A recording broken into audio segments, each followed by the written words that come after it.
No, even if I don't come to competitive, bro, you might see me out here breaking shit down. Dude, you're fantastic. That cast, I feel like that cast we just had was butter smooth. You're really good at it. For I haven't done it with you, but I don't know how many reps you have, but like 0, 1. Sorry, 1. Now let's go. I was gonna say I did that really fun tournament back in like December, and I just like I don't know. It's so funny. I have like all these weird terms I naturally use in conversation with people, but whenever I like start casting, I just feel like I turn into this exquisite like professional person that's just like, yes. Now here, precisely at this moment, Ryan Lemur is using his slice and dice ability to cut the anti-heal of the enemy team, and BOA are going to be taken down a lot by this little slice and dice move. I don't know. It's just like I just feel like I get like so calm. It's so nice. It's good, and it's like someone with your kind of energy, like the audience automatically picks up the caster's energy, right? So you bring such a cool. Anytime you're on the mic, even just your stream, bro, you just bring such a good, powerful energy that it's contagious, right? Like if you're watching and you're feeling the energy of your voice, it's really hard as a viewer to not kind of feel that same hype. So hey, dude, if you do pivot to the casting life, would love to have you out here, even if you are playing comp, bro, like doing both. Like we had Tsunani in here yesterday, even though he was playing Toilet, getting a little casting in earlier as well. So I think both definitely could be in the cards as well. Looking at this map, we have a final destination going up to Dawn Caps, and we got 2 gold armors in the middle of the map. I assume some teams are going to, pivot towards this academy play, while we have one team moving towards this initial, the lasers and the spike. Wow, Pink could be taken out really fast here if Lilac decide to go any harder onto them, but it looks like HKD was just going to run on out of here for RT. Yeah, it looks like they just lose the academy initially, so yeah, no and clue. It's like the something about trios that we're kind of talking about in the break that's going to become more visible here is how like decisive it is. And if you got 2 members down with just 1 member left, you have to like basically instantly bail. And if these players are used to squads, it's actually really hard to kind of get used to that early bail angle. But it does look like YL on the 3 path up here. Ion Acres. What do you got going on over here? Do we got like some skirt? Looks like we got 3 teams bouncing around up here. Looks like they're all gonna like split hard. It looks like we're not gonna get anything taken out for anybody. And it looks like Lilac is easily gonna take over Academy to get that those books.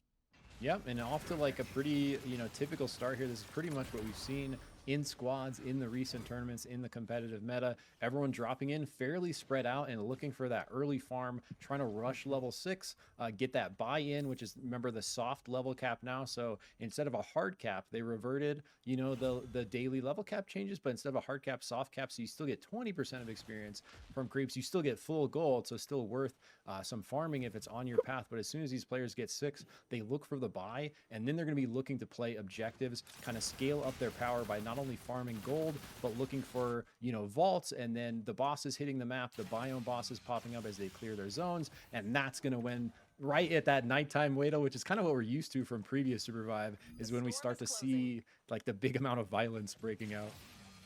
Exactly. And if you're a Lilac here, honestly, this is the biggest problem with Academy that everyone's always had, in my opinion. Maybe not everyone. We've had as hogs playing in the past. You go here, you get the book, you have to book it to everyone else in the map. As soon as you hit that UAV, no one else is there.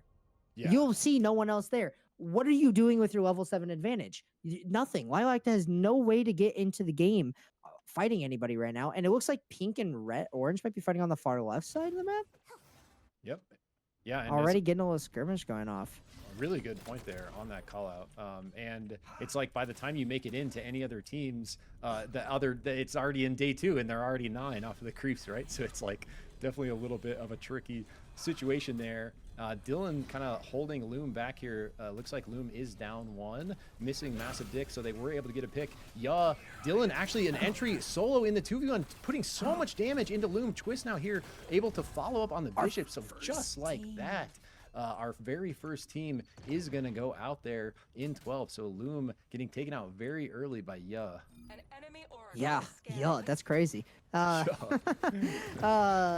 one of the things that I was gonna say is like these fights for some gold armor early could be really nice, but Lilac are gonna get their fight into dark red. The Void is gonna swap up, get over, probably get to those win rings as soon as they can, maybe blast away Conrad trying to get out and go get the res. It's a very contrasting difference to see Conrad play the Void Yeah. coming off of playing the Bishop. Right. It's such a different hunter. Like, if any of So you have different. ever played the two difference in the hunters, and RT still have another member alive somewhere, but gonna be pushed down to 1 again. The poor guys are on the back foot. HKD, their lone hero, surviving and thriving out here. Well, Yeah. maybe not thriving, but definitely surviving.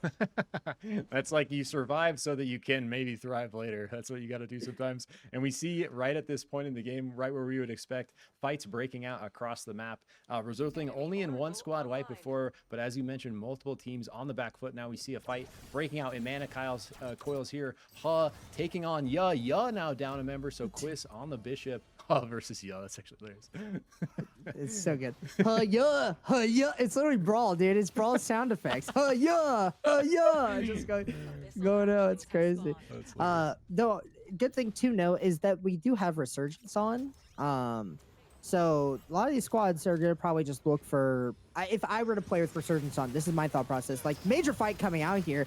I think that was a punch into the wall, maybe a nade into the wall. One of the two. Lenny gonna go down for bag, and it looks like Brown is gonna push forward on Annie, but you know, light green's gonna have 1 survive, and it's gonna be the next day. You don't get rezzed as a wisp, so Annie is gonna remain down for bag. Unfortunately, they are gonna be down a teammate, but it looks like train res is gonna be nice and easy peasy. They might have to ride it around in Storm. Probably not though. If I were them, you get really far behind doing that. Yeah, and we see multiple squads duking out up here in Frag Out. Also a fight over here by Kobas, trying to find where these knocks are happening at. We see Cat pushing someone into Kobas here. Yeah, so Yeah, actually off of the losing Quiz previously, they are going to find their way into Kobas daytime. Going to be able to lock in that res, no problem. And it looks like same time RT is back as well, trying to get that level 9 really quickly before they get pressured again. But if we look at the map, they kind of have squads on all sides here. Yeah. And so many fights going out. Dark Red has been in this skirmish, unfortunately, with the Lilac team for too long. Like I said, Lilac team got a really good level, like early game level advantage with Academy. Unfortunately, everyone's caught up now. But a lot of these teams here at the heart are having to push forward into Vanguard, pushing into other teams. Flame Dev gonna watch the Abyss over here, getting the spike out onto RT. Poor RT, man. They are just not surviving. Flame Dev gonna go down, actually. Atheo's coming in with the Bishop ultimate. Not gonna find Mudang here. Both teams down a member. Luckily, RT coming back around. Nice slam out from Starflash. And PSA gonna put RT, unfortunately, back down to 1 member again. And it looks like it's HKD again. He's doing it for him there. He keeps getting it back. So after that, Lilac YL is able to finally take out Improving. So that is our second squad out, now down to 10 here, which is our normal kind of starting with squads. And it's interesting to think about 12 trios is actually 4 members less than a full squads lobby. So even though less players on the map, still so much action with like 2 more teams in total, more people to fight against. We see 4 squads here, Wedel. So many. And Bag are down to 2 members as well, as looking up in the top right there. But it looks like we're going to have we could possibly see a 4-way breakout in fights here. Another team going down up in the top right. But we have Hub versus BBW. BBW losing blue here. Looks like they're going to push into Kobas. Red taking down one of the members as well. CBT taking down the other member, BBW. Is it Yeah? What are we looking at?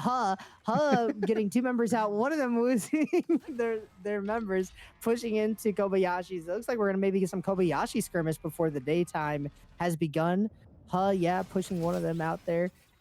Already off to another fight. Poor RT, man. RT have just been on the back foot the entire time. Hey, but they're doing it, bro. They're ranking up. They're placing. 3 squads are out before them, so they're surviving. Gonna eventually thrive, hopefully. YL actually, though, on a tear here. Lods, TNN, and Saucy Hack looking so strong, putting a lot of pressure onto Cat here. Really powerful academy start into the wipe on Burgundy, and so continuing to roll with that tempo advantage. Yeah, so Flame Dav goes for the squad wipe, just commits, doesn't care, gets shot at by the guards, but has the cheeky angle to the south where they don't pursue. And so just like that, 8 squads left. Getting like the squads getting knocked out are a little more decisive, Wedel, where that 4th member would normally get away, they're just not there. Yeah, and right here, Bag somehow recovered. I noticed Bag was losing these members earlier, and that's another squad going down. Fortunately, Toilet can't do anything. Lenny with the beautiful Shiv ultimate. RT, this might be your time, unfortunately. You survived long enough. Bag is going to eliminate you here. And one thing I did want to point out is this Jin over here does have delicate disguise. These vision potions are going to be really strong coming out from the base camp if people are knowing that this is in the map. True, and a scary person for that to be on. Like, I think we see more Jins out here than we normally see in competitive for sure. 2 Jins in between the teams we just spectated. BBW on the back foot. So much damage coming out from Quiz and Illusion. Normally seeing Quiz on the Jin, both these guys exceptional at this Hunter, but Illusion also extremely powerful on Jin, actually taking it there. Quiz on the Bishop, little bit of mix up. CBT looking at an angle on Hub, but Bag is here for the third party opportunity, fighting over this XP soul. Linny pumping so much damage with the Fusillade. Red instantly on the back foot. They have to get out with this Jewel ultimate. It's going to be all over for them, going out at 5th. RTK trying to make it happen, gets a double shift. Water Drinker 1. Oh, not able to get the kill, so doesn't get the heal. And Annie able to finish it off, but CBT on the flank on the south, continuing the pressure. Olunaru through on the Jin. Can they follow up? Not going to be able to. So just like that, settles down a little bit, but everyone's still battling over this XP soul. CBT looking for the re-entry. Annie looking low, but Flame Dav baits it, goes back out with the clone. Mudang trying to follow up on the Brawl, has to ulti for the invuln to live there. Back in on the Jin, gets the lead, so Linny is down, but they trade back. Flame Dav down, playing the Wisp angle. Both teams going the res. Such an even fight, Wedel. It's so close here, and Linny on the Shiv, putting in the work. Flame Dev finally going down. Lenny is going to be looking forward, and he's hitting some insane rain of arrows. On top of that, Water Drinker with the root mid-fight was so massive. The heal's also coming out. This composition is really strong. Even with the Jin being on the enemy team, I really like Bag's composition. I really like the Myth, Shiv, and Aluna. So just like that, bro, look at the map now. All of a sudden, just 4 squads left after it was like so crowded. Everyone just murked each other. It was like this fight's like the main one left happening. Besides that, we just have CBT, Ranch Du Bois trying to make a dream happen on the Lone Ghost. And up here, the Lilac team, though, your Academy squad still on a really strong start, level 12. But this fight, bro, between these guys is just not slowing down. Yeah, unfortunately, it looks like Annie went down and Linny went in right after. A Bag just unfortunately went one at a time. Not going to secure the bag there. Taking them out. We're down to 3 squads, one member for CBT. Oh no, CBT got the res. They did get the res. All squads are up. Looking like the strongest ones out here. Followed up by YL, who've just been keeping steady the entire game. Finishing it out, CBT really probably just looking for a third-party angle if I were them. Already going out with the Jin engaged. Illusion trying to look for some plays here. It looks like we're going to get stuck into the triangle. Yep, like our kind of classic posturing off that we see a lot of times in squads, and team's going to be really important to have a fire angle here. We see throwing out their fire, looking for that last minute buy, multiple fires down here. The vision and the ability to buy, the ability to regen being so important for these late game team fights, and we'll see them continue to shift their fires as YL throws their down up here on the high ground, a really good spot for it actually. So they're going to have a nice kind of angle, top left, going to make sure they don't get third partied, probably going to play this very patiently, the same way they kind of have played the whole game, Wedel, with the Academy start, finding a couple isolated teams on the north side of the map, but really playing kind of edge of the circle strategy pretty well here for YL. Yeah, this is one thing I was mentioning. The vision potions are going to be so huge here. Dylan with the delicate disguise, like, you just see it in the shop. It doesn't hurt to buy. It's 90 seconds. It can persist through combat. It's really strong. And it looks like they're recalling their base camp. Oh, but not going to get it through in time. So they get the cap right before I think it comes through. But I think you're right. They were going for the recall back to him. But CBT going to be able to get the cap just in time. So yeah, losing that fire, but another fire right here, so they're going to be just fine. And now we see the kind of the classic 3 fire, but the circle's still pretty big, so a lot of room to work here. No one really under pressure to commit to anything yet, and we see this basic posturing of every team is trying to pinch another team. We saw this big rotate from Purple, trying to put in the middle, knowing that Lilac was above them. Lilac taking advantage of the situation, playing for this Orb of Life, going to basically get it for free here. So a free res going to actually be more valuable in trios than it even is in squads. Exactly. And another thing too, coming out with the recent changes is they only had to get the last hit there. They really have to now you don't have to risk your life going in. You just have to risk getting the last hit. And I think they got it for free. Unfortunately, is looking for an engage on the CBT here. If can find something, I don't think they'll be able to finish them that fast, unfortunately, with a Brawl and a Jin. I think poor Ranch was the one that survived, but Ranch on the Ghost looks like the prime target, prime bait to, hit right away. Does have that new Ricochet, which is a pretty That's what I was about to say. Exactly. I was going to say, has the Ricochet power, hits a nade, could possibly do a lot of damage if they're all grouped up, but I don't know how strong the Ricochet power is if, unfortunately, there's no one grouped up. Power might not be that good. Yeah, but if you like you mentioned with the nade, stacking it with the extra daze damage with the ghost pump, it's could be enough, and especially a multi nade. I haven't gotten to, I've picked it up a few times, but I haven't really gotten to see how truly powerful Ricochet is, and I assume someone told me it does not have an internal cooldown because it does damage based off the damage of the shot. So it's regardless of whether you're a Shrike with huge damage going slow or a Ghost with little damage going fast, it should have sort of equivalent value, because I think it basically does a percentage of each shot, and so it kind of equalizes. So it should be good, fairly good on most kind of range hunters that are putting those projectiles out there. Really slow, patient here. No, it is super slow, super patient here. A lot of these teams, a lot of these teams are just looking, like you said, for a pincer angle, a pinch. And honestly, if I'm YL, they're playing the game right, in my opinion. This Final Destination is going to be looking over the abyss, I believe, slightly over the abyss. No, actually, it's slightly on their side. They have high ground advantage. To be fair, you're either looking for the third party angle or you're just playing your time until people have to push in from low ground on you. Yeah, and I think what we're seeing right here is just a little bit of players kind of figuring out the trios final circle, right? Because for a lot of these guys, going to be the first sort of competitive trios final circle that you're in. You don't want to overcommit. You don't want to do something silly and throw away, a lead in what could be a strong start, winning the first game of the tournament here. Really important match to kind of lock in. Dylan, though, you mentioned with the Delicate Disguise, pushing up, looking for an angle, trying to get that Abyssal Breaker. Gonna force CBT off. Now CBT looking to pinch They've done this before, trying to put right in the middle of the sandwich here. Yeah, and CBT are gonna get on the side set block. This is a fight. Or we're going back. Wait, we're going back. Okay. Looked like it was maybe going to be a rough spot here. I think if can ledge guard, because if CBT is going to be forced right into their arms, this is the fight they're looking for. Bro. The bishop nade. Disgusting. Yeah, CBT are going to. Here goes YL. They're gonna look. CBT is gonna survive a little bit. Mudang just needs to heal up. It's gonna be really difficult here for CBT to look for anything. YL are gonna also pressure them now, unfortunately. And we're going to get our fight breaking out. And then is going to be able to get the third party here. CBT going in, doing tons of damage onto YL. And full HP coming in to work for some finish ups here. Honestly, both. Yeah. Oh. This looks like it could just. Oh. The nade from Saucy. Play.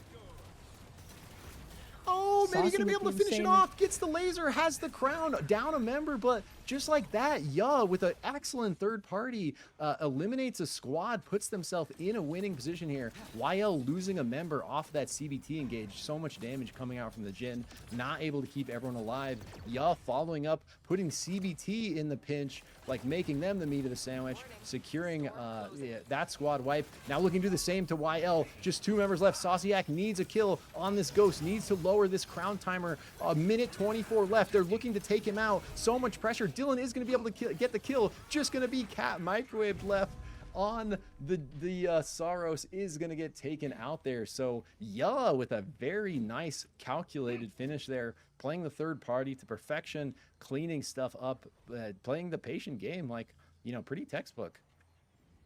Yeah, pretty clean. I think it comes down. I think even here, like I said Ya was the strongest going into this final three, and then followed up by TL or YL, and then followed up by, you know, CBT. Looking here though, Ya just they had the free play. They did the correct. They pincered CBT into YL. CBT had to engage into YL there because they're not going to go back over the abyss. And at that point, yeah, just get the free engage to be able to go over and get first place secured for them. Really close though. Really insane nade coming out from Saucy. Saucy had a really good nade, blowing them back, almost getting the knock after picking up the crown, which would have maybe netted them 40 more seconds of time. Could have been really well, but Yo just played the game really well. They had that early on engage with that didn't really go too well. But it ended up being fine because they were able to net off a win, even with some mishaps in the early game. Yeah, and I think we'll see a bit of, like, you know, with 12 teams instead of 10, the point structure for placement points is going to be a little different. I wonder if they're just going to kind of add, you know, like 2 more tiers up. So there's like 12 spots, like down from 20, or, you know, boost up to like 24 for first place or something like that. But we are going to see probably a little bit of a shift up in the scoring system. And we saw with more teams in play, like, you have more kind of value out of closing things out. So coming into our second match here, do you know, Wedel, how many games we are playing for the full series here in trios? I think 3 today. 3 today? I think Jang said 3. Okay, cool. I can get a confirmation from Jang on that one. But regardless, I do think that going forward in like a point structure, I think going forward in a point structure, one thing they do have to look at is I think there's going to be a lot more killing. So terms of placement, you are going to have to probably bring placement up a bit. I think something interesting could be like, you know, down to like 7th place or maybe 8th place, giving like 1 point and then moving up from there. Oh, like maybe instead of 9th. starting at the bottom, you like start further up at 1. Yeah, and like make some of the like, but then again, like I feel like some of those early teams, like maybe you have to go to 10th. Like there's just, it's so hard to tell because I know this is only 12 teams, and I know that I think the lobby is limited to 12 right now, but I think it's 13 is what it will be starting on the 2nd. So that would be 39 players, yeah. Yeah, because we're at 36. So we are technically down a team. RT dropping right away again with Loom. I don't know what LUM is full for. Maybe, I guess it would be Luminosity, but I don't think it's. I don't know if that's what it is or not. I really like the name. I'm Saros. That is a good name, and he's got the little U in there as well. That is a dope Saros that's actually name. That is really good, Saros name, because it actually is like a WoW reference as well. Because there's a, or no, maybe I'm thinking of something else. There's like another game where there's like a boss named Saros that I'm thinking. Yeah, of, something isn't it Lord of the Rings? Is it a Sauron reference? Maybe it could be one of those. There has to be another reference because the point of the eye is like I think like the eye. Yeah, maybe it's Lord not. of the Rings, right? Isn't the Eye of Sauron Lord of the Rings? The towers? Maybe. He's like the big bad guy? Yeah, I think it's got to be Lord of the Rings. CBT already losing a member, but again, with Resurgence, that's another thing too. No ranked Resurgence.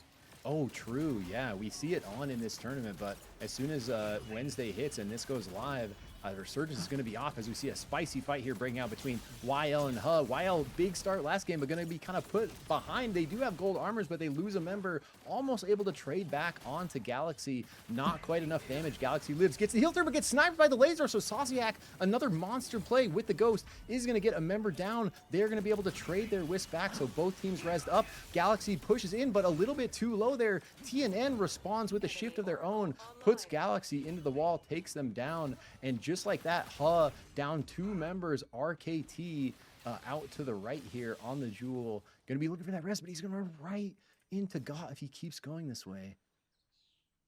Yeah, luckily Resurgence, it looks like they are gonna move upwards. RKT gonna go further up towards Enshrine.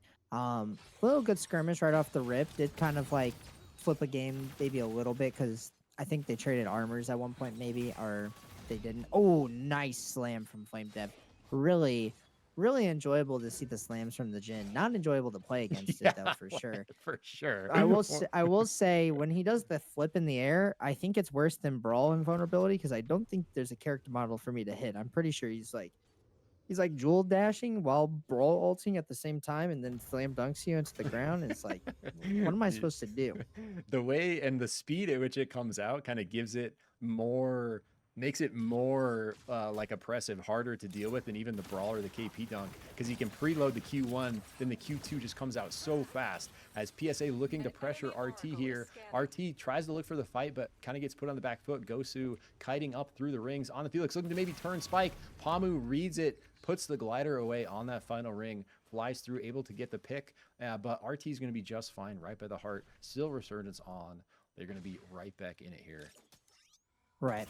I think one of the other things too is like I think Star was also looking for a blink. Yeah, blink dagger, but I think Star is getting like combat tagged before they can blink, and so they're not realizing that they have to I've had this issue before too when I play. Like I'd get hit by a random like Celeste LMB, and then I would not be able to blink. But see, YL getting into another fight down here against Got, a team that we saw earlier as Ha was passing by.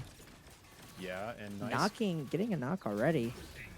Looking really strong. Yeah. They're going to knock out Got right here. This is it. Just such a strong team playing it to their advantage. TNN bumping people into the wall. Insane damage coming out from who's on the Ghost? I didn't see who was on the Ghost. I think it was Saucy. Saucy on the Ghost. Yeah. And just being able to eliminate them so strong. We also saw Hug get eliminated off the map. Unfortunately, they were just not having a strong streak. Yeah, taking that early fight. Yeah, I think Yo was the one that was able to lock that in down here. So our winners from last game off to a strong start with another squad. Elim, 2 squads out already fairly early on. Not even 5 minutes in left. Looking to do another one here. Big entry into the vault angle. RT on the back foot. They're going to catch a third party from YL from the south. So it was looking like a really good fight for Ya. Gets completely turned around. RT actually doing an insane job bending that off. It looks like YL wants the squad wipe. They're going to ignore RT here. Just kidding. As they get the squad wipe, they're gonna look back in. These two members literally trapped in this vault. A really terrible angle for RT to be in here. Ghost trying to do all they can. They survived the first engage, but the second follow-up from YL is too much in the tempo these guys have this game. Gold armors, multiple pink items evolved already. Looking really scary here. 5 minutes 30 into this match only. Yeah, I've been in this circumstance, though. Can't put it out. I've been in this exact same one, and the game has just been, we've lost. We got too cocky. You know, you have to still keep that mentality that you could lose at any given point. They are more of a safer comp. Flame Dev going to look for a little nice engage off the rip here. Gets pushed out, doesn't get to use much of the abilities. Ranch really far in the face of that Brawl. Unfortunately, we're just going to get a nice trade over onto CBT from Saros. And it looks like CBT are going to disengage. Yeah, disengage from this one. And be able to get away possibly from this. Possibly. I think I was going to see, I wondered if Massive Dick was going to chase Ranch Dubois down there. Ends up not doing it. Pairs up with Hazakon to run down Mudang. So CBT is going to get a member out here. Ranch Dubois out. And nice. Both actually recall up to fire. Plenty of space. So hopefully going to be able to recover. Actually, Beacon really close. Fight breaking out over here south of Ion as PSA looks like getting a knock onto Cat. Yeah, Caesar and Azarath both down here. Just going to be Toilet looking to B-hop on that Zeph. He's actually freaking zooming here. Last member left in a right in between so many teams. Like maybe this Beacon, but so many squads nearby that are able to respond. Might have to play like a deep angle out north here. Yeah, we get cursed with you know, Caster's vision right here, but unfortunately I don't know how much Toilet can survive. Yeah, he doesn't have that same kind of intel of the clear path north for sure. Smart move from Bag here. Honestly, would not take this fight any day of the week. No offense. I would, unless I'm getting a spike, I am sitting in that bush and I'm hiding. But they do see Linny on the map. They're gonna check the bush. They heard him on the map. You know, they saw the little circles. So the fact that they can hear with their eyes is crazy here. They're gonna look for maybe a disengage here. Lenny going in with an ultimate. It's actually pretty strong, but unfortunately, like I said, they're just not strong enough. They do not have the power to be able to fight YL here. Doing the good initial damage, Lenny will get picked back up from the Aluna, and it looks like BBW are down to one member too. Yeah, it looks like maybe getting caught in Cobas at nighttime. Big Sweets and Blue are down here, but look at these exotics that they had that are now lost. Actually playing the exotic strat, Blinkstone on Big Sweets, Rewinder on Blue, now lost to PSA here. So that Blink Dagger on Starflash, the Fate Rewinder on Pamu, is going to be going so strong, especially with that Soul Stealer. So much damage going to be coming out from the backstab Kingpin. CBT continuing to pressure here, looking for a fight of their own after being on the back foot previously. Finding Azarath a little bit split off. Looks like all three members are going to go for this kill point here. Trying to ISO Azarath, lock in this kill point. They're going to leave Caesar to his own. Not going to want to chase that Jin too far north, but Caesar going to maybe run right into PSA here. The recall? It's going to come out. Nice. Good recall. Where do we recall to? Uh-oh. In the middle of everybody. Getting away. Jin, like, this is a hunter. You do not chase going for this spike. Do it again. Oh, Lenny. Come on. We all play Shiv. Come on. Got to understand. We can't go up against the Abyss against a Jin, even though we want to. It's so juicy though. He's the last member, bro. What if I don't get dumped? I can kill him. Exactly. It is that vision that makes you want to do a great hook over here, pulling the soul towards them. Honestly, with the last hit thing, this is just huge for PSA. But did they get they did get the last hit. PSA is looking really strong right now with the XP Soul, being able to get all those abilities to level 4. And they play, in my opinion, they play some of the best hunters to have every ability max. Bishop, true. KP, Ghost. I don't know what Ghost does, but definitely definitely Bishop. It's great, dude. Cooldown reduction on the laser when you connect, reset on the nade when you kill, and now speed on the shift. So actually really strong Ghost for Ghost as well. Cat do get back up. They are, but they are, yeah, they did get back up, but unfortunately it looks like more than went back down. And did YL lose another member as well? No, they did not.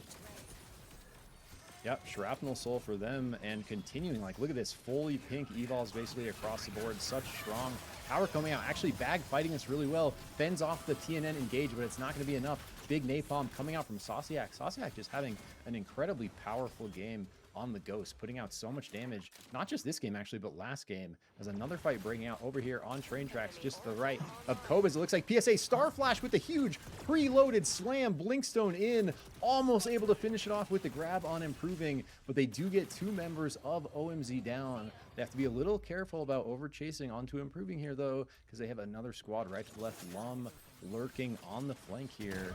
But this is a strong team to try to engage on here, Wedel. It is, but you do have height advantage if you are Lum. And it looks like Massive Dick is going to look for a little bit of poke. That was going to be a little bit of an engage there. I do want to say that we got an interesting fight here. Bagger finally taking their win against YL. They've been fighting them for probably the last 4 minutes. YL with probably, again, one of the strongest in the lobby. Like I said, you have to be a little cautious even when you are winning this hard. It is easy to throw, easy to lose there. I've been in there, been in that circumstance multiple times. Cat back up with their 3 members. And honestly, Bag have, they've gotten they get their bag today. Yeah. They get their bag. BWW on the run from PSA. They're going to run right into Bag, who just got an insane power burst off of that kill from YL. So such an unfortunate spot for BBW there. They've been kind of on the back foot, it looked like. They were able to get the Koba res off of the back of Immense, but in the end, it's not going to matter as they're going to get pinched there in between 2 squads, 2 of the most powerful squads in the lobby, actually. And Starflash doing work on this Blinkstone Kingpin. Pamu with the Rewinder. Like, it's just going to be, even in a fair fight, it's going to be really hard to deal with either of these squads. Now, Ranch Du Bois, last member. Let's see if he goes for the pick. What a bold move. Love the confidence. Trying to finish off Pamu. Go for the squad wipe. Solo Annie ruining the fun here. It's like just destroying the 1v2 opportunity for Ranch Du Bois, forcing him off of that fight. Wants the squad wipe and the kills for their own. Gonna call over the rest of Bag here. Look at this double red armor, bro. Oh, good recall from PSA though. Insane. And another thing too that's really massive with the new recall system is you can anywhere but here and your team can recall to you. So it's like Oh, it's true. so much stronger than it was before. Cat gonna definitely Wow. bro, I was like Cat are looking for this 1000%. Like there was no hesitation there. And Yeah. it looks like PSA are gonna get back up. One thing that was huge there for Bag is they did get their resets because Lenny was able to get the final kill on BBW. So Lenny ulted, they got all their resets. They were able to reuse their ultimates there and be able to go move on to the next squad. And I think that's like one of the hugest things here in trios is being able to jump from one squad to the next with an easier time being able to get those final picks. Yeah, and after the squad wipe for Cat, they go right back to their bush looking to play this angle again. Such a big circle, though. I guess closing in a pretty good position around them. But look at all three other squads nowhere nearby, all kind of posturing over here, looking to maybe pinch OMZ here. OMZ going to be right in the middle of the two most powerful squads in the lobby right now. Has to fight this really well if they want to come out on top. Starflash looking, doesn't quite get the Blinkstone slam through, but here comes Bag from the north. Yeah, this is going to be a really huge engagement here from Bag if Bag are looking for this. OMZ engaging onto Water Drinker, engaging onto that Luna. Oh, huge void out coming out from OMZ. Linny is going to go down. Bag are going to be down a member. PSA are pushing Bag out, and it looks like we're going to get back into a normal skirmish. Going to Hook going out. Starflash trying to hit these Blink KP slams. I saw one earlier. I know we've missed a few, but, you know, Cat coming in for their little bit of fun here, but showing up to the party just a little too late, unfortunately, for any engagements. Gonna have to back out to their bushes again. Yeah, but I like the confidence, leaving the bush, looking for some intel, and trying to, like, a little bit behind. If we look at kind of the armors, the items, the evolves, like not the kind of power advantage when we pan over to PSA. See the difference in colors here, and we see the grab coming through from Starflash, able to finish off a member of Cat, and they're actually going to run right into Bag. Crown on Water Drinker, Toilet doing everything he can to try to finish this off, but on his own, not going to be able to do it as Caesar like looks for the early bail angle, wants to just keep Cat in it, play for placement here, and Bag is going to. It doesn't look like they got crown credit, so either Annie got the kill. I kind of missed how that wisp went. Yeah, down, it might have just been an assist. If the assist do not give you enough knocked off to be able to do anything. Though I do think Bagger is still stronger in the terms of this game. We do have Caesar on the Jin. Jin, very prominent, strong character with a lot of Abyss to play around. OMZ looking super strong right now. They have like in my opinion, they kind of like a sporadic comp. I really like it though. Yeah, and Conra actually stole the red armor when they got the pick onto Bag, so actually stealing all the value out of that damage that Bag has been pumping, taking that armor. And I think Bag took the gold leveled armor from the squad they wiped, YL, who was off to the crazy start with all the gold. So continuing to trade hands here with the gold armor. Caesar is going to find a crown angle. We saw he was right in the middle of all the other squads on this island, able to fight his way out of there, find the crown. But something I've noticed even in squads is teams are much more willing to kind of call a truce with each other while they murder the crown, just like we're seeing here. And boom, there we go. OMZ and PSA taking the little truce angle, knowing that it's better for their game if they just bounce this crown around in between them and maybe get the pick on him. It looks like Bag are going to look up here now because that crown is about to pop off. And 2, 1, 0. Here's Lenny back into the game with that Shrapnel Soul as well. So some of this red armor, it's strong, but it, you know, with insane hook. It looks like it was maybe a blink back from Water Drinker, or maybe just a double dash. They are going to instantly box Water. Ooh. So close on the hook again. Bag back down to 2 members apiece. Probably going to be looking for another crown here on the Lenny. Insane engage from OMZ. Yeah, OMZ in from the north, looking for an angle as Myth trying to pump damage on the side of Bag. Not going to be enough to finish anyone off on PSA. PSA finds Island to north right, looking for some heals. Starflash being a dominant force on this Kingpin. Really been scaling up in the North America scene, participating a ton in scrims and competitive SUPERVIVE. I've been seeing Starflash do crazier and crazier stuff over just the last couple of months. So going to be, you know, especially with that Blinkstone Kingpin, the value he can bring is so great. And just like that, Bag lose a member again, lose another one of those gold armors, have to pick up another crown and play this timer out. Probably Lenny going to be looking to, oh, they're going for the box res. They're going to get it. they're gonna get it off, and that's gonna be an Oh. insane box race coming out. Nice hook again from Starflash. Will Lenny get out? Lenny does get out here, but they are gonna keep pushing forward. Nice Bishop engaged over from PSA. Unfortunately, Bag is getting pushed by both squads. OMZ, they're gonna have one member alive. That Luna up on the North Island, and the rest teams do know they're gonna see the most wanted crown. OMZ are gonna look to try to get that finish on to them.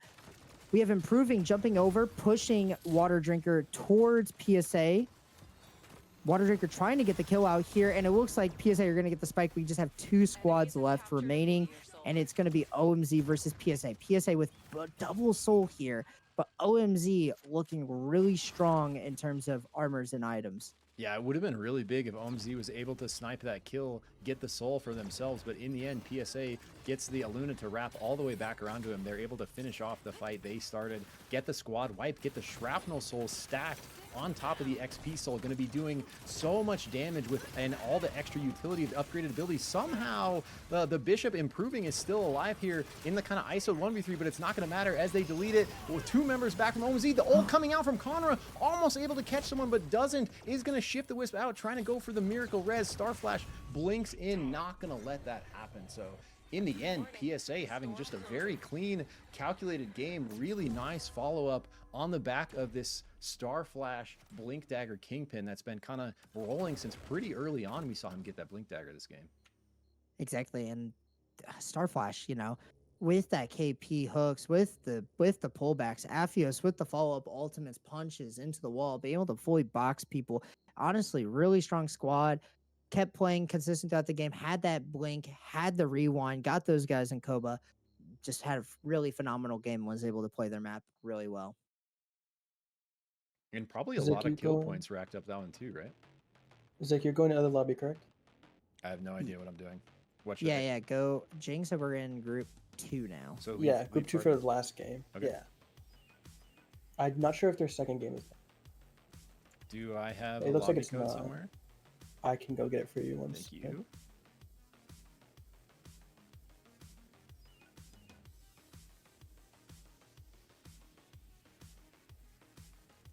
I didn't realize we had a second lobby, so there's actually, what, 24 teams signed up? I think 23. The lobby is 11 people. That's crazy. I'll DM it to you. Once it opens, you should be good to join it. Oh, is it not open yet? It should. I don't think so. I can go check in a second. Lemur should be streaming. Let me go check your stream real quick. Okay, cool. Sounds good, but yeah, no. Insane game 2 coming out from, I assume then group 1 if we're joining group 2.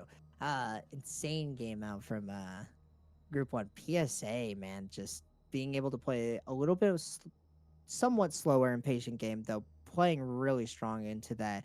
And unfortunately, Bag falling slightly short to those KP hooks. Insane coming out from Starflash. And they were able to, it was looking good for Bag. They had that really extended fight against YL, who YL had the crazy tempo that game, right? They had the armors, they had all the kind of advantage. And we saw, I panned away from it because they kind of split, but then we go back a minute later, they're still fighting. And in the end of all that, even with the kind of disadvantage on the items and the armors, Bag is able to win that fight, get all that loot for themselves, put themselves in a really strong position to actually come away with the full victory there.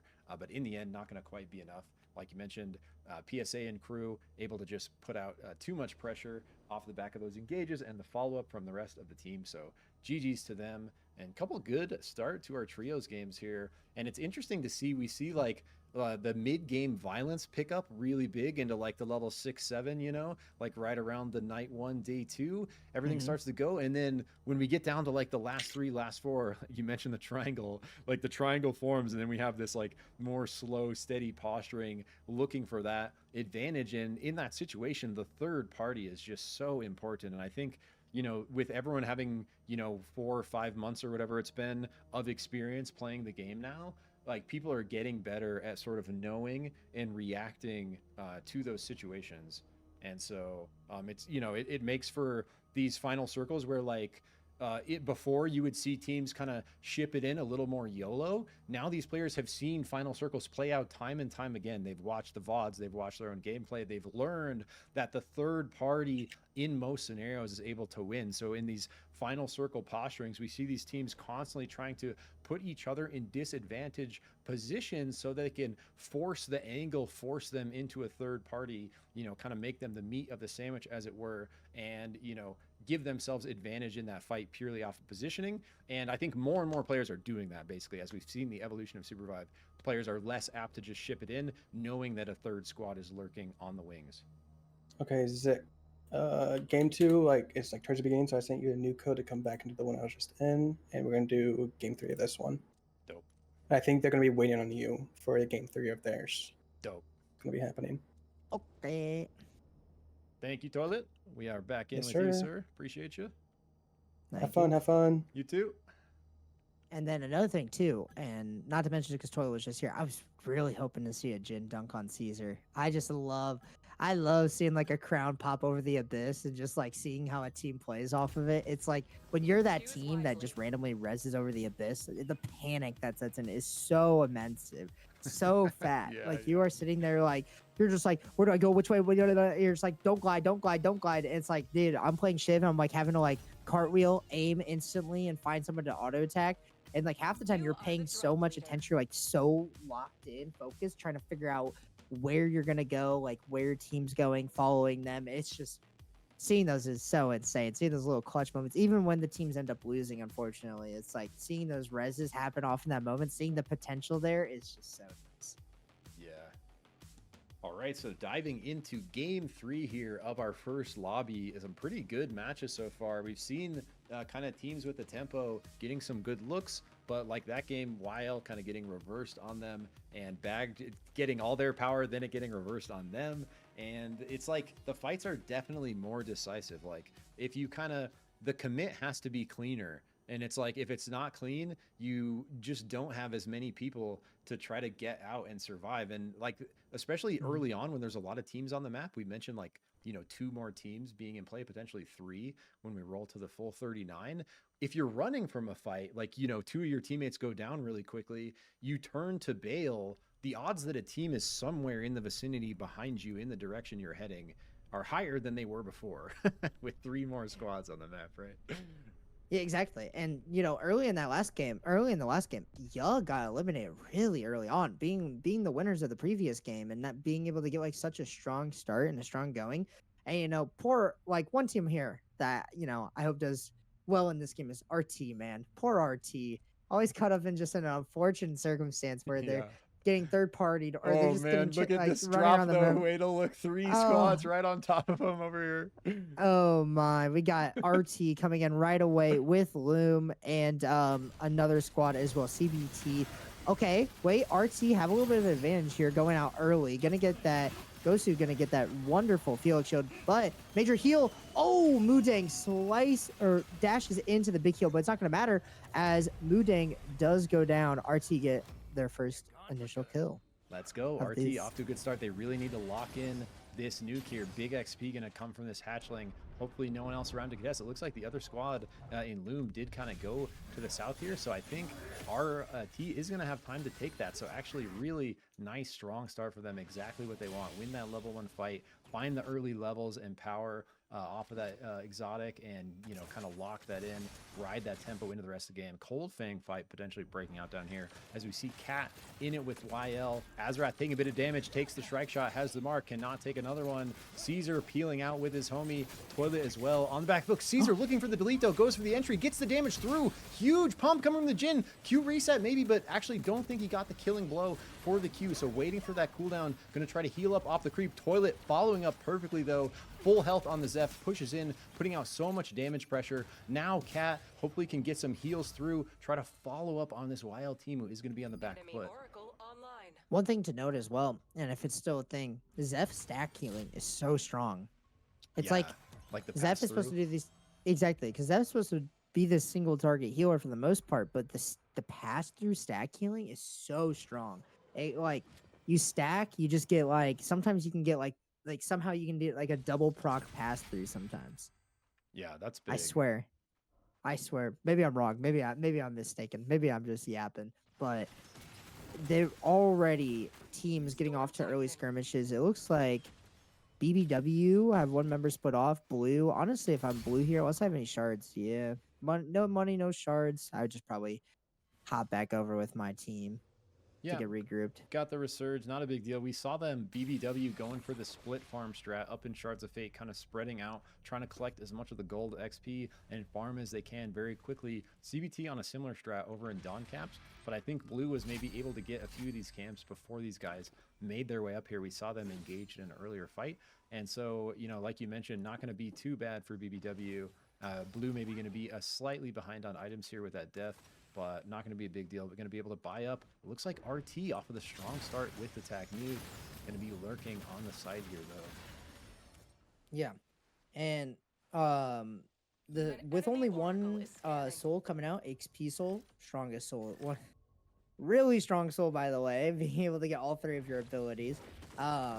It looks like a lot of these night one bosses are going to be some of the biggest contests, obviously, with them being in the most recent edition. Being able to have more of those night one bosses is much better than being scattered throughout the map and being able to fight at different points for them. Yeah, It's really strong. For sure. And we see RT looking at an angle on BBW here. They maybe had Blue. We saw the nuke go out trying to cut off Blue's escape.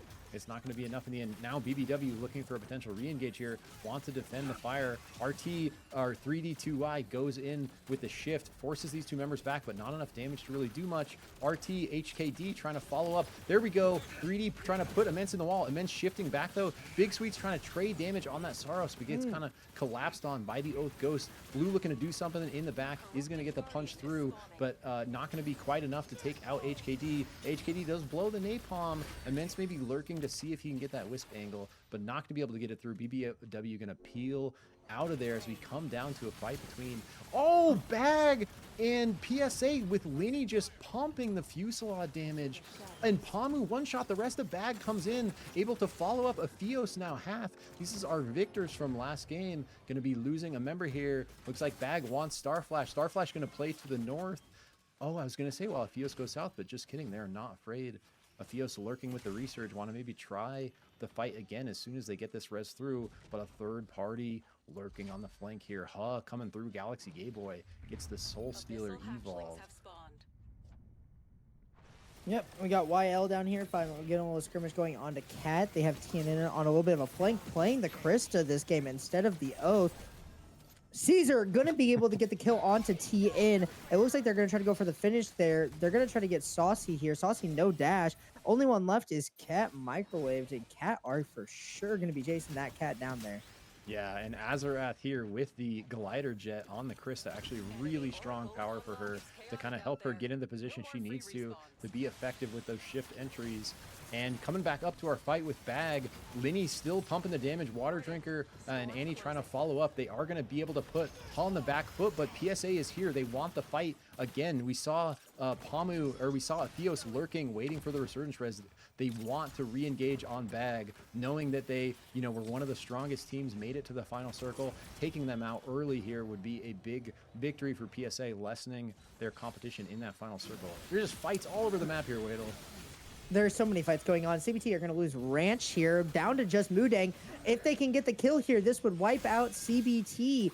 And CBT were one of our top 3 in game 1, but unfortunately going to be the first squad to get eliminated here in our final game 3 of group 1 here. And it looks like we have Toilet out here giving a fair 1v1 over to Saucy, who's on the strike instead of the Ghost this game. Interesting choice. I like it though, because you never get to see the strikes anymore.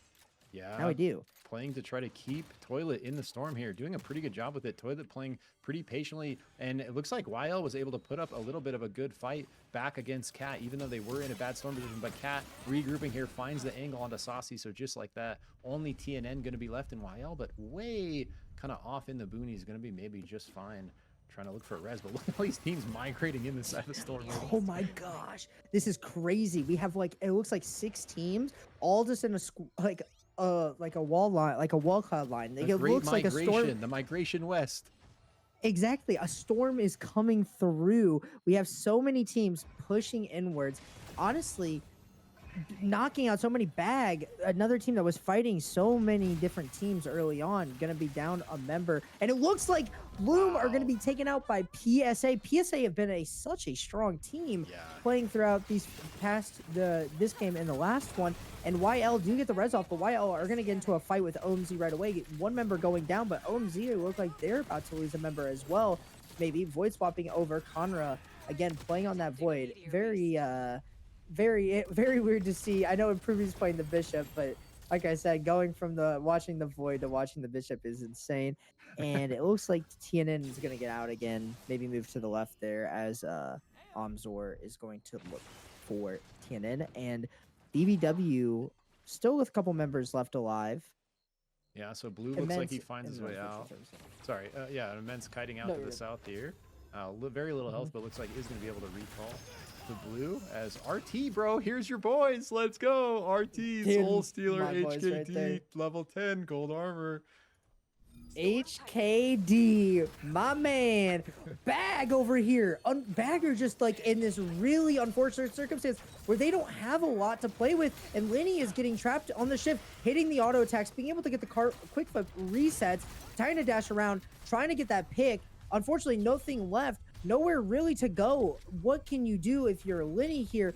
Hopefully get out, maybe even get the pick if they're lucky. Lenny is trying to stay alive, trying to move. Gonna be over the Abyss against the Jin. Ooh, that's a close one. And a Bishop, who also is a very dangerous play. But Lenny, another prominent Shiv player, has a lot of potential. Could do this, you know? Could get a nice little spike. Illusion really trying. Oh, insane dagger. Oh, glides, unfortunately. Maybe presses the button, but he's still alive. He's still freaking it. I love that. And finally gets taken out. Bag, unfortunately, one of our teams that was doing really well in a couple of our games now is being taken down in a really low position. And TNN bush cheesing to survive. A classic SUPERVIVE play that we learned from the EU players. Was actually looking for the cheeky boxer, has had an ally, I think, in that bush. Is going to be able to force off of that herd out by OMZ, but nice spike here. TNN looking to trade the kill through. Omzor pillaring very well there. Line of sights most of that ult damage, but TNN is going crazy on the Krista in the 1v3. That knocks Conra down, looking to finish off Omzor as well. Improving on the res on Conra. Can TNN push them off of this Wisp, or are they looking to just peel north, keep their team in it, knowing that maybe other teams like Ha are lurking on the flank? And deny the res onto Conra with the last second of the tick going out, but the shield is broken. Toilet sitting in the bush, and Toilet has not been found yet. Toilet, what are you doing? I respect it. I love it. And PSA are going to get the most wanted off, and we have a fight on our hands. 4 teams over here in the new area, Molten Fortress, and it looks like they're going to split back off. We do have Toilet sitting in a bush. We have Improving sitting in a bush, and we have PSA, clearing some of the packs, trying to get the levels caught back up. And oh my gosh, TNN there though. Yeah. TNN putting out the damage. Really well played to keep his team in it. We see while all that's happening, BBW taking advantage of the macro, playing the XP Soul, locking that in for themselves on the level 11. So actually pretty strong for BBW after what was a bit of a rocky start. Not too rocky, but losing a member early, losing some of that gold. On Blue, kind of getting picked off over in Don's. Like, nice kind of comeback here. And for the first time, we saw PSA on the back foot a little bit, losing Pamu, but they are going to be able to get that crown off, like you say. Going to be right back in it, have a pretty dominant position over here in Molten Fortress. And it looks like want to kind of hold this high ground against BBW, because BBW, without a jump pad, doesn't have a great angle in, but they do have the Sorrows portal. That could be an entry through into Chaos Steps here. We'll have to see what kind of angle they're looking for. They could also buy a jump pad, I believe, from the shop right there.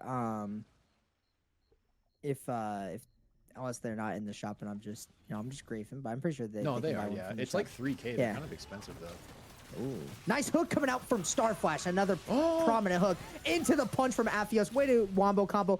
But one of our new Zeph players we've been seeing coming out with the insane Zeph ultimate. Insane heals. Aphios with the ult in. Nice punch onto Galaxy.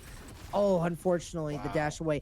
And we have so many teams left alive in this final circle compared to the other ones where at this point it was like 4 teams. Now we're sitting at 8. I think people are getting the hang of this, or we just have a lot of solos sitting in the bushes. Illusion's gonna go down. RT still alive, still pushing it through. So many fights break out at once. BBW came over the wall.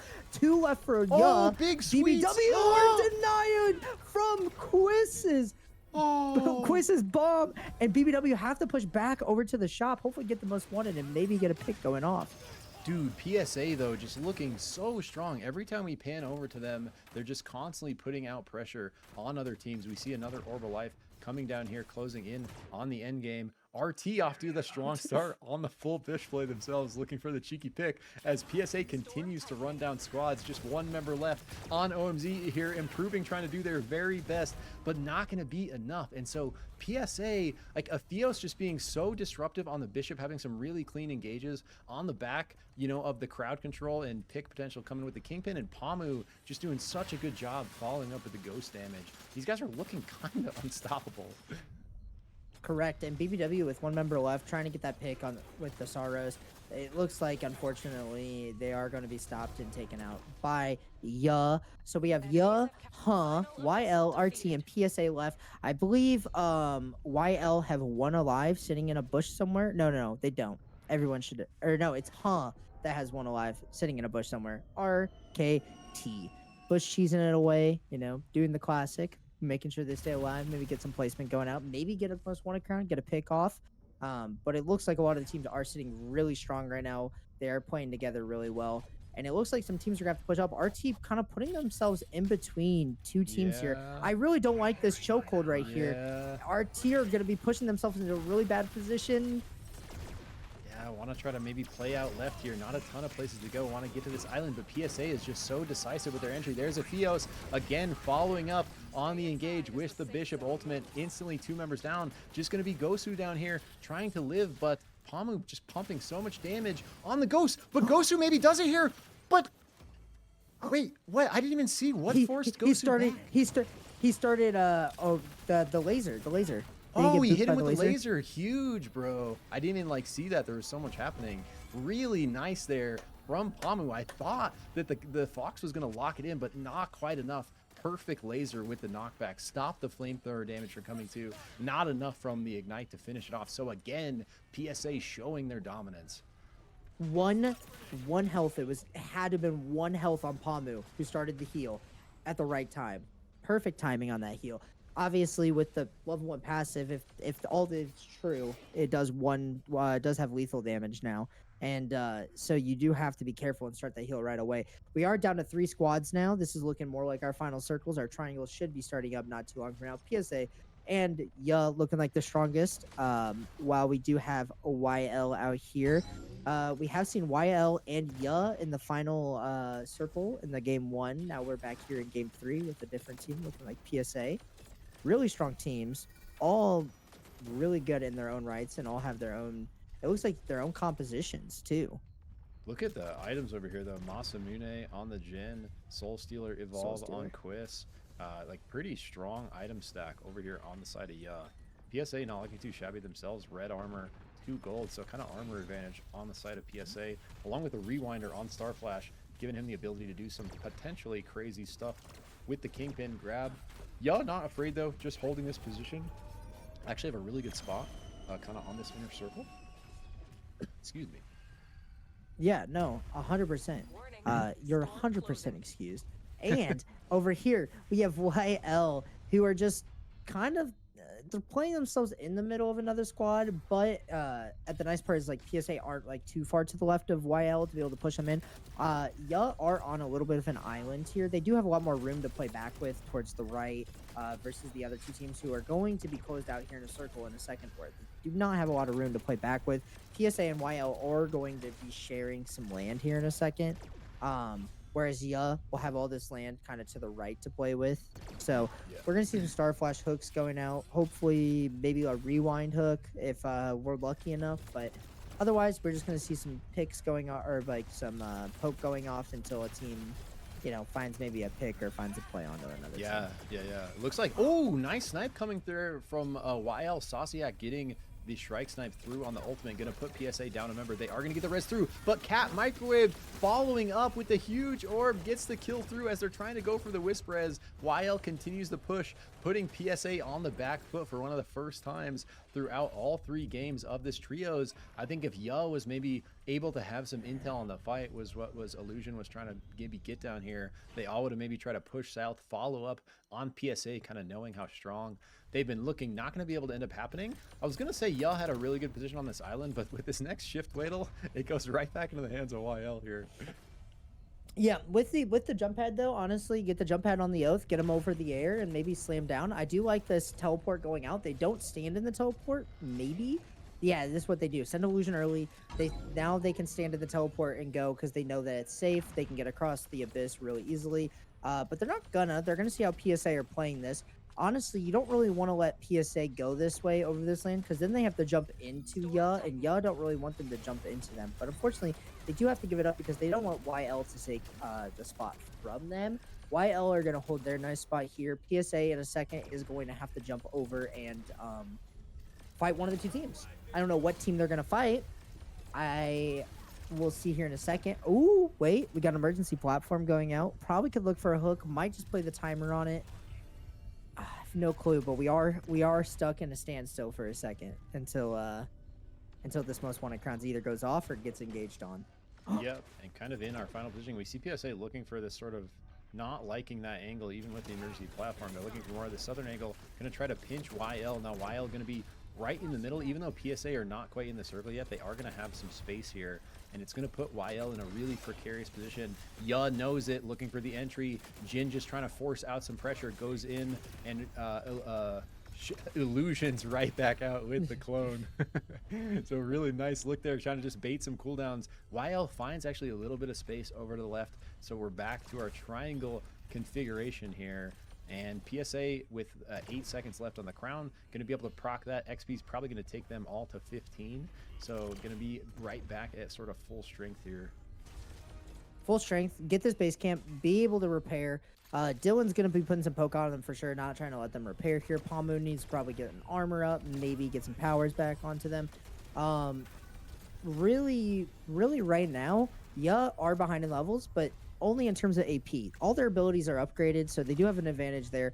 YL, broken armors, still have really good powers with I think the Ricochet on TNN, which could be hella strong, by the way, depending on how it works. I don't know if it was LMBs or if it was ultimate damage would actually ricochet as well. Could be really strong going out on the people. But yeah, we're in this position where Ya are sitting in the storm, which is not always a good thing. Being the first ones in there, sometimes it's nice being the last ones to actually push into that. But we do have a two-way TP going out. Oh, with the rewind hook, I called it early. Dylan got hooked. Unfortunately, the shield was not up. Gets hooked back. It looks like Ya is going to engage out. YL are going to take the most beautiful third-party engage of their lives here. Just play it nice and easy. They should just wrap up a win here. YL should just wrap up an easy win. Ooh, Starflash almost with an insane slam. Starflash, no, unfortunately did not get to mantle, get the orb off, and Ya take second as YL take an easy cheeky first. Yeah, and like after YL was looking so strong in the previous game till they lost that fight to Bag, and here able to put on a really strong showing. We saw PSA looping to the south, trying to put YL in a position where they're pinched between the 2 teams. But after the Kingpin makes something happen, Starflash, we saw Dylan had the Bright Shield up. I think he thought he had it blocked already because he lowered it like the millisecond the hook connects, ends up pulling him all the way back, kicking off the violence in the kind of final triangle there. And just like that, YL able to take their first victory on the day. So really cool actually seeing like 3 different teams come away with the victory here in our first lobby. So we just got instantly ported over to lobby 2, and we are right in it here, baby, with a whole set of new teams, 11 teams making it work right here. And like I love just like coming to these lobbies and seeing the names. Oh, we got ABN in here. These are my homies. So we had There you BBW go. in the last game, some of my really good friends, and we got ABN in this game, Mushroom, Spooply, Amy, our Wraiths, Rodents. I didn't get to accept that friend request in time, but our Wraiths, Rodents from the squads coming together with their trios kind of look here. Going to be a really spicy team to keep an eye on. Right, and I'm really excited coming into this lobby. A lot of prominent teams here. Seeing like TLD, seeing Pine, seeing a lot of other prominent names throughout this lobby. It's just really interesting from a spectator point of view now, not playing against point of view, being able to see and watch the teams play. Though coming from Group 1, I did want to mention YL. YL got what's it called? YL were top 3 in the first game and then got first in that last game. And I'm pretty sure they did really well. Well, Yeah, they were really strong. They had those in couple the, squad wipes and the bag wiped them in second game. So yeah, some 3 Yeah. strong games for sure. And it looks like game 1, Madly, Mocha, and Claire won game 1 in this lobby. And Jang's team won game 2. Gotcha. Okay, spicy. Look at like It was- actually a really fun lobby here as we kind of Yeah, look across yeah. the comps and stuff. We got No. Lemur, Jang, Abador. So TLD resurged here into the 3-man version, at least for this tournament. This is a cool team. Wedel, Jang, Lemur, Abador on the Dude, Myth Bishop Shrike. This team right here. Little lore, by the way. Jang was the 4th member at TLD for a while. When Jang joined the community, he called himself the Water Boy. He called himself their Water Boy. So Jang being an early team member, we have a lot of drop. This is, I think, a very prominent early drop. Look at this. Oh my 1, 2, God. 3, 4, 5, 6, 7, 8, 9, 5 teams. Oh my 5 teams. Gridlock Oh right my away. God. It looks like GCR are going to be trapped into a fight right away with SSS. SSS going to be losing a member right off the rip. SSS could lose this right away. They should just be knocked out. no. Game. Oh my gosh. 1 left on SSS. Probably going to get away. Pretty easy. GCR are going to have to be booking it Pine either another way or... Snipes the XP. Pine Look, gets- Abador's still on level 1, Pine level 4. So actually stealing all the creep value away from TLD there, putting them completely on the back foot. Looks like maybe going to get this boombox for free. GCR, only ones that are going to be able to contest, but huge level advantage on the side of MB. If they can finish this in time, GCR not going to be able to have a chance. It's going to be a tough fight for them here without that level 3 ability.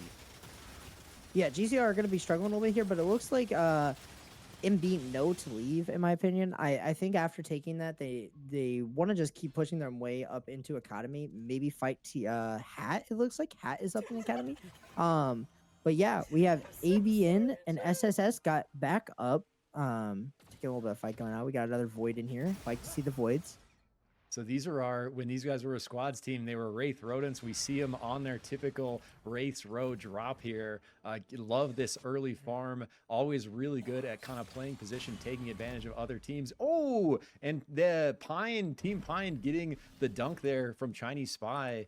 Wait, this is Team Pine, but it's collab Yeah. Chinese Spy game over. Where's Pine at? Yeah. Pine's on MV. Okay, Pine's on the main team. This is Pine's team That's that so Pine funds while playing on MV. So this is Pine's like own personal team. That's what I'm gonna take from this. If Team Pine wins or MB wins, Pine wins. Pine wins. There's GG. no losing. There's Big no losing. brain. Pine has two double dips into the basket here. But looking out early, one team already eliminated off the map. Or no, sorry, there's only 11 in this lobby. Yes, not one team eliminated just yet. But we do have a Fortress Soul and an EXP Soul. Oh. Fortress Soul is a pretty fun soul to play with. Don't know how strong it is. It all just kind of depends on that final circle. Sometimes it can be really strong, but with Huddies in the lobby, it's pretty interesting. Pine is pretty strong here, though. Going to be taking and looking at INT here. Game over, though. Getting into the wall. Double stun onto NIT. Has a lot of damage reduction with that armor. Oh. And it looks like Team Pine is going to be down 2 members. Clap being taken down. Game over being taken down. Chinese Spy has to run. INT just played it better, in my opinion. They looked like a weaker team with worse armors. Maybe not as good as items, but definitely playing to their advantage a little bit better. They're taking out the win. We got a little bit of trading going on here. Yeah, nice fight there for sure. As we look, ABN trying to engage, find an angle on the SSS. Looks like they might have some Spooply looking for an angle on thank you, but just so much damage coming out from the Hudson, pushing that Celeste off. really love this comp look from ABN. The Void, the Zeph, the Celeste. Definitely a bit of a different look than what we've kind of seen, but there's a different look across the board. The meta completely in the air for trios, so they're facing up against a Jewel Hudson Aluna here, so a lot of different looks. You'll love to see that kind of meta beginning to form in our very first tournament here. Like players trying to figure out what's strong together, what's vibing, and also playing to comfort. And so Miss Kate on this Aluna, I haven't seen him much on the Aluna, but Aluna kind of a pocket pick in a lot of cases, trying to make something happen. ABN trying to put out pressure. Thank you. Getting a bit low. Spooply trying to follow up. Does get the damage out. So Spooply actually putting so much pressure out with those icicles. Gets the ground under the gunner and follows up. Huge there. Wow. So an excellent play by ABN. A really clean, decisive fight. Spooply playing the Celeste against the gunner there basically to perfection. Puts the ice underneath him, lets it cook as he's just standing there with the gun spraying. Follows up with the big icicles to the face and procs the shatter. Really nice execution there. Phenomenal. We got 4 teams converging here on Mana Coils. 2 teams already eliminated. GCR and SSS taken out. It looks like MB are going to be taking a fight against TLD again. This time, though, looks like a little more even a matchup with Strikel Jordan being level 7. But Strikel Jordan looking for the bigger picture here. Maybe wanting to take that base camp. Game over, getting hit. Oh, he's just phenomenal. Watching him play Shrike is just watching a master at work. And, you know, you don't want to watch a Shrike do well, but I love watching Pine Shrike do so well. You don't It's want to just watch a Shrike do well. That's too no, funny. I do not. I do not. But watching Pine Shrike is great. But oh my gosh, Armor Shredder. Talk about a power to get right there, or whatever it's called, radioactive rounds. I don't remember if it That got should renamed be or if something. that. Yeah, I was like, if that's on Huddy, that's like nasty. Yeah. So Storm grabs it away from Google. Nice trade off there. Google actually, I know as well, one of the homies in Blue's Discord, a sheriff actually. So Sheriff Google, kind of like leading the charge here, maybe with HTH. We see the Gunner Celeste Zeph, which is almost kind of close to the comp we just saw from ABN, just trading the Void for the Gunner. No, yeah, and it looks like moving into this, we got a little fight going on up here in the north. We got TLD versus INT. INT already taken out a win against Team Pine earlier, getting a little bit of power there. Lemur with a nice, wonderful Bishop engage, getting the damage down onto Sprayed there, onto the Ghost. Nice punch into the heart from Lemur. Lemur just putting out the moves here against INT. Just the Bishop proving to be so strong. Jay coming in with the ultimate. Doesn't matter. Lemur's going to deny INT from getting anywhere further in this game. What a performer. Dude goes from Arena Bishop to playing this Bishop. Holy. Dude, and we saw he got grenaded into the heart. Looks like he was going to die. Actually goes under the heart. Feathers completely under. I don't think they were expecting him to be there because they thought he maybe got ghost grenaded out. But in the end, finds such a good angle. Keeps Jay into the storm. Looking to do it again here to HTH, who we just saw come away with that armor shredder. If this trades hands into the hands of TLD, it is going to be bad news for everyone else in the lobby. Looks like that is going to be the case. Lemur finds another angle onto the gunner. But just like that, Storm is able to take out Jang, get a little bit of a heal up, but really deep in the storm here as the last member. Lemur is not going to let him make his way into this inner circle. So in the end is going to get knocked out at 8 there. TLD racking up 2 back-to-back squad wipes very quickly. Such a strong team, and I mean, they have the Shrike, they have the Myth, they have a literal long range, and I think, honestly, with the Bishop, they have great, phenomenal range as well. And, like, with the Bishop, they are, able to play, like, a really good, like, disengage off of these two. And even an engage is really strong from Lemur, disrupting a comp in the middle of it, pushing an enemy teammate into their team. But MB gonna get caught out here. Height getting Void ulted from a bush. What a classic Wombo combo. You don't see much of those anymore. I'm not gonna lie. People are always checking bushes, but Height, you know, you gotta check them bushes. You never know what might be there. And there was a Void there that time. And surprise Void from Mushroom peeks out, locks him down in the ulti. No way to ultimate that without even knowing he's there. So does get the delete. Big kill on the Moon the Battlegrounds. Moon the Battlegrounds is going to peel without anyone being able to follow up. We saw Spooply trying recall coming through here from, or maybe just looking to get some vision intel from whoever's channeling that. I don't know. MB. Oh, MB. okay. Thank you. Yeah, MB we're channeling that. I like this. Now that's what I'm talking about. Big Abyss gameplay from Big there. That's what we're talking about. That's what we're talking Nice about, and baby. casual. We seen That's Mocha that's going the off vibe. the other day, bro. I hadn't seen much of Mocha, but they were having a crazy performance the last 2 days in the duos and then the arena tournament. Nice Bebo cart. Gonna put him over the abyss, but it's not gonna really make a difference here as game over is probably gonna maybe be taken down by Team Hat there. And it looks like most of these teams are gonna be getting into a fight over the soul now. We have a soul that's on group TP from NB. Ooh, A look, lot they're of on the bush green angle, going kind on. of baiting maybe here. Doing the same Oh, thing.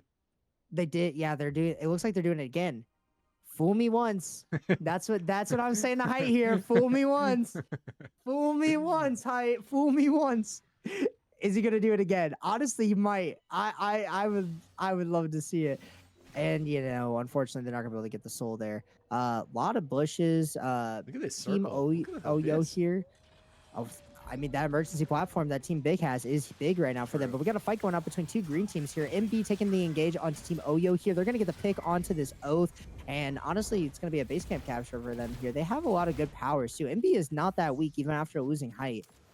True. And Hat finding a pick of their own over here. Looks like they were able to get a member down from TLD. Going to be Lemur taken out.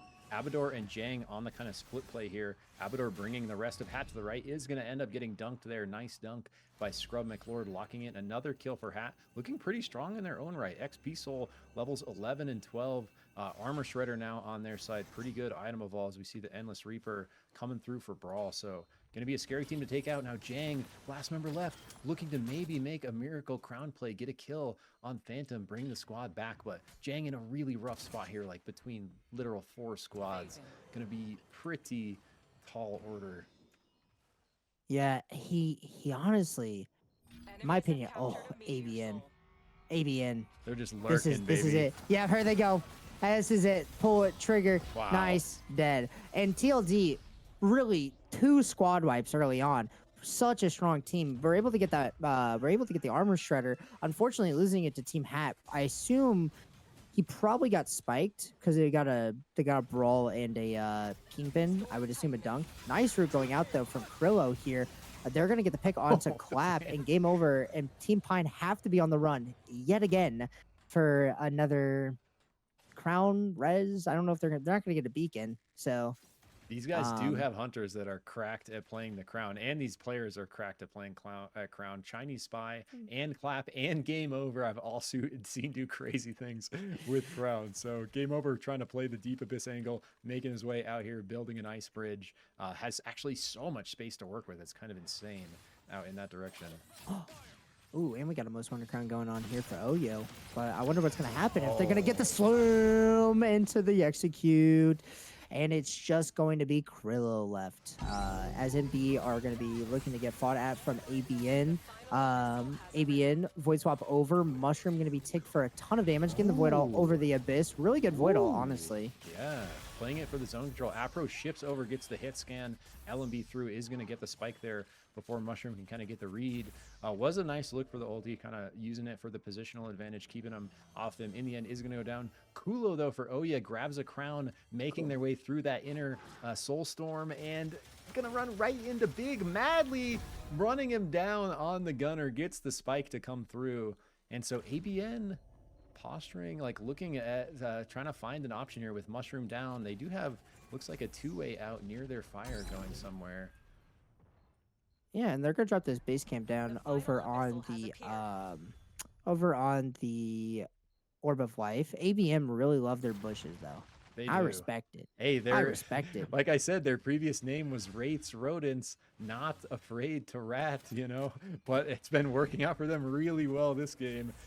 Getting that, you know, easy peasy squad wipe on the TLD there as they find the last Jang from the bush, finding the pick on the height. So definitely getting some kill points through with the bush strat. And, you know, when you think about the final circles here, like as we're getting closing in, besides stuff like fighting over the Soul Warden and such, you know, there's not nearly as much stuff to like farm and creep. So if you have the patience to play the bush angle and you think you have a good spot, definitely could be the play. And no one has even, I think, seen the bush over here, because a bush isn't normally here. So I think someone, if they saw the bush, they'd be look a little sus, but I don't think anyone's even seen it. It's like tucked in the corner.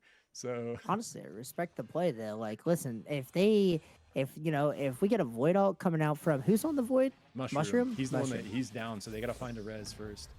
Oh, they are down one. Okay, so honestly, the Bush Cheese is really smart coming out here because like you want to get that placement at this point, you are gonna play that Bush, and it looks like Hat over here looking Yeah. massive. Yeah. Like I mean, like to be fair though, I don't know why Krillo has the That's shredder. Battle but Bunny, honestly, baby. Ricochet, Armor is- Shredder, Aluna. Oh, it is Ricochet. It is Ricochet though. If I don't even know how good Ricochet actually is. You know, Yeah, I it's don't like, really either, to be honest.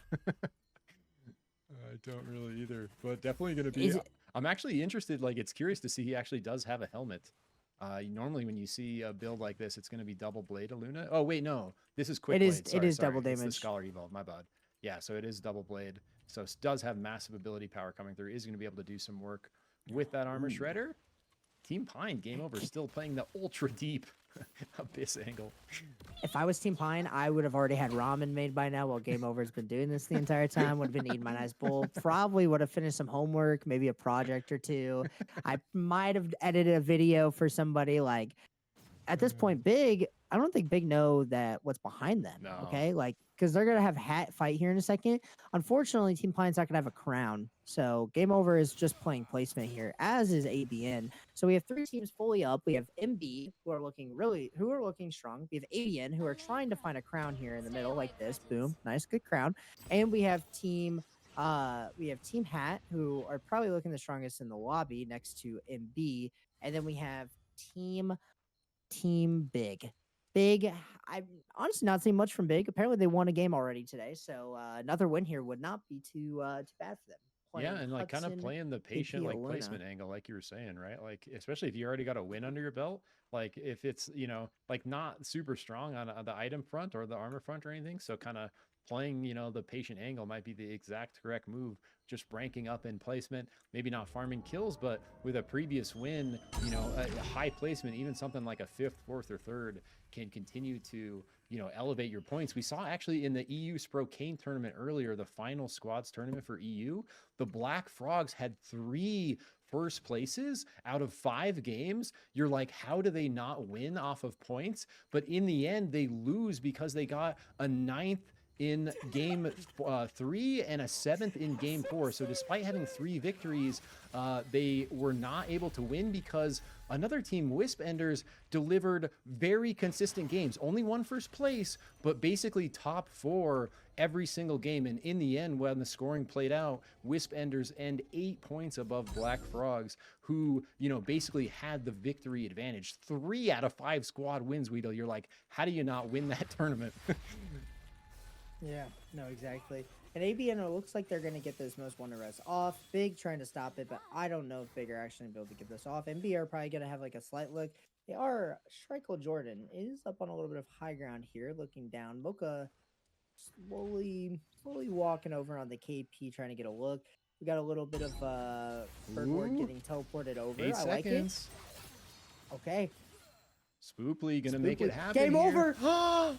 Gonna run right into him, goes for the recall, gets grabbed. Mushroom is back, gonna look for maybe an ultimate. Tonk sends the Celeste ult in, actually counter stuns the Bebo. Game over is 1 shot. Mushroom able to get the kill through, but actually, so Amy is back up, whooshes Mushroom out. Somehow, off the back of that, ABN comes out with all 3 members, but not quite. Hat shuts it down. Areg, actually not Areg, gets the slam through, puts Spooply into the ground there. So ABN, after what was looking like a miracle crown, right back to 2 members here, but still, pretty strong performance from them so far.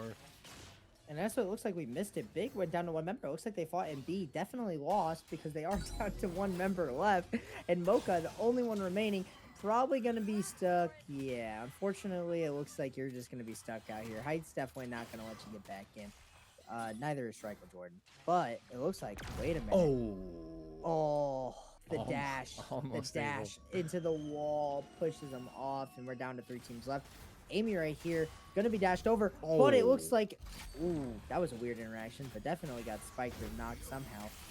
Oh, but now Areg is taken out, and there's just It's just Scrub left. McLord versus Moonlit, bro. Just like that, 2 squads are out, and it's literally just Scrub McLord left. XP lone brawl, and all the full force of Moonlit Battlegrounds. Height looking for the Brawl v Brawl entry here, has the tether out. Afro following up the north. Pine from the right, just too much damage. Ponyboy putting up a pretty good fight here, actually fending them off pretty well. Was able to get Crown, trying to maybe find an abyss angle, fish for a dunk, force them to come to him. Really nice by Scrub McLord to live that. Find a little bit of space here, play a little bit of time, jump pad down, looking for an option here, is gonna get it out even with the ground, charges up the R&B, so shifty here from Scrub on the Brawl. Height continuing the pressure, Afro in with the ultimate, wanting to really lock it down. Scrub McLord trying to trade damage back, tether into Afro, tries to go for it, doesn't get it through, but Kite's back. The tether's movement is just so good, goes back to the boombox. Oh, the right is the boombox, times out. Height is able to take it out, so nice look from Scrub right there, but in the end, not going to be able to stand up to the overwhelming power of Moonlit Battlegrounds. So Moonlit Battlegrounds taking a nice victory here in what was like a pretty decisive win, but it was looking pretty close until the last couple of minutes. Everyone just like murdered each other right here really fast. And then it was literally just a brawl versus Moonlit. Exactly. Right there at the end, we had ABM versus Hat. Unfortunately, I think the fans are they catch you off guard. Those fans catch you so off guard. So the fans bouncing people around, people getting spikes, people going over the abyss. You want to tap glide, you want to do this, you get slam dunks, you get hit by everything, and just in the end, MB were just playing a nice, slow, patient game. They had really good position on the map. I don't know how much intel they had, but for sure they had a really nice positioning. It was really unfortunate to see a team like TLD, who were just who were stomping, unfortunately get eliminated early. Team Pine, you had Team Pine who had game over, who was just honestly surviving for a very long amount of time. With that most wanted crown running into them, could have had the potential. It was really close. Yeah, definitely. And like some really cool trios games we're getting to witness. We saw 3 from the first lobby, caught the last one of this lobby. So 3 games played in both lobbies. Not quite a full 24 teams, 23. And so after these, I think basically these qualifiers and the points, the placement points and the kill points across these 3 games for both lobbies are going to be totaled up. And then the top 12 teams are going to be returning for the finals of our trios, which I think is going to take place on Tuesday, if I'm not mistaken. And I'm wondering if Jang is available to hop back in here and kind of let us know if I think we are done at this point. Are we? Yeah, maybe. I have no clue. I just came in earlier. But one thing I do want to say is some insane, like seeing the different comps and seeing them win is really cool right now. Yeah. Obviously, no one's found something yet that's like solidified as like a meta. It's really nice to see that there's not like necessarily that yet. You know what I mean? Like people are playing what they want to play. We've seen MB with like the Shrike, the Jewel, and the Brawl. Everyone's kind of just playing what they like. You know what I mean? Yeah. And I really enjoy seeing that for the most part. And I know a lot of people are be like, well, you know, there will be a developed meta. I hope not. for truthful reasons, I hope it's variety. I hope that the people that want to be able to play strategic, like the Oath, Hudson, Zeph comp, I hope that gets enjoyed just as much as me wanting to play Shiv, Myth, Krista, or Shiv, Myth, Aluna. You know, like some engage comp, some battle comp. I would love that. And like when you think about what would make, you know, the game feel super competitive, it is that, like, imagine every player being able to basically play their favorite hunter with who they've put all the hours into, and that kind of being able to synergize into multiple different comps with other players that are really practiced on different hunters. Like that's where you're going to get the best SUPERVIVE. So if they are able to achieve, you know, a balance like that, it's going to be really cool to see, you know, some variety. And I think just with the transition to trios, we're going to see a huge mix up in what people are kind of comfortable picking. And we've seen it just in this series of trios where, like you mentioned, people much more likely to go back to comfort, and resulting in really cool team comps that we're going to have to see, you know, how they kind of stack up against each other in trios. So trios opening up middle of this next week, I believe on the 2nd, when we get our midweek patch hitting. We're going to get the new hunter, Eva, as well as, you know, all the kind of patch changes, new season, new battle pass, new skins, like all kinds of crazy stuff hitting with the trios change. So it's going to be a cool season, man. I'm pretty freaking excited. Like, I was pretty caught off guard by the trios announcement, but after what I've seen and all the kind of feedback and stuff and kind of understanding a little bit more about what it means, I'm pretty excited to dive into it. No, as am I. Like I said, trios being something I've been wanting. So I'm really excited to get to play. Really excited to get to see it, and obviously getting to see some of it today in like a more competitive sense. Really enjoyed seeing the variety. I hope the variety gets to stay. I hope that was one of the biggest things I also had with trios was like I feel like a lot more variety is possible in trios because there's a lot more people who can learn to play the like their limits a lot better in like a lesser squad sense. Now duos I said was way too skirmishy. I don't think a lot of the hunters would be able to survive in that, but I do think with trios that a lot of things can be played. Now I do think there's gonna be some things that are better than others, but obviously kind of seen today just a little bit. I don't remember what squad it was, but I feel like there was a brawler KP a lot. Definitely saw a lot of brawls and KPs. And like honestly, more Jins than we've seen in squads. And so I think, like we were saying, like hunters that are more skirmish heavy, more looking for those, you know, kind of pick and deletes in and out type of gameplay. And you mentioned like the Shiv, you know, really feeding off of the burst if they're able to get those kills through, getting those resets. I think we are going to see kind of a, you know, resurgence of those hunters that have that really strong, you know, isolated fight potential, like making more of a showing for themselves in threes than they've been able to do in squads so far. And that's exciting to me because we have kind of seen the squads meta solidify a little bit in competitive where people will mix it up, but very heavy, you know, on the Oath, on the Zeph, the Myth, you know, a lot of these hunters that just add so much value to the squads comp. Correct. Another thing too is like the fact that we have trios and like clearly we just had 2 group stages. We almost have enough teams to be able to do this in NA again. Relic, are you there? Yoo-hoo! Knock, knock. We got 2 full, almost 2 full, some of these people might be EU, but almost 2 full group stages again. Oh my gosh, it'd be so cool to see in another trios competitive setting.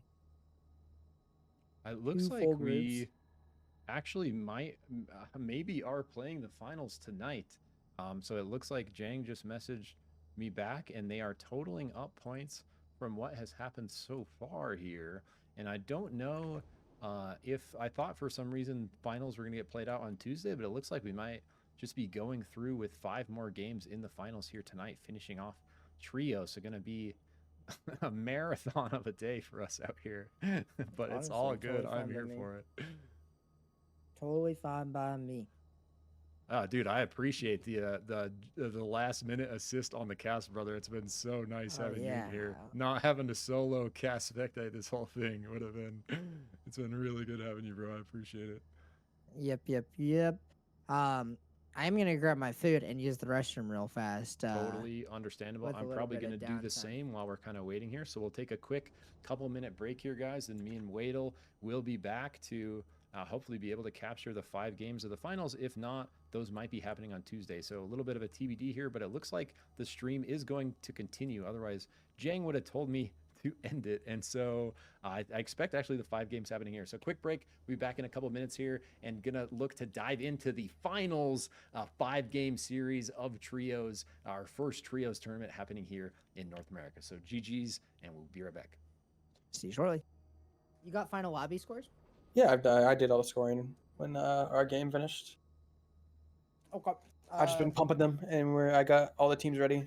So yeah, Jang setting up a screenshot for you guys to show the final scoring, and then yeah. Thank you. Let me DM me when Zig's back, and I'll invite him. I just got back, brother. Actually, just grabbed the invite from someone, so thank you. Oh, perfect. Okay. Good luck. Jang will send you a screenshot soon, and have fun. Yeah, you too, bro. Good luck out there. So, we got some final teams here. We got Let's PSA, a strong team in lobby group 1, along with YL. You know, PSA really strong around the board just in general. Like Pamu was pumping, Starflash with the hooks. I remember who their other one was on PSA. It was Starflash on the Kingpin, Pamu on the Ghost, and then F. Someone on Bishop, I think. I don't know, dude. I've literally, I've watched so much SUPERVIVE, and I have to, my brain has to discard any past information because only have so much capacity to keep up with spectating casting, and I'm on like the freaking 10th hour today after like a full day yesterday and Friday. So I'm living in the present, my friend. We'll see who the third member was when they get back. I got you. And YL coming into this lobby as well, really strong. Saucy popping off on the Ghost and the Strike. We had TNN who was popping off on the Krista and the Oath, obviously switching back over to the Krista. And Wad, aka Cat Microwave, I believe, popping off on the Jin. Then we have Team Yeah coming in. Really strong overall. In top 3 2 times, but did get a nice little cheeky 8th place, I believe, coming out in game 2 in their lobby. Bag, another team I'm excited to see here. Team Bag was, Team Bag. What's there not to say about Team Bag? They were fighting. I love Team Bag. Lenny, one of my Shiv friends there. And then MB, we had MB, solid performance there. We saw at the end, just able to play the map, play the position really well. TLD classic, TLD coming out really strong. We have Jang out here, the last Jang, as you mentioned during the one game. We have Hat coming through. Hat were in that final skirmish there. Did seem pretty oppressive, but unfortunately fell too short to MB in that final game. Big, I heard Big were performing really well. They were saying that that was their poorest performance of the night, and if that was their poorest performance of 5th place, hey. Yeah, dude, Mocha was going crazy yesterday. We didn't get to see the squad or the trios matches from them today, but yesterday and the day before, I've seen Mocha just going turbo in the Kingpin. Yeah, and then we have CBT. So many Jin players in this lobby. You know what I mean? Like we have Quiz, we have Cat Microwave, we have Flame Dev. I'm looking through this and see if I got any other. Who is it? Caesar. I got a lot of abusers. What do you think? Hold on. What do you think about the double Jin on the Quiz illusion? Like they're doing the DBZ like Trunks Goten like fuse here, becoming the Ultra Jin by combining their Jin knowledge, but one of them has to play Bishop every time. Yeah, exactly. It's just watching that team play is just like, it's so funny because I'm like, are they gonna do well or are they gonna perform not well because of their team? I have no clue. I think the double Jin knowledge, it's like when you have like a team full of shivs. It just doesn't work. No offense. But they're making it work. So it's crazy. We'll see, bro. Literal, both of these guys like contributed to my Jin guide, which I think is my best hunter guide that I've made on my YouTube so far. But I basically got intel from both of these dudes in the Jin channel, and they had a little bit of content up at the time showing some Jin tech. And so big shout out to these guys, like basically, carving the path for Jin mains out there, figuring out all the Jin tech. And of the hunters, bro, Jin has the most sort of like subtle tech, and like there's just so much going on. That video, that guide ended up being like an hour 15-minute beginner's guide because there's just a disgusting amount of micro kind of mechanics within the Jin kit, and that's just the very beginning. That was only a couple months of Jin being in the hands of these guys, and now that we got more Jins in the field, and now with the switch to trios, bro, with Jin maybe potentially becoming more viable with that skirmish like assassination playstyle we were talking about, like I don't know, man. Team Yuck could put something together here.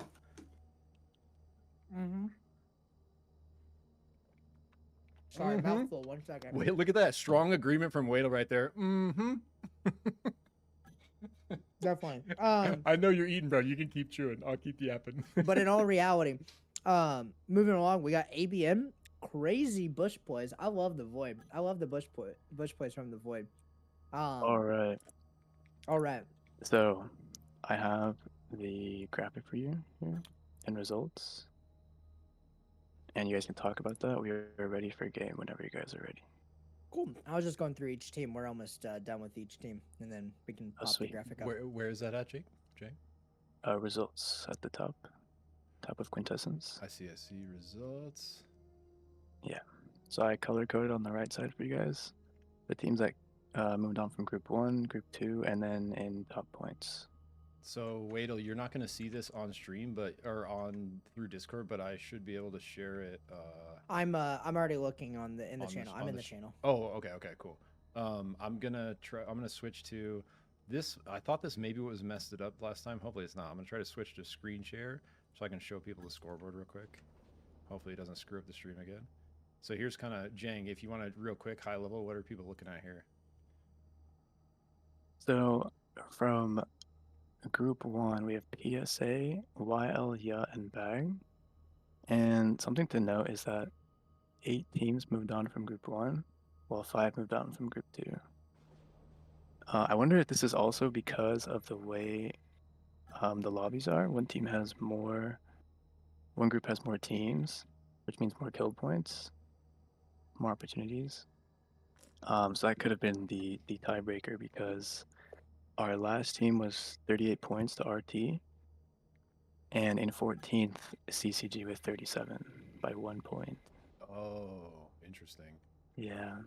That is interesting. It's like, yeah, I guess the points are like more accumulated at the top of Group 2 or something. That is interesting. I will say, watching Game 3 versus Group 2 versus watching game Group 1. Group 1, I feel like a lot more teams were sporadically killing each other, versus Group 2. I feel like it was a lot more of like the same teams were killing teams. You know what I mean? Like that's when I was spectating. It felt like in Group 1, it was sporadic killing. It was just like balls to the wall. They were going crazy. People were killing each other, and like a lot of teams were doing really well. Like a lot of teams were just like going at it. But then in Group 2, it felt like there was like a few teams up at the top, and then there was just like a couple teams straggling behind getting those kills though, and like the rest of the teams were just falling. Yeah. A couple of these teams in Group 1 actually so close to going through, and Group 2. Look how many are in the 30s. BBW actually really close to the cutoff as well, just 2 points short of where CCG is in like 13th, and then we're just 3 points between actually getting in. So, and then 33 right below them from HA, 230s over here in Group 2. So a lot of teams really close, just points away from going through, but not quite. Yeah, and I will say, moving on to like some of our other teams that where have obviously come through. We have Cat, who came through based upon points as well. Cat was another team that performed really well. They were kind of like performing, like I think they were performing well in the sense of like throughout the games, right? They weren't overperforming, but they were never underperforming either. You know what I mean? They were always just staying right at a good level. Their composition is a little. I like their composition. I do think, in my opinion, it's a little sporadic for me. Like it's a Jin, Zeph, and a gosh, I can't remember what Azarath plays. Choose wisely. We're in it, baby. So we're shipping it in. Let's go. Everyone ready here? Switching back to game view. Yeah. No. Speaking of the Jin, the random leads us to the Jin pick here. And I did look at the last one. The last one, by the way, of PSA was Atheos and was Bishop, and there was crazy plays coming out from Atheos. I remember that. Thank you. So sometimes that's going to be a team to be looking out for here in this one. Like PSA was looking very strong all 3 matches. Top of the results too. Right. How many points did they have? 91. Nice. Right, MB, even 3 up from MB. MB and TLD right behind him, though, 88 and 87 with the 85. Man, also, the top is really close, too. I'm glad RT made it, but in a real note, Group 1, think about Group 1, right? Group 1 is really skirmishy. Group 2 was not that skirmishy, but a lot of Group 1 made it into Group 2. So is Group 2 going to have to adjust to the Group 1 style of play, or is Group 2 going to force Group 1 to adjust to the style of Group 2 play? True. Yeah, it's gonna be kind of an interesting little like mini lobby meta shakeout here as these guys clash, and the one lobby has a bit of the advantage coming in with 8 squads versus the 5. So I think such a stacked lobby coming in here. This is gonna be so hype, and we do actually have the full 13 teams on the map here. So starting the game with 39 players. I actually didn't even think you could do that for some reason in custom, but it is. I didn't think so either. Online here. Teleport Soul, Shrapnel Soul, 2 armors in grind, and where are the other 2? On the train that, oh, no, wait, no, there's just 2? on the map, maybe on the train. Sometimes knows? there's a All little I map do bug know- on that. All I do know is that my team RT made it barely, okay? And that means Dude, I that they are saw going that. to Let's and go. they are going to be the team that I will root for to the end of the times in this. But these colors are very I've never seen like the 13 team color scheme like what they went with here. And we got a lot of like red variation here, Burgundy? you know? We got burgundy, we got red, we got pink, we got light pink, we got lilac, we got purple, we got orange, and we got dark orange. If you're colorblind, you're screwed, bro. Poor Duck is a color. Ooh, Abador! The door getting the snipe onto Pamu. PSA, the team to look out for is being taken down by TLD. Guess what? You're in the big leagues now, PSA. You gotta be playing like it. Yes, sir. Diving right into the action here in game 1 of our finals. Going to be a 5-game series closing out the Trios Tournament. Very first Trios Tournament for NA, by the way, coming together in Jang's OOOTECH Quintessence event. And so actually a bit more early violence breaking out on the map. Perhaps, you know, things going to be even more crowded, Wedel, with that one extra squad from what we've seen so far. We spectated a 12-team lobby, then we spectated an 11-team lobby. We're rolling into this baby with 13 squads. And looking at this circle shift, it's going to force the Great Migration. We are going to see a massacre very likely in the heart area here. 100%. We're going to see the Great Wall come through again, the Great Wall cloud of players. And obviously this Ion Acres is going to be a little skirmish. We got these green teams playing down here. Shrike Jordan always with that Bebo boombox, I swear. Honestly, a really good power for a Shrike. Yeah. Like, it's literally just it's another free disengage. Good old Shrike Jordan getting that base camp, trying to pick it up as Annie is trying to prevent it. Obviously, being able to do that, Linny is showing up now as Shrike Jordan is still trying to get this up.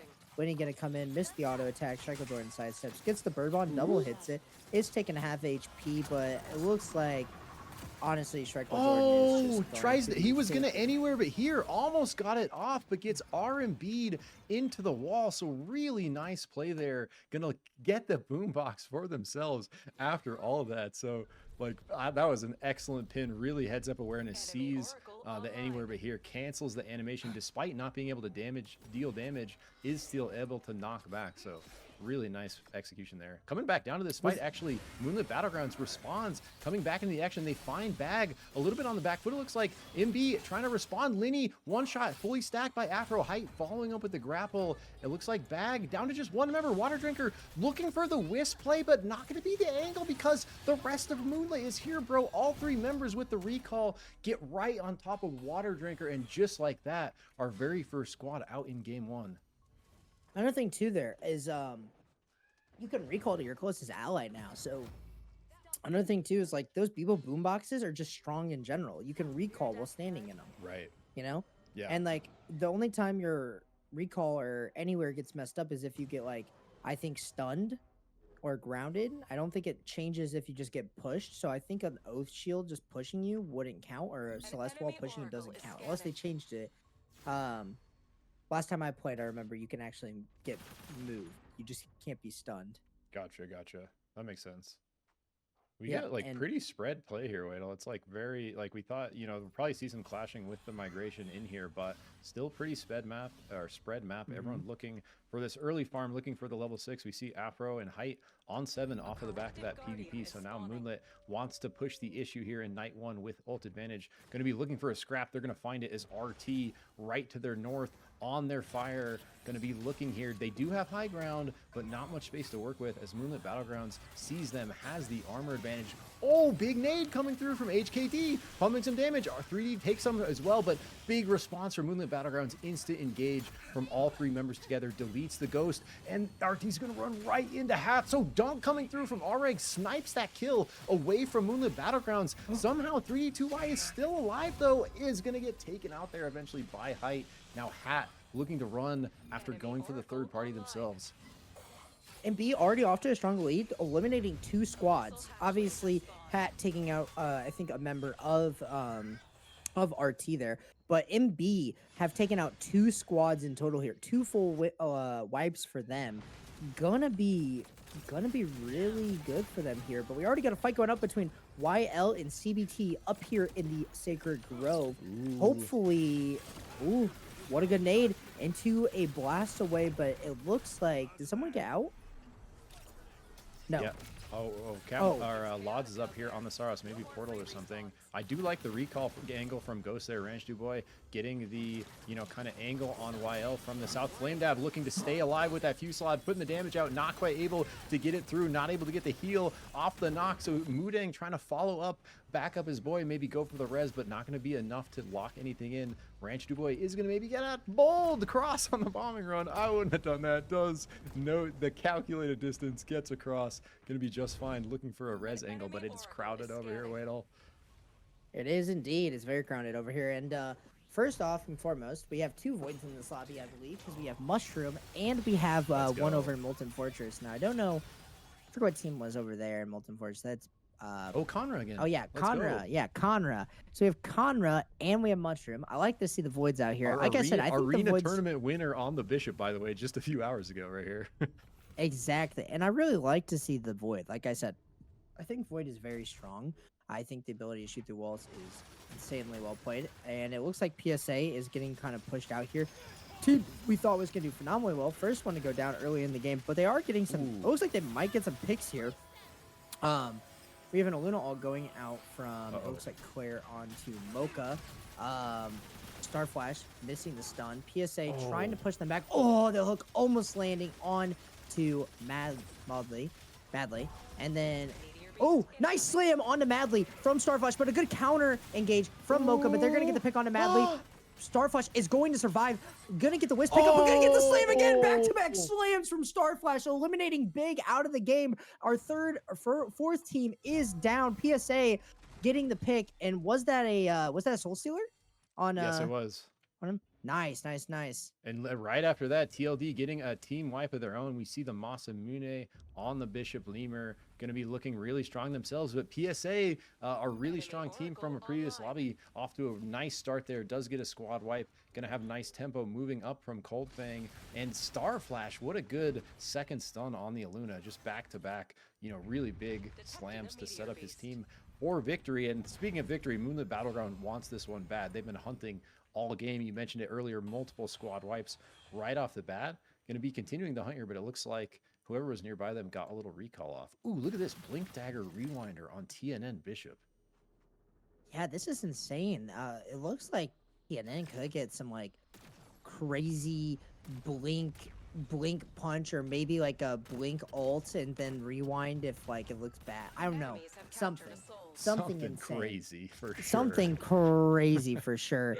But right, it does look like CBT is a little behind. I think YL will probably end up trying to look here for sure. I mean, I'd look here. I'd look at this and be like, I smell something weak. And that's CBT right now. CBT is not cooking, and YL is cooking. All right. So hopefully CBT can get out, move out, get a little bit stronger, and maybe look for a third-party angle. TLD also looking really strong right now. Level 11's going out. That's really good for them. That is a level 2 ultimate and I think level 4 ability, depending on if you do all 3s on everything. Interesting. Bomb sitting in our bushes. Yeah, like this ward is out here, and the cat knows they're there, it looks like, and Bomb a little nervous to maybe cross this gap. But look, coming behind Cat, the unexpecting is TLD Lemur with the Delicate Disguise Bishop. Cat sees the invis. They're like, oh no, let's get the hell out of here. This is not the angle. TLD, maybe he's going to catch him. Bomb pushing over at the same time here, though, improving, coming back to try to link up with his team. Jang with the R&B is going to push him off that ledge. Improving with the wing south is going to maybe live, but Conrad does get taken out. So after that, Cat gets out free. Bomb's able to come away from their ledge, but they lose a member in the process. I really like this Omzor person. I just like the respect of just playing Shrike. You know what I mean? I know Shrike with Jordan does it, right? But I just like seeing another Shrike out there. Now, I don't like seeing a Shrike at the same time when I'm playing, but honestly, what about I like on your seeing... team, Wedel? I've had it before. Okay, maybe we don't. Maybe we don't. Maybe we play Zeph instead if we're named PYN somehow. That's the label's our name. TLD are gonna try to stop this res. Unfortunately, I think they're gonna be able to get it off. Maybe. No, looks like Omzar is gonna have to leave out. It is strike, so you really don't have like a ton of mobility. You kind of have to look out a lot earlier. Jang is chasing and improving here, but I think improving gets out with the. I bet you the hover wings are. I bet you go power user, if you want to check. Did he? No, he actually didn't. Go Actually, power double user. helm, so tank Bishop. So I'm really shocked here because power user would be really strong with hover wings. You'd be able to get those things on low cooldown and be able to fly around for a while. But a couple other strong teams here. MB checking the bushes, gonna get a little fight in with YL here. YL is gonna get into a little safe spot. Height's gonna kind of try to chase him. Nice kill from Trickle Jordan. They're gonna be able to get the stomp here, definitely for sure. Get another pick. YL is gonna be down to one member. TNN with the blink, with the rewind. And it looks like CBT is going to look for a third-party engage. We got a Bebo boombox into it. It's insane blink punch. Doesn't get a pick, unfortunately. CBT are going to probably stop them from getting that res there. And I think Height went down as well in the process. They're going to get the res off to the north. And CBT get a little bit of spoils of war. Dude, I love that look from TNN. What a bold play. Last member left. Thinks he can do it. Almost able to pull it off. Punch and Pine out of the boombox, almost able to get the LMB through to lock in the kill there. Not quite. And had a Wisp in there as well. Pushes them both off the Wisp. If that third party wasn't there, would have been able to probably get his homie back. So really strong look from the double exotic. Bishop here going to be continuing to try to kite south to live now. Maybe looking for a crown as the storm decays. And speaking of crown, that's what Improving wants to find here. But going to be really hard as he's just... oh my god. Azrath checks this bush now. Come on, Azrath. Yeah, you got to check that bush, buddy. Oh, it's no. unfortunate. It's unfortunate, but this bush is going to get checked any second now. Like, we're not... Honestly. Oh, no. Wait. Wait. It looks... Oh, insane hook coming out from... I can't see, but Areg, not Areg. And it doesn't matter, though. It looks like Azrath is going to get back, get into safety. Unfortunately, does not have enough damage to take them out real fast. I think if they had their other member up, they would have taken out. Improving. This is hilarious, bro. Fighting. They just have no idea. Improving is like, if I don't move at all. Could you click on Improving? I'm curious where he's looking. Okay, we see where he's looking. I just want to see where he's looking. Like this way, right? Because yeah. there's the thing with the Jhin, right? Where if you're in a bush and you look at the Jhin, his passive falls off. He knows someone's looking at him from somewhere nearby. So Improving knows the tech. Looking away here, we see his vision cone kind of clearly right there. But it's so funny that they didn't end up checking that one. Hat getting the res off. Ranch going to stop him. Probably going to die out here in the Meteor Soul circle. It looks like Hat is going to get pushed into another team. Starflash going to get the... Ooh, misses, unfortunately. And it looks like PSA is going to try to come back to the island here and maybe get the pick onto Scrubward. Scrubward going to use the ultimate. Might kill Starflash here. Definitely going to kill Starflash here. Homu trying to get the finish on. Gets the healing back up from the... Volcanic Rebuke. It doesn't matter, though. They're going to get the res, and Scrubward's going to run on out of here. And it looks like... Going to be a tough spot here for Scrub. Really nice moves against the other team. Kenny Juke, another one. Some nice feathering and shifting. Gets him all the way over here, but he's going to run right into an invisible TLD. There is nowhere for poor Scrum McLord to go, except for this island, where he finds, like, right in the middle of everyone. Actually going to get a second to breathe as TLD is distracted, it looks like, from Moonlit Battleground. So we're going to get a potentially really spicy fight here between two of our top squads. And just like that, YL eliminated somewhere across the map. Looks like Bomb Improving was able to make it out of that crazy situation, somehow got a crown through all that, capping this fire. So in a pretty decent situation here, going to be able to maybe play time while Moonlit Battlegrounds is totally distracted. Really nice Bishop Wings tech up on the top of the wall. Abador looks like he's still hunting, but he's going to want to probably come south here if they're going to try to look for this fight against Moonlit. Looks like they are going to sort of peel off. We're kind of resetting. And after all that, Scrub McLord lives, bro. Yeah, and it looks like a lot of teams are going to have to be moving in. Cat are trying to clear this island, but unfortunately, they can just not do it. And for some reason, Flame Dev is moving out to this island. I hope that everything goes okay for them. It looks like, he threw Dagger behind. Dagger tech. Oh, and Improving was going back in, but gets sniped by MB. MB versus TLD going in. We have the brawl in the face, doing a lot of damage to TLD. TLD gets taken down. Looks like Lemur gets taken down by Strikel. Jordan gets sniped, and Jang runs out. Jang's going to be running into PSA. PSA is probably going to take Jang down here, and I think Abdor is going to get taken down by MB. Unfortunately, Lemur getting taken down early by the brawl really caused them to have a Wow. unfortunate, but PSA is getting taken down by the follow-up from MB, and it just looks like the lobby is at the mercy of MB here. But it looks like Mixed Scrumlord could get the Let's go, baby! Take it! Goes through. Take it! Scrub McLord pulls out the miracle, brings all of Hat back, jukes multiple teams, gets a crown, waits out the time, puts Hat in a position to come away with this match. Now they have an isolated member of Moonlit Battlegrounds, the strongest team. Can they take out Height here? The rest of Moonlit coming to follow up. We have another fight on our right. Big damage out on both teams. Member down in the 2v2. Moodang with the double exotic rewinder Blinkstone. Looks like Caesar's going for the res on Toilet. Gets it off with a GA. It's going to come through. Toilet up. He shifts out. He's actually going to live somehow. Moodang trying to follow up a little short on that grapple slam. Going for a res of their own. Ranch Du Bois getting up Flame Dab. Flame Dab's up. The grenade is out. They're all back up. So back to a 3v3 over here. Insane fight between CBT and Cat. Multiple members of Cat solo. Caesar taken out. Last member left here on the Krista. Can they do it?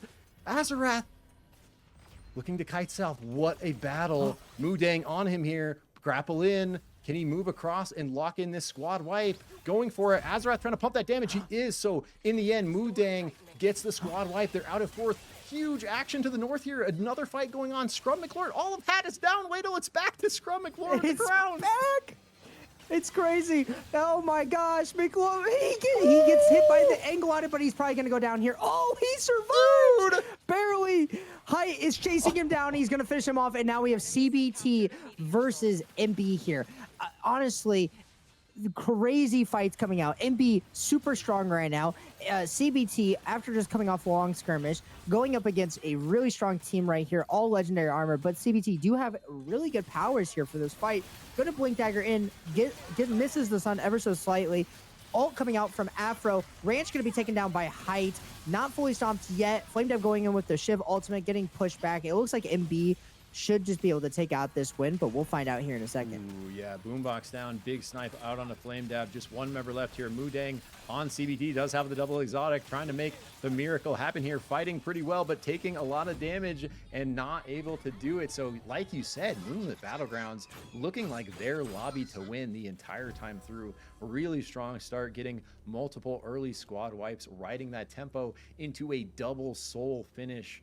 And yeah, just really clean execution on the kind of micro and macro from Moonlit. Exactly. And one of the biggest things there as well is the top 3 teams from Group 2, by the way. It was Hat, TLD, and MB, right? They survived pretty long in that game. And honestly, the Group 2, I would say the Group 2 teams looked like they were skirmishing a lot. All right, it looks like they adjusted.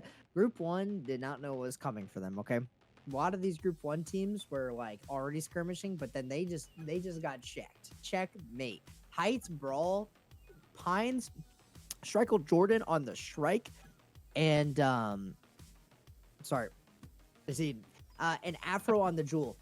Insane. Yeah, insane. For sure. Afro's Jewel is completely nutty. She did like she had a crazy performance last weekend in the last tournament I casted. Moonlit Battlegrounds coming away with the, you know, kind of last big Sunday night vibe tournament victory of squads last weekend. And in that performance, Afro putting up just crazy games on the Jewel, who a lot of people think are basically gutted after the iframe removal, right? So it's like for people to be able to still be holding their ground with that hunter, and not only holding their ground, but, you know, making some crazy plays happen. It's really cool to see, you know, the few jewels that are really committed to the hunter still making it work. And Afro, you know, one of those that's able to still, you know, pull off these crazy plays, just having to do it a little more carefully, a little more calculated, you know, without the iframe on the dash for the ulti now. Only dodging projectiles, so still going to be able to stunned, crowd controlled, pushed out of that. That's our third Bebo random pick of the day across both tournaments. I think Bebo's winning in the random picks. I was just selecting earlier, but I'm liking the random spectator selection. Yeah, I love it. I think we have Final Destination for this game, so Final Destination is always a fun one. You know, it forces teams to play around this like specific point of the map that's going to eventually be there. final home, final battleground. I think of like Final Destination is like the opposite of cross country. Like both of them are really cool in their own right.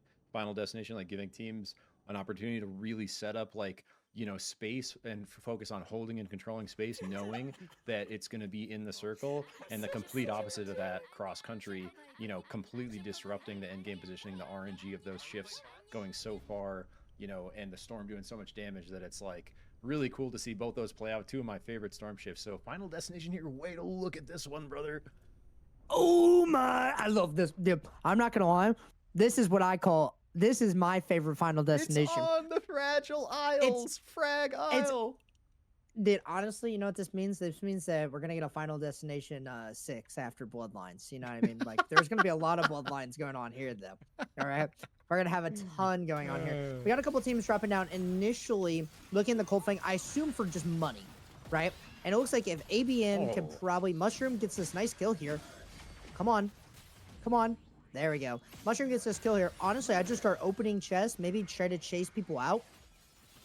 Start making that bank. Start getting your bag. Yeah, there is a lot to be had here down here in Cold Fang. It looks like they were going to be the only two.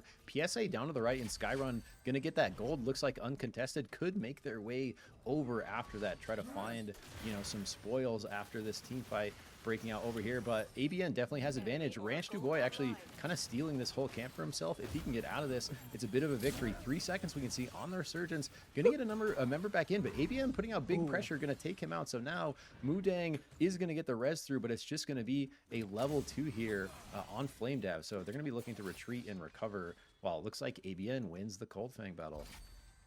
Yeah, and right now, like I think Cold Fang pretty strong, pretty good early. Looks like a couple of people from MB were going down. It looks like Shrike'll Jordan was doing some Shrike'll Jordan things though. Oh, nice little nuke, cheeky nuke going off over here. Level 1s with a level 6 Krillo on top of 2 level 1s. I absolutely love it. I think that is like phenomenal to see. It's like one of my favorites. MB are just gonna be running out of this probably. You got Afro probably farming off somewhere and making a little bit of that money. And a lot of the early games, whenever you have Resurgence, I think one of the major things about the early game is like there's the Jewel iframe. I'm sorry, bro. So now Boars are Jewel's #1 enemy. It's so annoying to fight Boars as Jewels. Now we see it right there. Even going from behind, bro, still gets stunned. That's so crazy. I think they should just bring it back and just get rid of the damage. But that's just my opinion. But regardless, we got another big fight going on here. TLD looking at Bag right here. Bag, another team I love Bag. Bag have one of my favorite hunters. He got the Shiv, Lenny on the Shiv especially. Yeah, Lenny a really good Shiv too. Yeah, 100%. Not as good as me, but really good. I'm just messing well, who's around. as good as the Go, baby? Yeah, man. But Lenny, I love watching Shiv play, and I think there's no other. I didn't see another Shiv in the lobby besides Flame Dev. So, gonna see a little bit of. Looks like Bag is moving back a little bit. Yeah, they're pretty split. Lenny was way off to the right, so I think Annie and the Aluna Water Drinker are going to be a bit isolated here. We see Water Drinker going to the right. Annie maybe going to get caught out here, trying to kite it out a little bit against Hat. Hat looking for these easy kill points. Already just barely wide on the grab. I don't know what happened right there. What slid him into the tree? Oh, I think when he jumped up, he got hit by a Luna LMB. Oh, okay. It was a spike. Okay. Or one of those two. Like Regardless. Oh. Afro is down. I don't think it really changed much. MB's already moved away. I think being split is somewhat fine now with the new recall system, as long as like it's a 1-2 split. Because you can kind of like recall to your closest ally, Yeah. And it looks like ABN got a lot. They got to do Catacombs Vault. They got to get Cold Fang money. They're trying to just walking out. They have Abyssal Eye, health packs on the Celeste. They're kind of just chilling. Yeah. But we got a big fight going on here. Ooh, Prisma falls. PSA nice slam coming up from Starflash, bro. They're so Starflash with the gate and the follow up from team. We see a Theos there following up. Areg trying to get out of here. Oh, but TLD coming from behind PSA for the third party. Lemur looking for the angle. Jang following up some damage. Cooldown's already down on PSA, so trying to just buy a quick second here, get abilities back, heal up a little bit, have the re-engage maybe against TLD, but PSA in a really strong spot here. Oh, ABN gonna find the angle on him coming from the storm. ABN are gonna play this a little slow. I think ABN are gonna be like, all right, what's going on? They're ABN are coming from you know. when it's they like, need to. Oh, okay. TLD gonna fight here. This could be a possible look back. Amy is going to be taken down just a little bit. They're going to be pushing up into PSA now, so ABN is going to be between two squads. They have to find themselves a little bit of land to sit on so that they are going to be taken. But Pomo go over the abyss, getting the spike onto Amy. Mushroom going to probably try to glide and fly out of here, and TLD is going to, looks like, just keep like walking forward with them. Spooply probably going to be taken out here, I would assume, by Starflash. Mushroom is trying. Ooh, nice hook from Starflash into the slam. 3 seconds on the research. Gonna get the Zeph back. Amy needs to get back in here. Gonna try to get a glide away in a different direction, likely going for maybe a hard angle. Same direction, kind of. Spooply. Pomu maybe he's gonna catch her. Gets the spike. Tragic. So Amy's gonna get knocked. Spooply still last minute left. 5 seconds on Mushroom. Pomu trying to put out the napalm to cut off the escape, but Spooply just too slippery on that Celeste is gonna get Mushroom back. ABN stays alive. And TLD have been following PSA from behind. They're gonna get a punch on a lemur. That punch is pretty, or Jang. That punch is pretty big. Getting Jang knocked out. TLD have to move towards a respawn beacon this time. Jang getting caught out right there. Myth is good with a lot of mobility and a lot of like helping disengage, but another problem with Myth is just like you're so squishy, you know? Yeah. You get picked so easy. Yep. So you got to be very careful being split. For sure, bro. And like if you get caught, if you're taking damage and you're not able to get like a good phase shift angle out, it's like really hard to kind of recover once people are on top of you with the Myth. Coming over to a Myth fight with Bag over here. Annie trying to pump some damage out, looking to follow up with the kill onto RT. RT on the back foot. Gosu trying to live, as well as Oath to the north. 3D trying to set up a chonker around the fire. Bold move here. Looks like Water Drinker on the Aluna trying to finish him off. Last member, he wants to probably get out of here. It looks like he wants to actually stay and fight this. Getting caught between all three of them. Unfortunately, Bag is going to take down RT, being the first squad eliminated in this lobby.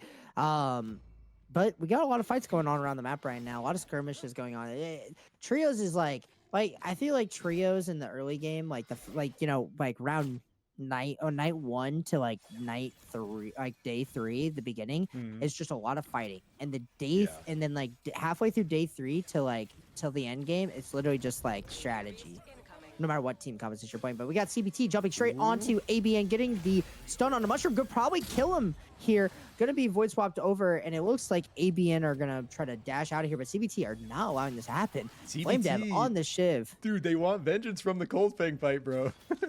They do. And Mudang is on the run. They went over the abyss here. Gonna go back with the dagger. Ooh, really close to being saved. But we got bomb from behind.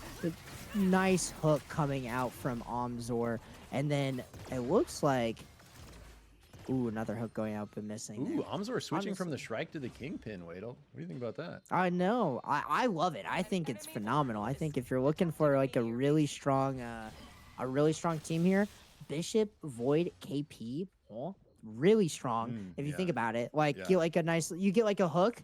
For example, you don't even have to use your slam. You could also have like a Void Snap channeling out on that hook. And it looks like Bag is going to be down to one member left. Water Drinker going to have to be running out there. Cat is not going to chase. But MB are not going to look for an engage. I was getting ready there, but they were not looking for it.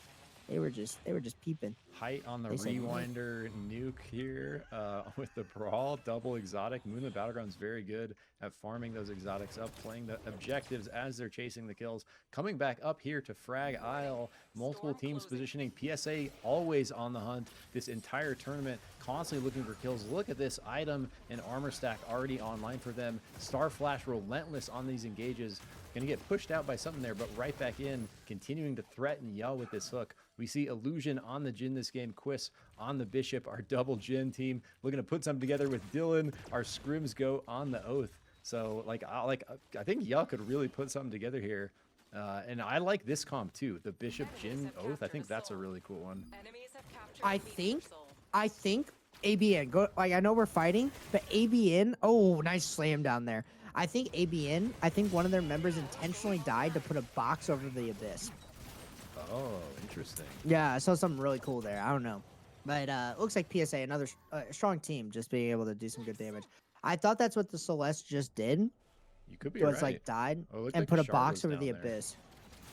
Yeah, might be no right. quick up. That's We pretty got, cool tech. ooh, nice punch coming out from from Improving, and it looks like we're gonna get a nice Void ult going out, getting stop that Shiv there. Shiv did some Flame Dive doing some great damage. They're gonna try to swap him over, but Conra getting killed by Mudang. That's the brawl power for you. Gonna be trapped here. Ohmsor going up next. Improving gonna try to get the res off, but probably gonna have to just escape and save their life here.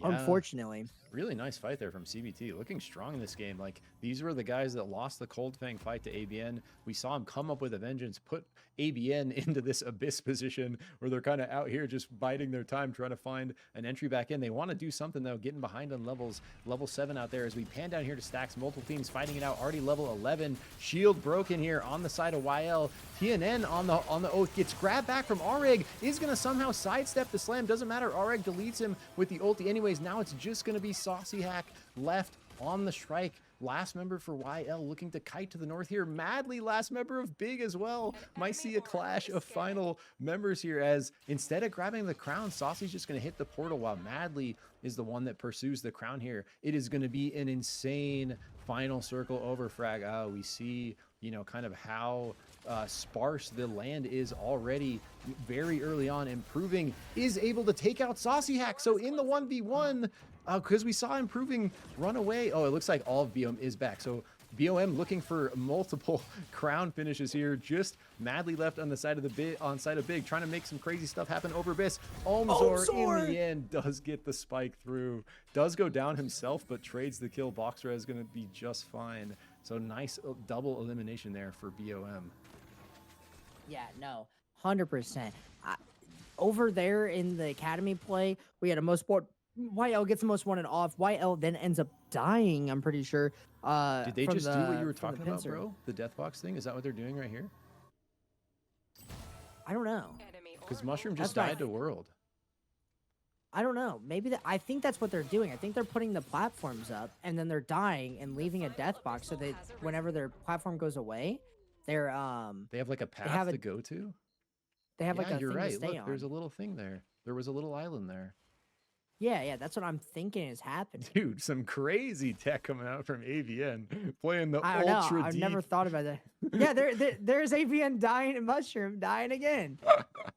Like what? Like is that what we're doing? Is Dude, that like some kind of big brain stuff, setting up an escape route, knowing they're super behind on levels very early on. They commit to the Abyss strat. They just got that emergency platform. Looks like basically all they needed to make this plan work. What a creative kind of macro strategy for this crazy final destination in Frag Isle. By the way, almost all these islands will disappear as you stand on them, so it's just going to get to less and less space over the Abyss here. This is going to be insane. Yeah. Base camps and emergency platforms, the #1 prio of this game, and honestly, maybe some death boxes over the Abyss. I don't know. Like you just gotta start strategizing and thinking. We got a lot of crowns going out right now. We got a lot of people fighting around. PSA down a member right now. Bomb down a member right now. Cat down a member right now. Oh, looks like Bomb did get theirs back. So Bomb is back at full force here. As PSA down one is going to try to move left. Out of stack's going to run right into Moonlit Battlegrounds. Always looking strong. Level 13 with the damage soul. Not going to be a fight many teams are going to want to take, except for maybe a third-party situation as Moonlit Battlegrounds looking to find position. We're seeing the violence break out here, Wedel, all across the islands. Oh my. Here it goes. Here it goes. This is what SUPERVIVE's all about, ladies and gentlemen. This is the Skylands, and the Skylands are cracking right now. We have Hat being taken out right here. PSA dashing around, have all their members back up. So that's huge for them. And B slowly trying to push in there, just trying to play the little bit of land they have left. ABN obviously so far behind. At this point, you are just looking for a nice cheeky little third party. Where are we at? Yes, we are there. This is what we call peak SUPERVIVE gameplay right here. And they will probably keep doing this until they can't. So from the bush strat to the box strat, ABN continuing to surprise out here. Oh, super strong engage off of the Afro bump. grounds multiple people. The rest of Moonlit able to follow up with the damage. Now CBT Moondang in a really rough spot. Moonlit Battlegrounds wants to finish this off, and they are. So another kill locked in for Moonlit, continuing to scale those levels up, and it looks like CBT is going to be down to just Flame Dab on the Shiv in a crazy position here. He is going to get the kill through onto Water Drinker, give himself at least a better chance in the 2v1 against Bag if he looks for it. Cat to his right with 2 members, Oms are on BOM to his north, so Flame Dab going to have very little options here. Does have the frog jump, gonna find this fire for free as Cat lets the pitch on a Bag while they're crown procs. It's going to get reversed though as Annie stuns Toilet into the wall while PSA follows up with a huge third party, absolutely deleting Bag, and Flame Dab still alive on the bottom. Flame Dab is trying their best. Starflash, insane third party from PSA. Starflash able to get the hook into the slam there, being able to pull off the kill. And now you have ABN, who are just trying to make it over the abyss. You have Improving, who is going to have the emergency platform. Ooh, we could have an emergency platform war out here. Here we go. Here we go. Oh, good void snap to stop the Bishop engage on Improving. That's what we like to see from Mushroom, but MB are not going to allow this to happen. They are not. ABN are behind, and ABN are going to try their best to stay alive. Unfortunately, I think it's going to be a little bit difficult for them to maybe get back into this. Actually, wait a minute. They're going to get on the emergency platform. I was like, they got to get to their box. Where's the nearest box? Yeah, exactly. And it looks like MB are going to like push down to try to play this little portal island, push PSA off of it, which is really smart. Honestly, though, I don't know. Can you sit on the shop if you go on top of it? That's over the abyss? I don't know, bro. To the south, like near PSA? Yeah, I wonder if you could sit on top of that, but maybe. Who knows? There's a lot of fighting going on. ABN goodness. finally getting knocked out. Honestly, 5th place for how long they stayed out in the abyss. Phenomenal. Take it. CBT getting knocked out here. Probably bomb up next. MB just dominating. Game 1, domination. Game 2, another domination, dude. MB are just rolling. This is MB's tournament to win so far. 100%. This team comp and the players on these hunters are just so strong each individually, but PSA could be one of the squads to contest them here, looking insane on their item evolutions. Red armor on Starflash, double gold, so still Vive Soul on their side up against the damage soul. So if PSA can find another good third party here, maybe as Moonlit look to try to finish off a BOM, that might be the angle they want, and that might happen right here as Improving grabs the crown while on the beacon. Afro tries to find an angle, but at the same time PSA finds the third party they're looking for. They engage on the back. Height, huge ultimate to immune the Starflash slam there, cancels the engage from the Kingpin of PSA, forces them off of that push. So Moonlit Battlegrounds playing multiple fronts, Wedel, pretty perfectly there. Indeed. Tricle Jordan, they got great chemistry, and then adding Afro's like Jewel on top of that, it just rounds it all together so well. Oh, Height looking for the slam entry on Aphios. Aphios is going to be able to go back. They do have that emergency platform now they can work with. Actually, such a valuable power in these abyss situations, but Moonlit Battlegrounds do have the only kind of land, or the main land at least, in the center of this next circle. So all these other teams are going to have to try to push this. Emergency platforms on both sides are going to have to utilize these really well, but if Moonlit plays it the way they want, they find the look. Maybe Afro trying to go in on BOM, but it doesn't look good. Backs out, hits the portal for a second on accident. I think Shrikeldid comes back, losing some health, and so gonna try to heal up, buy some time. Improving in, sees the angle, try to ship it. PSA gonna look for the third party here. Shrike Jordan's low, Starflash slam, locks down the Shrike, deletes him. So now Moonlit Battlegrounds down a member. Starflash, another huge play, dunk on Omzor. PSA going off here, takes the center island. Moonlit Battlegrounds on the back foot. BOM just trying to buy time in the storm. Afro is down, just Height left on Moonlit Battlegrounds, has to make a miracle rewind play happen here. Invulns, the slam again from Starflash. Height doing Height things, brings all of Moonlit Battlegrounds back instantly. So what was looking like such a good fight for PSA here gets completely reversed off of the back of the Height brawl. Just unstoppable. Rank 1, rank 2, you cannot shut this man down on this hunter. Pamu with the crown of his own though. PSA trying to do the same exact thing. Afro does not let it happen. Double shift through, deletes Pamu. Now it's just Aphios. He's double stacked. Height with the dunk. Moonlit Battlegrounds is unstoppable, bro. Just Improving left. Height has to grapple out. Gonna cut off the angle here. Improving looking to do something crazy, but Moonlit Battlegrounds just too strong, Wedel. Oh my god. Oh my, Starflash diving in on a Height who had the most wanted, getting killed. So Height gets the most wanted back up. MB, honestly, I think PSA and Bomb played that so like perfectly at the beginning. Like basically trying to force MB to split, fight MB separately, handshaking that fight there. But Height being able to get that kill to get the most wanted to get the res off just brought MB back into the game, and you knew at that point they're not weak. They have the power. They have the damage. They already were strong. They're gonna come back and just absolutely dominate the fight. And the fact that Height survived meant that Rewind and Nuke got to stay on him. Dude, what a banger. Holy shit. No, another win for MB. Just another one in the books for them. That is just, whew, that is just insane. Just insane. And we a are lot of teams there in them. Switching over to the exact opposite now, bro. Going to the cross-country shift for game 3 here. So, like, what a banger game 1 and 2, though. Both those matches kind of feeling like they went very long and super competitive the whole way out. Much more skirmishing the entire time, you know, than we kind of saw in the previous 2 lobbies split. Exactly. A lot of skirmishing. MB, you know, are just like absolutely steamrolling through some of these lobbies, and a lot of other teams are proving themselves really well. Like, I personally love the creativity from ABN. I love the Bush plays. 100%. It's classic, but then I love the Abyss playing. I love dying, getting the box out there. Like, honestly, it's really fun watching ABN play. So far, one of my new favorites from the tourney. You know, I wish RT were doing a little bit better. Love those guys. I love Bag out here as well. You know, they have some really good players as well. But honestly, a team that's doing shockingly, like, was dead early was TLD. True. A team that, you know, Jang getting picked off early, I don't think really helped their case there. They unfortunately had to look for a little bit of a retreat angle, but sometimes you do get caught out like that, and, you know, it happens to the best of us, especially me. Me too, brother. But yeah, a good call out there. And TLD going to be looking like to put up a couple big performances. TLD known for their comebacks, but not the kind of full squad. And a bit of an addition with Jang here. Jang, an absolute menace on the myth, though. So they can figure out, you know, kind of how to synergize him in and play the Bishop and Ghost around him. It's a crazy kind of range damage comp. They don't have any...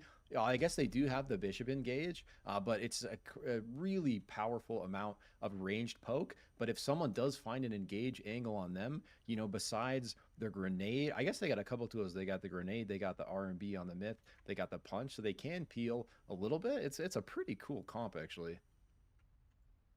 Yeah, I really like their composition. But truth be told, one of the star players today is Starflash themselves. Dude. With some insane slams. Yes. Insane hooks. Yes. Finding a lot of plays. And, you know, unfortunately not able to wrap out some of these wins here, but definitely doing really well. We got Mana Coil is going to be contested a little bit early. Trico Jordan going to be trying to steal off a couple of these camps. Right, not getting any, but they're going to get Replicator. Really strong consumable now. It's no longer a power. Found out when I came back, I was like, where's my replicator? It does not exist. And like, it's not a power anymore. In my items. Oh, Ooh, it's in my items. It's my bag. I kind of like it like that, though. But TLD going to be taking down one of Bag's members. I think another person went down as well. We have Fortress and Damage sold this today. Yeah, and it looks like ABN found an early pick of their own. They have actually Big on the back foot. Only one member left for Big, level 1. So ABN, it looks like someone tried to contest them in Race Row. And you know, these guys were the Race Rodents, and that is their turf. You do not beat them on the level 1 drop in Race Row. Big maybe going to learn that lesson here as they try to recover a bit of XP in Machine. It might not be enough as Spookly shifts in, looking for the damage out onto Mocha as Mushroom splits off. Amy coming in for the flank onto Claire. 1 second left. Someone gets Amy over in the world there. She's going to fall down the abyss now. Numbers disadvantage a bit to ABN. I think that a Big see it. They try to turn it around, but it's going to be just too much damage coming out from ABN and Spookly. Both members down there. Now Claire, again, the last member left on the bunny. Going to look for the fan angle here, I think. Spookly doesn't want to let it happen, so yeah, ABN going big, hitting him with the Bebo. the emote I'm trying to farm. I love that. It's so good. A huge thing there. Ooh, nice robber coming out from Conra here. Honestly, just stealing all the things. Nice little cheeky emote. Dude Abador going steals over it here. and backs the dude. The full-blown secret agent mission from Conrad. These big brain plays, Wedel, are so cool to watch, man. It's just like It's always the Void players too. It's Dude, always yeah, the Void players. 100%. Nidhogg first, way before that. Dude, and Mushrooms like, team with the boxes last game. Now Conrad with that. That's too good. Void players just are playing chess out here while the rest are playing checkers. Honestly. Feel that, dude. That's so great. Oh, it's so good. So good. PSA looking off to a strong here. start again. Yeah. I was gonna say PSA always looking strong. By the way, I don't think I've ever seen PSA looking weak. Right. By the way. Yeah. Like PSA is such a strong team. They have the Ghost, they have the Bishop, they have the Kingpin. Honestly, what do they need? You know what I mean? They don't even need the anti-heal. They got it though. RT gonna get knocked here from Caesar. That's the gen for you. Mega Board coming in fast, or should I say Mega Hog coming in fast. And RT is gonna be moving along. Probably gonna get rezzed up from Resurgence. Ooh, Caesar moving up there. Saw something on the map. Probably saw a little bit of red circles. And RT are gonna have a little bit of engage here, a little bit of a skirmish. Because if I'm Cat, I'm fighting. Yeah. Level 8, Yeah. you almost get to skip day 2. Right. Yeah, Cat wants this bad. This is like easy kills, easy XP, easy gold. RT on the run. Looks like they're kind of split. Probably at least one member of RT gonna get away. But oh no, gonna run right into CBT. Oh, the dunk almost coming through. Like you said, the momentum carrying him over to that mantle. Not going to quite go through. Mudang is going to be able to finish that kill. Now RT kind of in a rough spot, but CBT now engaging Cat, who is chasing RT over here. Ranch Dubois almost killed, but Cat, too much damage, puts it into Flame Dab. Ranch Dubois able to live and heal, but at the cost of Flame Dab's life. Resurgence still up, though, so they can peel out. Not going to be the biggest deal. Yeah, not at all. TLD losing a member here. They lose Abador, and it looks like Lemur is going to get chased down by YL. I assume that the Abador res will happen, or at least Abador will get picked back up. Jang was looking back towards the angle here, but it looks like now he's going to escape. Bomb going to find this random little pick onto YL over here, or we'll find this little guy split off. Maybe not look for the engage. Improvement's going to play nice and slow. Going to grab some powers. We got a lot of red powers, legendary powers out here today. Yeah, PSA continuing the hunt up here as they're looking for an angle, and yeah, Illusion's gonna get taken out over Biss, but oh, they trade back, so a 2-2. Starflash though with the grab every single time, trying to put Dylan down. Dylan is not killed, but actually Caesar from Cat follows up with the third party, snipes that kill away from Starflash, then kills Starflash himself. So Caesar and Cat, big opportunity there to put PSA on the back foot for like maybe the first time all tournament, losing some of their big kind of items and powers, some gold. Are going to have the Resurgence back here, so going to be able to recover, but there's just fights breaking out across the map. Your boys RT still in it. Just kidding. Oh wait, no, they are. They're still in it. They're going to fight up here towards this res beacon, but it looks like Scrubble is just going to like fly out of here. Ooh, careful, we don't want to fly in. Careful there. Nice. Krillo looking for it. Unfortunately going to get rooted and be taken out by the bunny themselves. But RT got one member left. There's a lot of fighting going on down here. What is this? We got Ion Acres looking like a fight between Bag and TLD. Great punch from Lemur pushing him into Jang. Unfortunately, not being able to get the pick. It looks like finally they'll be able to get the pick, but the Luna ult's going to go off. They're not going to be able to finish the stop unless Lemur can get the punch. Punch into the Wiz. Loading going for the Shiv ultimate, taking out Abador, but PSA going to be coming in from the third party here. And ooh, Starflash. One of the first misses of the stun of the day. Doesn't really matter though. Lemur's the last alive, splitting off, and PSA are going to be getting back into form. Honestly, like I said, I think PSA just looks like, even when they're like behind or they lose something, they just look like they come back and then they're just like, hello, we're back. Instantly back. Like Starflash just died, but he still just has glider jet with like really good items, like 2K gold, like looking just fine. And they're not ever afraid to fight at numbers disadvantage either. And it's happening right here. Actually, Water Drinker, I think, bagged down to 2 members as well. We saw Linny come up here looking for some farm, I think, to buy that crown there. So is going to have a glider jet of his own. They're going to run right into Lemur, last member of TLD here. Lemur looking to kite back. maybe can make something crazy happen against Linny here for the crown play, but it's in the 2v1 against the Shiv. Luna gonna be really hard to pull off, gets the ult through, but is gonna get too much damage out from Linny. So just like that, TLD knocked out actually at 12th here in game 3. Oh, big grab from Oreg into the dunk. It's huge. Instantly putting out a member from Cat, but CBT sees the violence. They're trying to look for the third party onto Oreg, but Hat, nice navigation there, pushes to the right. Not going to let CBT get that opportunity. Now Hat looking to maybe re-engage and find this fight for themselves. Yeah, no, a lot of great hooks coming out from all the KPs. I promise you, they are doing so phenomenal. Yeah, needs something back in the game. No armors, got all blue items at least. No powers, no blue armor, no armor. Is probably gonna be looking at a gauge on a Hat here. If I'm not gonna lie, maybe a little something cheeky. Probably not gonna take it though because they are trapped between two teams, and unfortunately they're about to find out that they're trapped between two teams. Double stun. Just Dylan maybe survives. No. Unfortunately, CBT taking down Range Boy gets the pick. I think they got 2 right there for that. And Illusion's gonna stay around, but the hook into the slam, into the root. Oh my gosh, I thought he was about to root his entire team there. He is just pumping through. Oh, and ooh, that punch. I forgot it doesn't do damage, it just knocks you back. Wow. And looks like CBT is going to try to recover here. Yeah, crazy that Mudang lived. Oh, just kidding. Azarath in from the back, secures that kill, snipes it away, make sure that doesn't happen. Now CBT, really rough spot. The rest of Cat picking off Flame Dab. Just one member left now. Ranch Du Bois on the ghost coming up to the north, but Hat knows he's the last member. Krillo spots him out here, looking for the root, secures it. The rest of Hat looking to follow up, and just like that, squad wipe onto CBT, who were the ones coming up here fishing for a third party themselves. Gets turned around as we come down to Damage Soul with another fight breaking out instantly down here.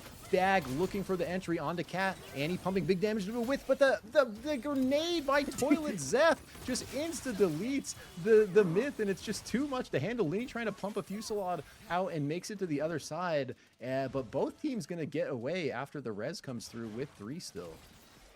Yeah, Linny needs a recall right now. Linny needs to hit a fat recall, get back with their squad, and, regroup it up. But does Linny know? Does Linny know that you can recall to your allies? Yeah, he definitely knows. He's a grinder. But he might be staying over there for intel or some other reason. Action on this side of the map though, as PSA again on the hunt. Starflash finally getting caught in a singularity, so BOM kind of having advantage, but traded back for Omzor. Connor has to pour out, just taking too much damage from Afios and Pamu. So the back line of PSA, just the overwhelming amount of damage, able to push BOM off of that fight. They look for the box res, but YL finds the angle, and I think the kill's not going to go over. Oh, just kidding. TNN gets the stomp, and so they are going to get the instant res there. Pamu now last member left at PSA, probably the worst spot we have seen them in, Wedel. Definitely. 9 teams. 9 teams. Honestly, half the circle is like closed. Both Meteor Souls have taken up a majority of these circles. Crowded. This reminds me of a show match a very long time ago in alpha testing. 2 Meteor Souls took up a majority of the circle. If this circle closes wrong, it's going to be a tight fight for everybody because that's going to be an insane amount of ticking damage. I believe it's like 24, 25 during the next night or day. Connor are probably going to get this res off here in Koba's. Linny is trying to stop it. Linny is going to, never mind, not going to get the res off. Linny is just going to full risk it for the biscuit, and it looks like Bag are going to be taken down. Oh, what? But wait a minute. It's not going to matter. What? Honestly, they're taking down Yo. What? If the guards are trapped. The guards do not know where to go. They're lost. They're lost in the sauce. They don't know where to go. They're not pathing correctly to Linny, and honestly, Bag not in a bad position. They're able to take out a pick on a Y'all not gonna get that res off, and it looks like Linny's just gonna repair up. Honestly, probably could get a cheeky little res off in Koba's now if you're a water drinker. Dude, what a play there by Linny. Not afraid. There's like 2 seconds left on the shift over to daytime. Doesn't care. Ships it in, going for the squad wipe with the Fusillade, and then all the guards aggro him somehow with the kills, able to heal through, reset everything, and the guards just shoot the wall as he kites his way out. So, PSA gets eliminated right there by YL as Annie draws guard aggro, gets murdered in Koba's here. We see just Spooply and Mushroom left for ABN. Spooply kind of getting caught out there by the full force of Moonlit Battlegrounds. All 3 members, big item evolutions, full blue armor. So Mushroom is able to get away, but he's going to right. Wait. Did Ya Nazi Did they mushroom really there? just not? Did they Were really they just not literally look left? all looking right? That's insane. Well, there's only 2 of them, Oh, true. to be fair, because one of them did go down. But that's insane. Mushroom getting by with the hair on their chinny chin. Honestly, I'm gonna probably get chased down by Cat here, and it looks like boy. YL from the left. Oh, Honestly, this is boy. gonna be a big. This could be a big fight blown out here. TNN just gonna look a little nice void all going out, but Azrath with the good dash away. Cat with an insane kill here, already looking really strong. Gonna get the glider jets over on the toilet, and YL are gonna be looking for a little bit of a fight here. I don't know if Cat really want to fight, but they might.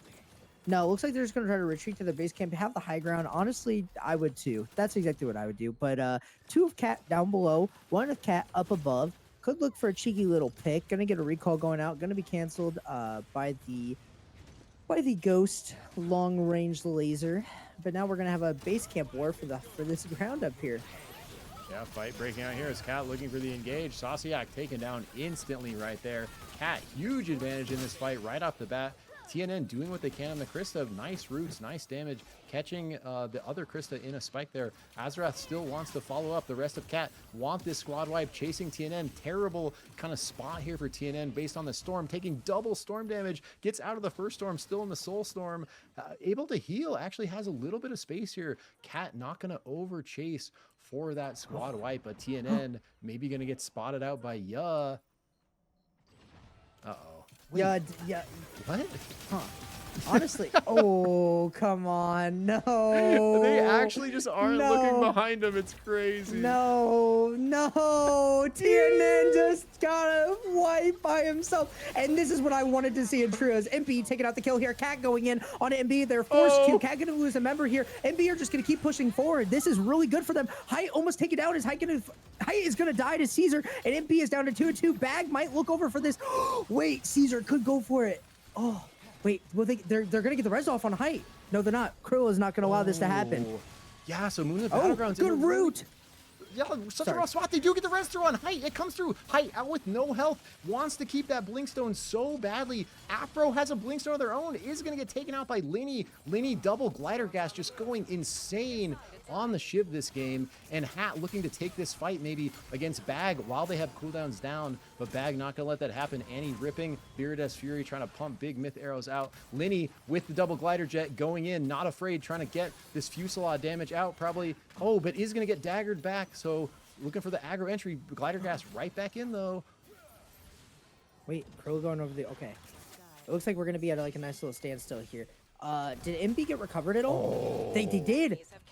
That's insane. Cat just got eliminated, and we're going to have the fight between Bag and Hat here, and it looks like MB are going to get full recovery. Who just got spiked there? One of them just got... Areg just got spiked on the KP. It looks like Annie is going to try to take out Krill in the backline. Will do. And the brawl from Scrub Ward is going to take down Annie, but it's not going to matter because they are going to... Well, it does look like it's going to matter because he got the full box knock here. And it looks like MB are going to have 3 up. This is another MB win, it's looking like. Dude, they can were easily looking... pull this one off. Yeah, and it was like everyone had him on the back foot. It was just one member left. They, like you said, they got some space, able to get the res through. They even got both their Blinkstones back, and so now full force Moonlit Battlegrounds, the strongest team in the lobby, continuing the pressure here, assaulting all the remaining members on multiple fronts. Height going for the 1v1 against Scrub McLord with the brawl over here as well, and the rest of Moonlit Battlegrounds trying to finish off final 2 members of Bag at the same time. Linny does get the crown, is going to be right next to Height. Height takes out Scrub McLord, but Linny trying to find Height isolated with cooldowns down. Going to be a huge battle here if Linny can pull it out the crown kill. Pops a Fusillade, but it's going to be out of range, and so just like that, Moonlit Battlegrounds with a crazy comeback. Just, you know, too strong to take out. MB is just... they're on top performance today. Yeah. Top performance. They are here to play. They are not, Height has already been going all day. You know what I mean? Height's been here. Height's been with us. Here, winning bro. arena. Height's winning arena. Height's about to be winning trios. It's just 3 for MB moving into game 4. Oh, by the way, Pine and Height, bro, win 3 out of 6 of the duos games and win the duos tournament on Friday as well. Okay, so Height's going for Height is going for the 4P here. Okay, Yeah. Height is going to try to win everything. Solidify some more accolades on top of his rank 1, rank 2 position on the squads ladder. Where's that Brian Koala guy on the ranked squads ladder? I think he's above Ryan Lemurs somehow, which is crazy. That's crazy. That's crazy. Yeah, so Brian. But yeah. another one again, too.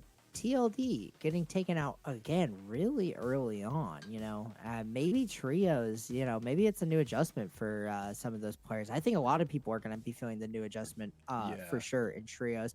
I do think that a lot of MB's like punter pool is actually buffed from trios.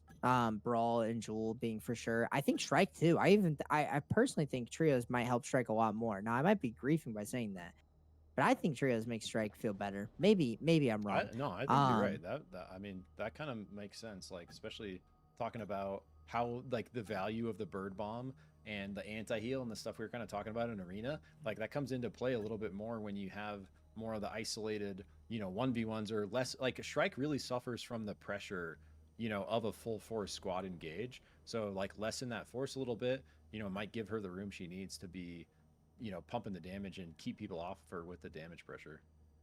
No, exactly. And we've seen some great fights coming out. CPT had that really good fight earlier on the bridge. I think the squad was like running into them and they were able to get the picks, but unfortunately then they were taken over and fought again by Cat, who I'm pretty sure took them down pretty strong.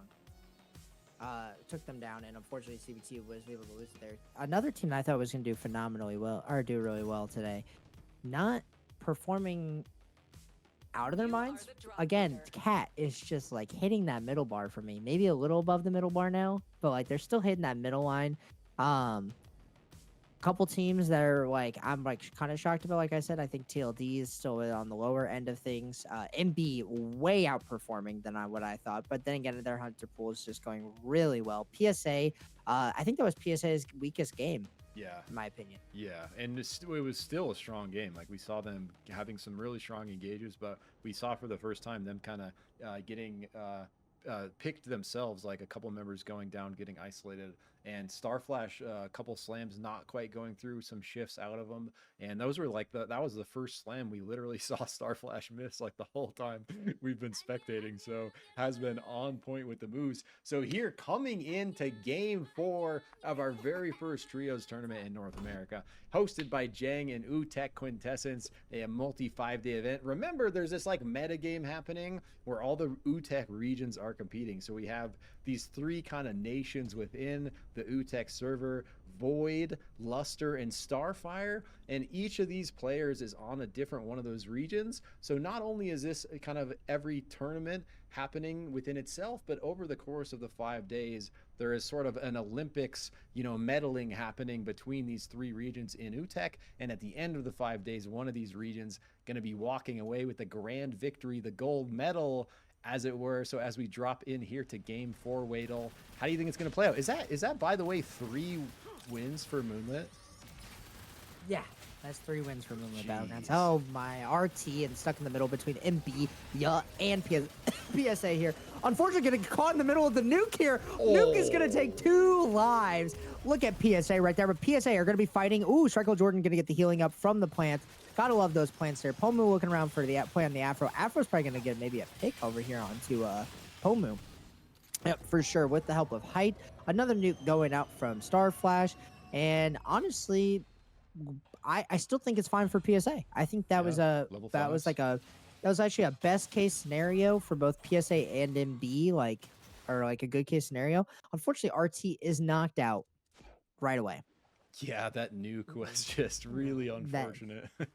That nuke was super unfortunate. It's kind of funny, like when the crazy powers come out from the bosses like that, like super early on, like during level 1 fights. It's like add super spice. We see TLD down here in Catacombs. Oh, there was a fight maybe in Kolfang. Yes, there was. So Lod's gonna be forced out. Lod's on the Jin. Love to see it. One of the best Jins in the business here. And actually TNN back from the resurge, while gonna be just fine, making their way out north, but going to be really limited on farm here, Wedel. Not much the direction they're headed.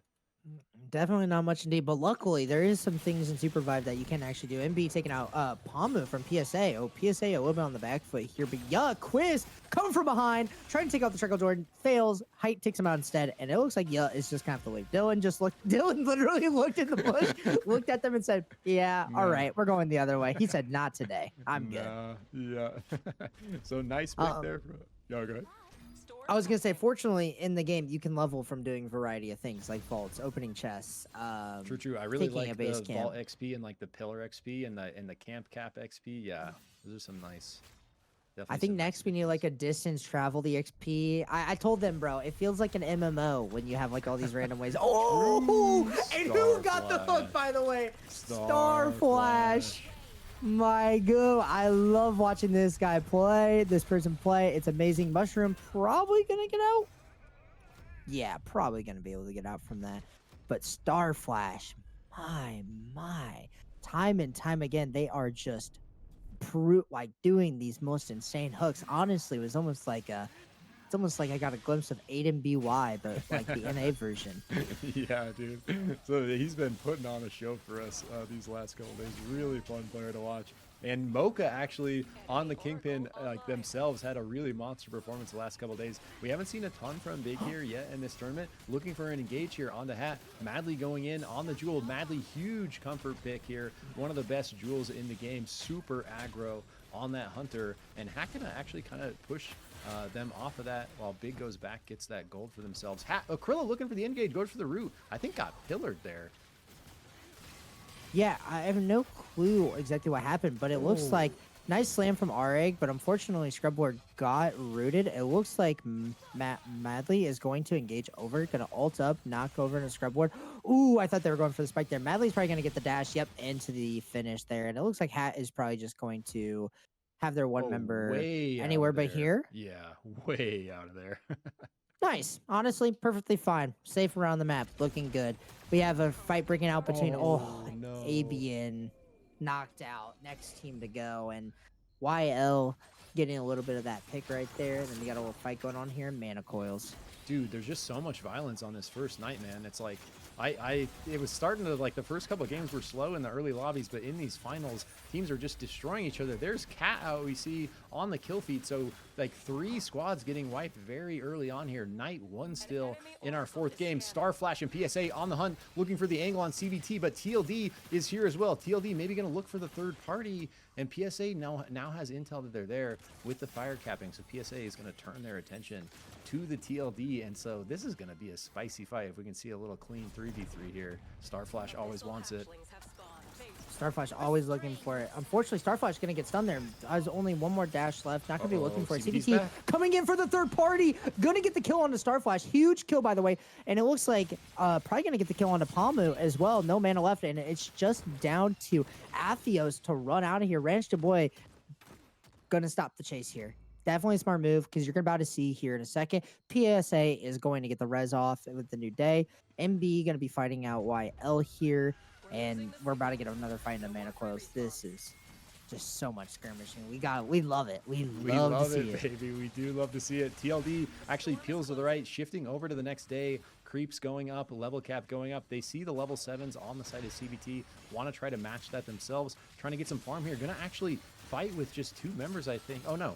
Their third member is split off somewhere. So Abador on the Void here. A little bit of a mix-up. A third Void in the mix on the side of TLD. Looking for the stun angle. Going to go slightly wide right. Ranch Duboy barely able to get out of there, shifting out. CBT kind of playing to the right. Now TLD, the ones with the pressure, despite kind of the, item level advantage a bit with this Tech Soul Stealer on Mudang. CBT looking pretty strong. TLD never afraid, though. Can you look back at this Soul Stealer on CBT? CBT on Mudang. I think, yeah, it looks like we got probably 4 stacks. Is that what it is? I think it's 4 stacks on the right. Is it 4? That's what it was. I think because you get 4 per, you get 4 ability power and then 1% Omnivamp per kill. Gotcha. Yeah. So it looks like 4. Looks like 4 stacks. Pretty strong start for this early, eh? Oh, 100%. Soul Stealer early on is such a great take, especially if you high roll it. High rolling it is so nice. Yeah. it is just like one of the best things ever. But it looks like we're gonna have Bomb versus TLD here. Another strong team. Conra, this team has been Amzor almost with the slam. Lemur going with the ult. They're gonna void swap. They're gonna hit. Oh, unfortunately gets knocked back into it from the Guardian. But PSA have come in and they take out Jang, and they are. It looks like TLD are going to have to just disengage. But it looks like Conra is able to get the res off on the Amzor. But Starflash is saying no, not today, and is going to get void ulted. And Conra probably gonna be able to get the kill here onto Starflash. Maybe even gets void swaps into TLD, and improving is gonna probably have to just play out. Always getting those hover wings though. Always getting those hover wings. Yeah, the Bishop special. Lemur not finished with this fight yet. Trying to get this cheeky pick onto Pamu as he glides away. Pamu really low. Gonna kind of be isolated now. Probably gonna get taken out. I think we saw a recall from the last member of PSA. So Afios way back out at this fire. Pamu trying to live. I think TLD might give up on this overchase. We see another fight breaking out down here between Hat and Bag. Multiple members down already, down to just Krillo. Only remaining member for Hat, the bunny with the Abyss Specialist. Trying to live. Water Drinker just barely wide right with a root of their own. Krillo hits a really wide wall angle on that port. Finds the NATO in the desert, trying to glide his way over. But Linny is continuing the hunt here. Krillo might have a couple res options. TLD continuing to fight on the left though. Yeah, big. Another team we haven't really seen that much, unfortunately, for most of this tournament. Looks like they might be able to do a big play here with Jang being down. Possible void swap, and yep, gonna be going for that stun on and over to Claire. Probably gonna get this knock on to Claire, but unfortunately Lemur has like no mana remaining. Gonna be knocked out. It's just Abador. This is unfortunate. It's a void. Wait, and what? You know how this goes. He got it looks like he got grounded. True. Good catch. Somehow before that happened, and TLD taken out really early on again. Wow, really nice fight. We were seeing some nice synergy there between the Lemur Celeste and the Abador Void. A couple nice entry engages off of that shift ult, but Madly, the DPS on the Jewel, just a little too much there, is able to get the shift through on Lemur, get that delete, and then turn it around on Abador. Actually, really nice ground to stop the Void shift up onto the top of the wall, which might have gave Abador the exact angle he needed to escape. So really well played by Big here, showing up, trying to get some big placements for themselves in game 4 and 5, catch up on the scoreboard a little bit. All three of these players, Claire the only one I'm kind of unfamiliar with, but Mocha and Madly, both very strong in these hunters. Really like seeing Madly back on the Jewel. Yeah, and it looks like PSA are going to get a really good engage here onto YL. Unfortunately, going to be taking a lot of damage. Going to have to disengage, which is fine. Starflash wasn't there, We got to get those hooks thrown out, but regardless, it looks like we're probably going to get a little fight breaking out here. I think these teams are pretty well even. They could look for a fight on each other. Regardless, looks like we're just going to be stepping away from that. Ooh, they get a kill over to Flame Dev, though. It's nice. CBT down another member as well. Ranch the Boy looking to the north. A lot of Soul Stealers, it looks like, out here, though. Yeah, definitely. Starflash with the hook. Yeah, easy money, baby. Finds the angle. Oh, just kidding. Ranch Du Boy and Mudang with the napalm actually turn that around in the 2v3. Delete Starflash. Maybe you're going to get Afios here. Afios has to actually peel back. So CBT, really nice fight against one of the strongest teams in the lobby. And it's going to result in the elimination of PSA at A tier. Wedel, what an opportunity from YL to come up and wipe that up off the back of a really strong fight from CBT. Yeah, no, 100%.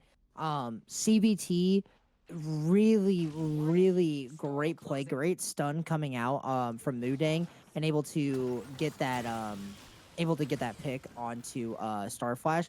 It looks like right here, only one left for Bag, and it looks like Big are going to get a big kill right here by killing them after killing TLD. This will put them in a really good spot, in my opinion, especially with that pick right there.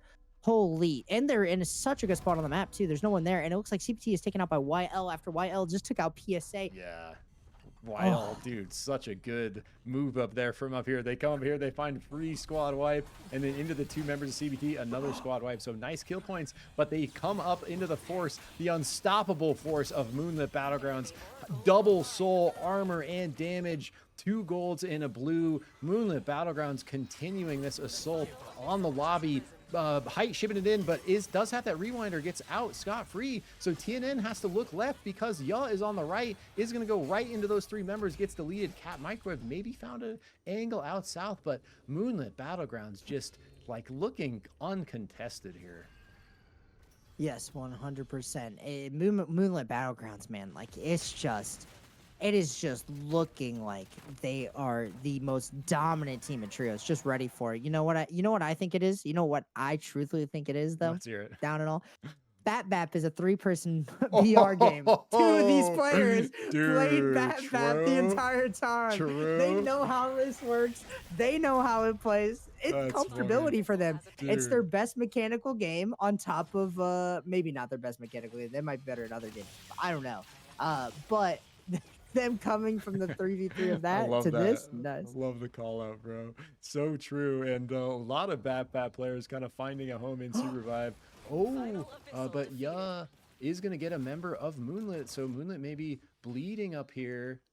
You see two Just members. a little bit. Shrike Jordan getting taken out.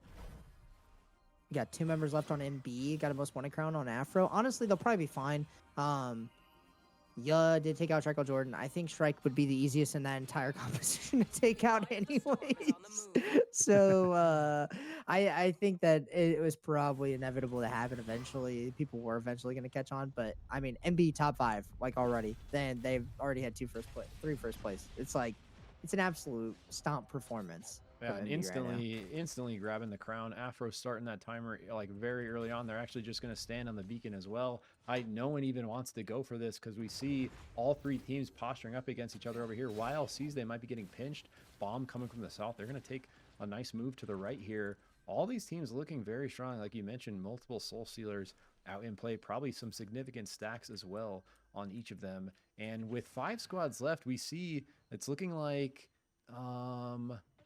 this next shift is going to really force these teams into the hands of Moonlit Battlegrounds. Like this next shift with Trico back up, the double soul, and the kind of advantage they have here, they're going to be really happy to try to find a good spot and hold kind of dominant space in this next shift. And it's going to be up to these 3 squads to find an angle in now. Exactly. And honestly, if I'm looking at it, like YL, they look like they want to be the last team in, which is really smart, by the way. Like if you... you never want to be like one of the first teams that gets into the final storm there, and it looks like nice hook coming out, but going to be knocked into the abyss from a secondary hook from Mocha. And MB are going to be looking for some of the picks on here. Bomb down. Are they down a member? I think Bomb are down 1 member. Yeah, Omzor is taken out. YL are down a member. MB still have all 3, and it looks like Big are going to be looking for the fight along with MB here as well.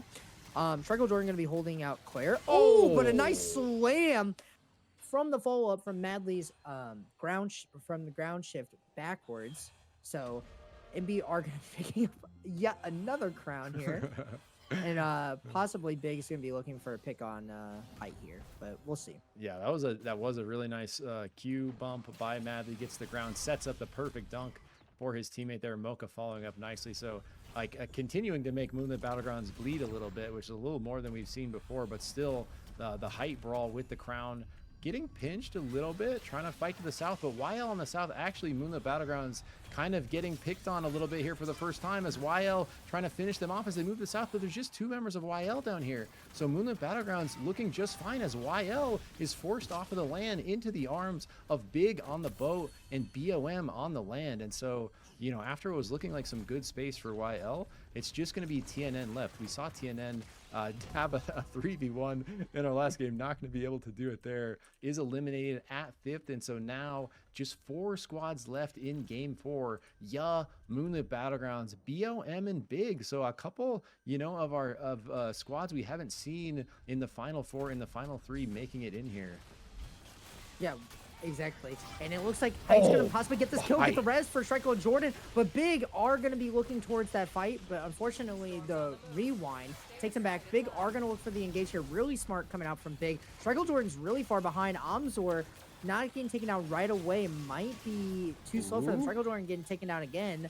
3rd time Shrike Jordan's been taken down in this game. Looking like a classic Pine play here. Improving going to be moving out and surviving over the abyss. Looking over the abyss, probably gonna fly around with those hover wings, and is just probably playing the bushes. Improving might do the same here in a second. Yeah, Improving just trying to live here, play for some placement on the full tank Is he gonna Bishop. get caught? the camp's being captured. How close is he gonna be in the camp circle? Yeah, you're right. He knows it like right when he sees Mocha. He's in the does see him. camp. Yeah, good call out Oh, there. that's unfortunate. So look, big positioning for it, improving now in a really rough spot. Gonna With try wings, to he'll get wings out. R&B bump, goes way into the skybox, way over the top, 1080, full trick points, comboing over to the other side of the map. And so actually a really nice escape there off of the Bishop wings. Michael Jordan is back. Oh, dude, if that happened, bro. I was about to say we gotta clip it, make a new GIF. It's the next one coming out. New Trios Tourney winner or something. Would have been so funny. But we are getting a little fight from Ya up here. We're in the bushes, unfortunately, are going to be being taken out by Big. Big are actually showing such a dominant performance this game. This is probably, like, obviously we didn't get to see the first 2 games of their group stage, but this is probably their best performance we've seen yet for sure. And they are just dominating through this game. But MB looking so much stronger, probably going to get a really good engage here. Yep, Claire going to be taken down, unfortunately. Going to be full box from height. It looks like over on the left, after Madley probably gets maybe taken down, we're going to have a fight over the crown between Mocha and Quiz. Okay, who's going to do it? Who is going to win? You have to fight this here. This is honestly your last bet. MB are about to take down. Oh my, how are we gonna look here? Yep, this is it. You have to fight here. It's 1v1 versus 1v3 here. This is what we're looking at. You have to fight. Mocha, you have to go in. You have to fight. You have to look for this. You're just gonna lose to the unstoppable force in the background. Someone's got to make the hero play. But Mocha gonna go for the time angle up over the top, while Quiz going for the bush angle. No one looks to commit there, and so in the end, Moonlit Battleground's probably just gonna run down one at a time. Quiz needs to make a move soon here. He's gonna be sort of isolated in the 1v3 all alone with Moonlit Battlegrounds. Happens there, gets the placement, happy with it, looking for the entry off of the play, gonna try to get him without taking damage. Gonna try to, but he deletes height, racks up another kill point for Ya. So Quiz, even though going out second there, actually does big to get some points through for Ya, gets the extra kill, gets the rank up to second from third. So actually pretty calculated Jin execution from Quiz to salvage the situation and get what they can from Moonlit Battlegrounds. Very close there. Very great final part there. Unfortunately, I think Mocha just had to look for the fight there at the end. But was bringing in Toilet here to get a little insight on how these trio games are going, as we are playing the first trio tournament. Bro, Toilet, how we feeling? I'm inting my teammates. They're actually so goated. Me too. My teammates are so goated, bro. Like, oh my god. Like we're trying to play for placement because, you know, like they're new to like the scene. I want them to have teams and shit. So I want them to perform well, and I want them to like learn like macro more. And holy, team fights, I've just been inting it. Yeah, big question here. So the teams are so like the variety of what people are playing is so varied. Yeah. What feels like, does the KP feel like the most oppressive thing right now? No? It's Shiv, man. The Shiv character is not okay, by the way. Shiv is actually that strong? It's not okay. It's not okay.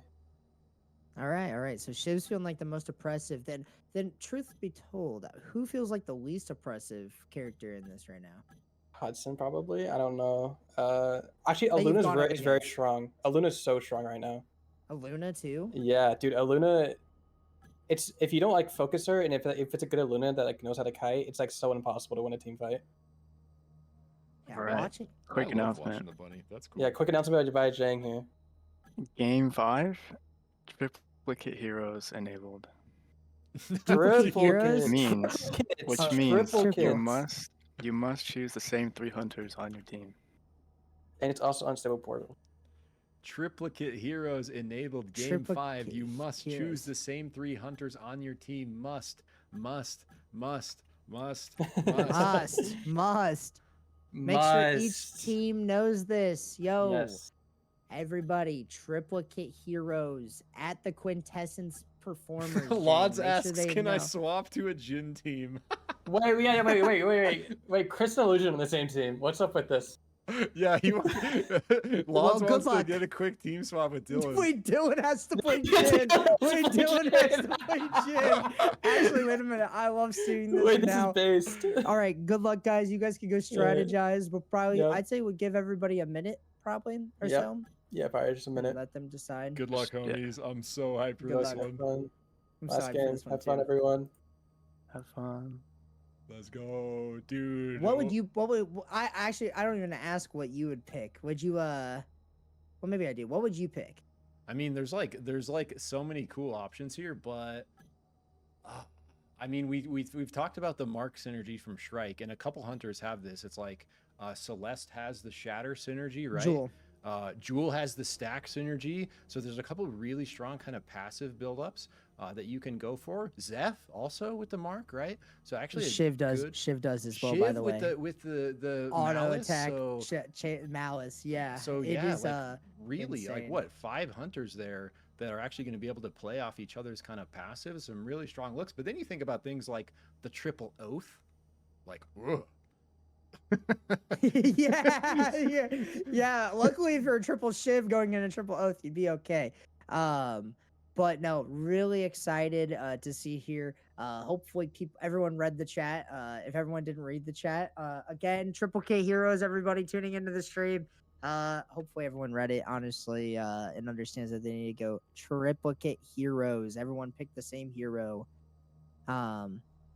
This sounds like fun. This could be really cool. I wonder if what we'll see. In my opinion, yeah, honestly, I just can't wait to see. I think Dylan's gonna get forced onto the Jin here. 100%, bro. There's no way he's not playing Jin this game. It's gonna be a Yeah, he's classic. forced Yeah, on the Jin. He's yeah. forced Hopefully onto gonna the check Jin. their angles this time. Not kick. Hopefully looking around. Hopefully they're gonna have. There's gonna be 6 players on Ya if they all ult at the same time. So that's actually such Ya. a huge advantage, bro. It is. It's 6 players on Ya at once, dude. In trios, dude. Imagine squads, 8 players at once, dude. Like you'd be Insane. walking around coming out crazy. Yeah, how are you I gonna thought deal about. with 6 Jins at once, bro?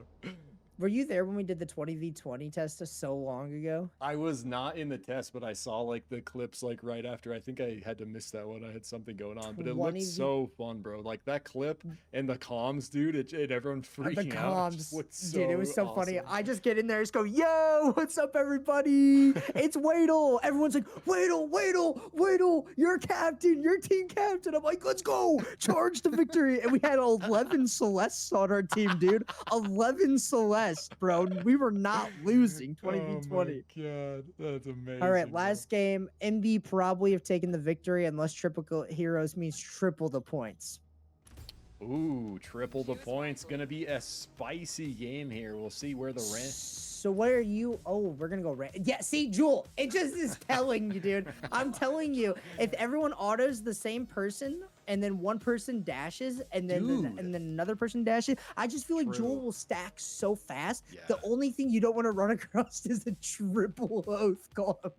yeah, exactly. If I stole 3 oaths, I would just be like, yeah, let's go. Let's dip the scene.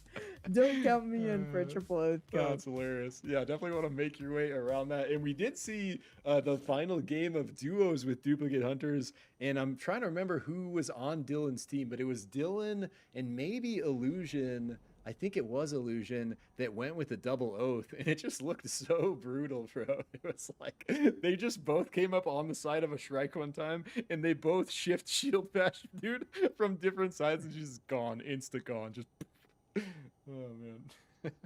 So with 3 of them, dude, there's gonna be a dirty amount of burst coming out. We will see if any oath abusers in the lobby. Yeah, instead of the Jin switches over to the oath. So instead of Dylan going Jin, Quiz, and Illusion go oath. On the oath. Oh, that's great. What do we? I didn't get to see every team. What do we have in here? We got the bishops from PSA. We got That's gonna be fun. That looks destructive right there. Imagine like timing all of them. Okay, so we got the oaths. We got the strike of the jewels. Yeah, I told you, man. It's just that's gonna be dirty. Ooh. Oh, let's go. The voids. What do we got from CBT rolling out? Ghosts, I like it. I like okay, it. Okay. Big Oh, let's go with the Huddy stack. Huddies! I like the Huddy stack. Oh, here we go. Against Here the comes the box. firing squad. Oh, okay. Wait, they're walking up the train. They're Toilet's gonna realize what Toilet's running into. Okay, do not get on the train. Yeah, he is looking at this like, Dude, what is this? yeah, quiz, how we run. He just gets so junked just so fast. Yeah, it's Three just Hudson crazy. cannons is insane. We got all the shivs for Hat. We got Bebo for TLD. Bag is looking like a myth composition. Ooh, I love it. We have variety. Dude, really Do we have cool. any all? Oh, Ooh. do we have any all Lunas? No Lunas. What is Celeste coming out for? Oh, ooh, Celeste the versus ABM is- Bebo. Celeste on the back foot for ABN. Just going to be Spooply. Spooply here. Takes out Lemur up against Jang. Jang trying to force the issue. Going to get walled off. So Spooply is able to live. Full Celeste comp from ABN against Lemur. That's actually kind of funny. That's amazing. I absolutely love that. And I just some of these squads are gonna be insane. Oh, Here it the comes. jewels. Here comes the MB. It's just yep. And Strikel Jordan in classic fashion taken down first. With the shivs, but though, we- what do you think about this, Wedel? Oh, I love this. This is definitely Krillo masterclass thought right here. Krillo said, "I can't play Brawl, but I can play Shiv." Ooh, and RT getting multiple kills on the feed there, taking down members of RT Cat. also Let's the go. HUD.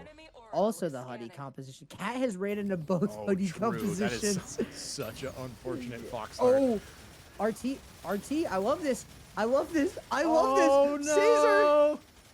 Caesar's Oh my gotta gosh, get the shiv. Caesar. Oh, Oh, Caesar. Caesar, you just have to live for 14. Destroy it. Destroy it. Storm is closing. Okay, RT, here they go. Gonna get the dash back. Gonna be chasing down Cat as fast as I can here. It looks like Cat are gonna get some of the reses up, and RT are not gonna be able to get the catch here.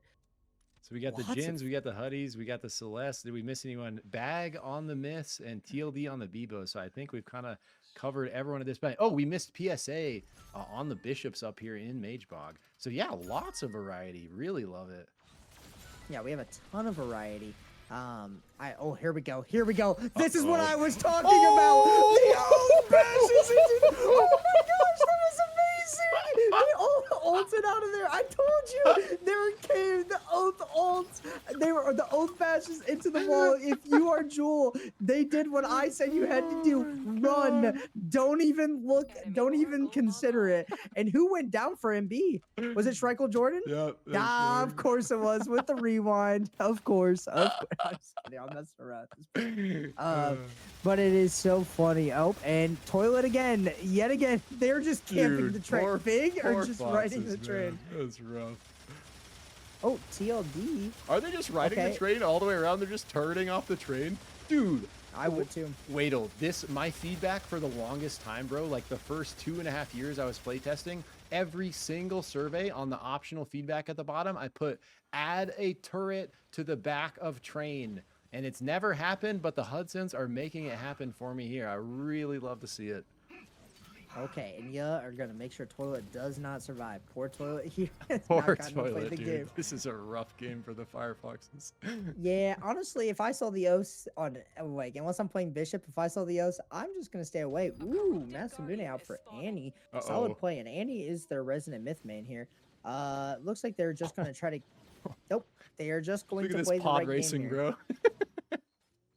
I love that Illusion's able to do it better than Dylan. It looks like Illusion's just outrunning him. Got the Shots Betos. fired. Ooh, YL, couple kills coming through on the other myth team up to the north here, fighting over Iron Acres. Finds the jewels of Moonlit Battlegrounds. TNN busting the Viriditas Fury right there, trying to get more damage out. Height looking to stay over Afro for the res, but YL putting big damage out with these arrows. It's actually such a crazy amount of damage, and the big pin coming through from TNN puts Height onto the pillar of that res beacon. The jewels just on the run here. Not much. Schreikel going for the juke shift into the fully stacked shift. Not going to be able to quite pull it out. TNN reads it, shifts back before Schreikel can follow up. Schreikel's going to kite out north, but the jewels are turning this around, Wedel, just like that. Moonlit Battlegrounds back to full force, and TNN the last member here. TNN, last member for YL, gonna be running out to the north here. They're not gonna let him get out, but honestly, He's not. He's gonna get out, and they're going to all res back up here. So we'll see what happens. The Jewels are doing pretty well. It looks like all the Voids got back up. Everyone is back up in the lobby right now, except for Water Drinker, who unfortunately goes down on Bag. And it looks like Bag are going to be down to just one member left. Annie's somewhere around the map, hiding. Oh, are away, we about to RT. see Hudson meeting the Hudsons, bro? This is what we've been waiting for. This is what we've peak SUPERVIVE. This is peak right here. SUPERVIVE. This is peak SUPERVIVE. To a Huddy v Huddy battle. Go through it. Come on. No, RT. RT, go north. Look north. Oh, wait. Madly hears wait. it, maybe. Bing. Madly hears it. And Annie is just like, Here we go. Here we go. I would just be scared. Okay. This is it. Here we go. Hudson versus Hudson. What's going to happen? There is just so much going on right here. This is peak SUPERVIVE, ladies and gentlemen. The ground feels going out. Who plays Hudson better, Big or RT? We'll find out here in a second. Whenever, RT is the first one taking damage. RT is the half. RT is getting pushed back into the storm. This is huge. And Big take the first kill down on a Gosu. And honestly, who would have guessed it? A Hudson killed a Hudson. Dude, my play-by-play for that fight is like, they're holding L&B, they're holding R&B, they're still holding it, they're still holding it. Okay, they get the res off though. That's huge. That's huge. That's huge. That was peak SUPERVIVE. That's what TC, by the way, has been working towards the entire time. That right there, just right that there, moment. We've arrived here. That moment. That was so many bullets coming out per second. Like I don't know. Yeah, the dude, DPS the amount of ammo that just got had, churned out right there. honestly, the DPS meters had to have been insane right there. And looks like Azrath gets dropped by YL. Cat really just no footing. Yeah, rough PSA, go there on the ooh. Felixes. Ooh, nice snipe coming through from Flame Dab on the Ghost. PSA here on the Bishops, trying to find the Ghost angle. Really nice reverse there onto Starflash. Pamu trying to go for the Resident of Fios, almost able to get it off, but Flame Dab nade daze damage, just too much for PSA to handle. So PSA first squad out in our triplicates there. Wait, and right as I say that, Bag gets taken out by Yuh. Yeah, that's crazy. I love their team. Yeah, that's crazy. Yo, okay. Dude, listen, the O composition is just getting too stronger. Oh, wow, wait. TLD, Bebo. Easy counter over here to the, easy counter over here to the, Wow. Gets invulnerable into the abyss. Bebo, another strong one here. Honestly, might be the counter to the Oath. If I were like an Oath, I wouldn't want to see a Bebo. Interesting. And that was like definitely like a good answer to the Hudsons. And after like what was a really strong looking start for those Hudsons, double napalm coming out, taking out HKD on the side of RT here. Our final Hudson team trying to prove Hudson is the superior hunter. Flame Dab is taking so much damage. CBT really bold entry on the Ghost here, but just Mudan gets deleted. There is too much damage coming through from these miniguns. Big grenade from Ranch Dubois trying to force 3D off the edge, but Hudson's come through. So RT, a huge fight against the Ghosts. Get a squad wipe, knock them out at 10th. Oh, dude, Hudson versus Ghost. It's like watching, like, you know, like Hudson's like your like general in like the military, and then like Ghost is like the sergeant, and it's just like the Hudsons are just teaching the Ghosts how to shoot. You know what I mean? They're like, you just got it. It's like you know, the two guys fighting over the guns. They're like, my gun's better than yours because it's just shooting faster and it's better. You know what I mean? So it's just like, the damage is insane. You hold RMB, you hold LMB, and then you do nothing else. But the ult coming out, triple Celestial. That's gotta break some frames if you don't got a computer well enough to handle that one. But coming out here, it looks like APN are probably gonna get taken out. Maybe, no. It looks like they two of their members get out into a safe area. Ooh, BOM, some kills Celestial coming through for the Void team. Looks like they maybe got... Oh, the Foxes just fighting for their lives. Can they do it? Azarath has Connor one shot and gets it. So the Foxes finally find a victory here, taking down the Void team. Gonna get the res through. So let's go, Cat. Never giving up. Felix proving they might be the superior hunter out here. And we got Bebo's taking out the last Hudson team. No more Hudsons remaining. Wow. We still have I think both Myth teams. It was Bag was one, and I think they got taken out. Bag are gone. Yeah. Okay. So I think we have a unique type of team everywhere on the board. We have Felix, Bebo, Celeste, Myth, Oath, Shiv, and Jewel left in the game. Okay, so we have the Shivs versus Jewel. This matchup is actually just a completely skill matchup. You have to save your ground ability for when they go for the ult. One taken down on MB, one taken down on Hat. MB probably gonna get the res off, but they're gonna get another kill here. MB down to just one member left. It is just Shrikeable Jordan. Shrikeable Jordan is a clutch factor player. Could pull an insane move off here. Probably gonna get underneath, get out, maybe get a res, maybe just survive. Yeah, nice fight. Really spicy, like micro happening there. And in the end, the Shivs coming out on top, forcing the Jewels out of it. Moonlit Battlegrounds gonna look for the res off the back Afro as we come down here. Our Felix is off of that res and the victory in the Void fight. Gonna find some Bebos. Tonk coming out from Abador, carrying Caesar out, but they're gonna escape that without much punishment. Azarath in flight of the Firefox, followed by Toilets. There's just napalm on the ground everywhere. Everyone is roasting. These Bebos are just running for their lives. They cannot handle the heat here. Lemur, last one left, actually doing so much work, going for the kill on Azarath instead of the out. Isn't quite able to get it through, but still gets out maybe somehow as ABN find the opportunity on the south side of the Felixes. So the Celeste making their move here. It looks like one member from Cat Toilet with the huge heads up back right there prevents the full squad wipe. Actually really heads up macro from Toilet going for the instant recall. Unstable portals is going to make this really good and bad for teams. I think, for example, Cat here are going to struggle with the unstable portals being able to get any reses off.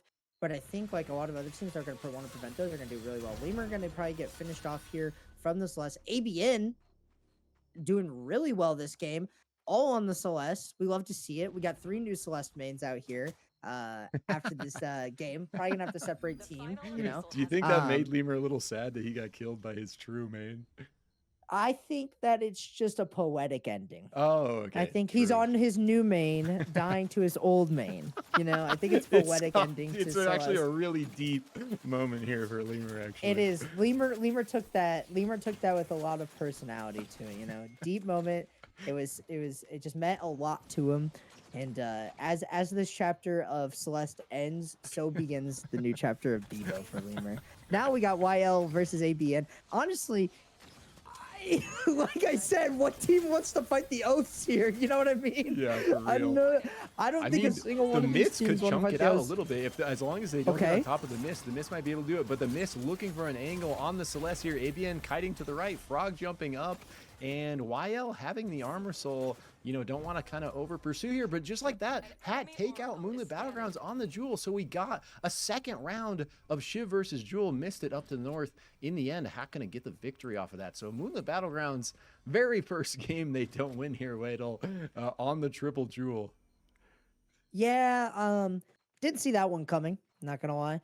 I actually thought MB would do pretty well because I felt like the Jewels was the matchup. But I guess if you are going into, like I said, if you are going into the Shivs, that's hard to deal with, bro. Look at this damage. That's the match. Yeah, well, I mean, like you got to think about the passive is stacking, and every time someone autos, a new passive is stacked, and you can get if you each cartwheel auto the last person that does it is gonna have 6 stacks applied to the enemy. That means the next shot from somebody is a 1 shot, no matter what hunter you are. If you got hit by each of those, that's actually crazy. Yeah. So actually, the Shiv's looking real strong. Yeah, on the full bush play. Oath. This is good. This is what I would see. They like some Spidey sense. They frog jump over the top there. Yeah, I think they were trying to get the high ground from what it looks like, and it looks like Toilet. This is your matchup favorability right here. If you're Toilet, this is like. Maybe, Toilet survives just by the hair of their chinny chin chin. But it looks like YL is going to lose a member from the Shiv. Shiv's just so oppressive. You have Krillo, who's played the Shiv. You have they're looking the right direction this time, right? Like they're not looking the wrong way this time. They know what's going on. They're aware, but they aren't looking to their south or right. So to be fair, everyone's looking the same way. Yeah, and Cat I don't know what's gonna happen. Toilet's just done a crazy job of keeping Cat in here. Areg still looking for him, is gonna find him out. Fox v Shiv, Fusilad coming out from Areg actually going to use the flight of the Firefox to continue to peel. Toilet's still playing for placement, trying to keep the Foxes alive. Oh, and just like that, we see the O's pop out of their bush, crushing into the unstoppable force of the Shiv. Scale coming out from Dylan, trying to finish off Krillo. Krillo ults just to try to live for a second longer, but the answer to the Shivs, the unstoppable force meets the immovable object. The immovable object wins. And what looks like Toilet's going to try to go for the pick here on to the Miss, but the Miss are just going to survive. Toilet is running for their life, probably going to get stunned here, and yeah, follow up. Ooh, wait a minute, wait a minute, wait a minute. Toilet, go, buddy. Toilet. Oh, no. Okay, this is hard. This is so hard for the Miss now. They are fighting an uphill battle, no matter who they run into of these O's. Like, you have to just play the range game, but you're never going to spot them. To be fair, vision potions would be really strong right now. Does that let you, if someone's hiding in a bush, does a vision potion do anything? It might if they're invis. They might pop them. Oh, like you could see. Yeah, interesting. So Dylan with the delicate making his way up here, like trying to figure out where the Miss are. They spot him out. Intel gain. So the Miss kind of holding this little island, like you say, trying to play the range game, maybe looking to have this abyss gap in between and play around the abyss, give themselves somewhere to go. But look at this, these oaths just look so menacing, bro. Positioning. Look at Dylan just staring at him with his death glare. I want them to fly in, and just like make a bombing run of Oath Ultimates right here. Just like something insane would look so funny right here. Dude, what just happened to me? I just ulted at the wazoo. Dude, Toilet, you had such an epic run there, bro. What a monster performance trying to keep him in, but just, dude, that fight with the voids you guys had was so epic. So funny. All right. We're getting closer here, you know what I mean? Like they're trying to look. This is just unfortunate here. Oh, did y'all see the Hudson's killing us? Dude, the Hudson's were going crazy, bro. We saw a Hudson v Hudson. Yeah, we saw the train, then we saw 6 Hudsons spraying at each other. It was madness. You ran into every Hudson. Like yeah, you guys literally ran into every Hudson team multiple times. It was crazy. I just can say, oh my gosh, wait, the random arrows are standing in. Oh, here it is. Engage. Oh, yeah, there it is. They're all just coming out, and he's just gonna rewind here in a second. 3 big booms. It was a lot of big booms there, and it looks like are probably just gonna close this one out. I don't really see YL doing anything else here. Maybe running up, grabbing the crown. Nah, it doesn't matter. Dylan's gonna slide right in real fast. Wait a minute. Shield is down. TNN they do get Quiz. One member down. Quiz. You can't do that. You're not playing Jin. You can't do that. Oh my God, the oats bleed. The Myths smell blood. They may be closing in here. Triss getting chunked. Shield's broken. Maybe trying to get him back with some Qs. This is the first time they've been on the back foot. They're on the back foot. But needs to be careful. These ult cooldowns coming back, boys. Okay. What an RMB. Othal comes out. They're going to probably slam another Othal. Oh, Chris, you can't miss that. Lodge has to lock in here. Wait, Lodge can win this. Still alive. Dude, if they can pop here. Yeah, Cat Microwave gets the crown. Actually has a real shot now. They're just doing so much damage. The O's actually can't find the engage. They didn't get the Wombo, so TNN is just pumping. Shield broken again on the Myth. Oh, they're trying to isolate TNN though. He has to get out of here. He reads it, does get out. Oh. Holy recall. Okay, yeah. Recall. Oh, this slam could go crazy right here if they pinch slammed him.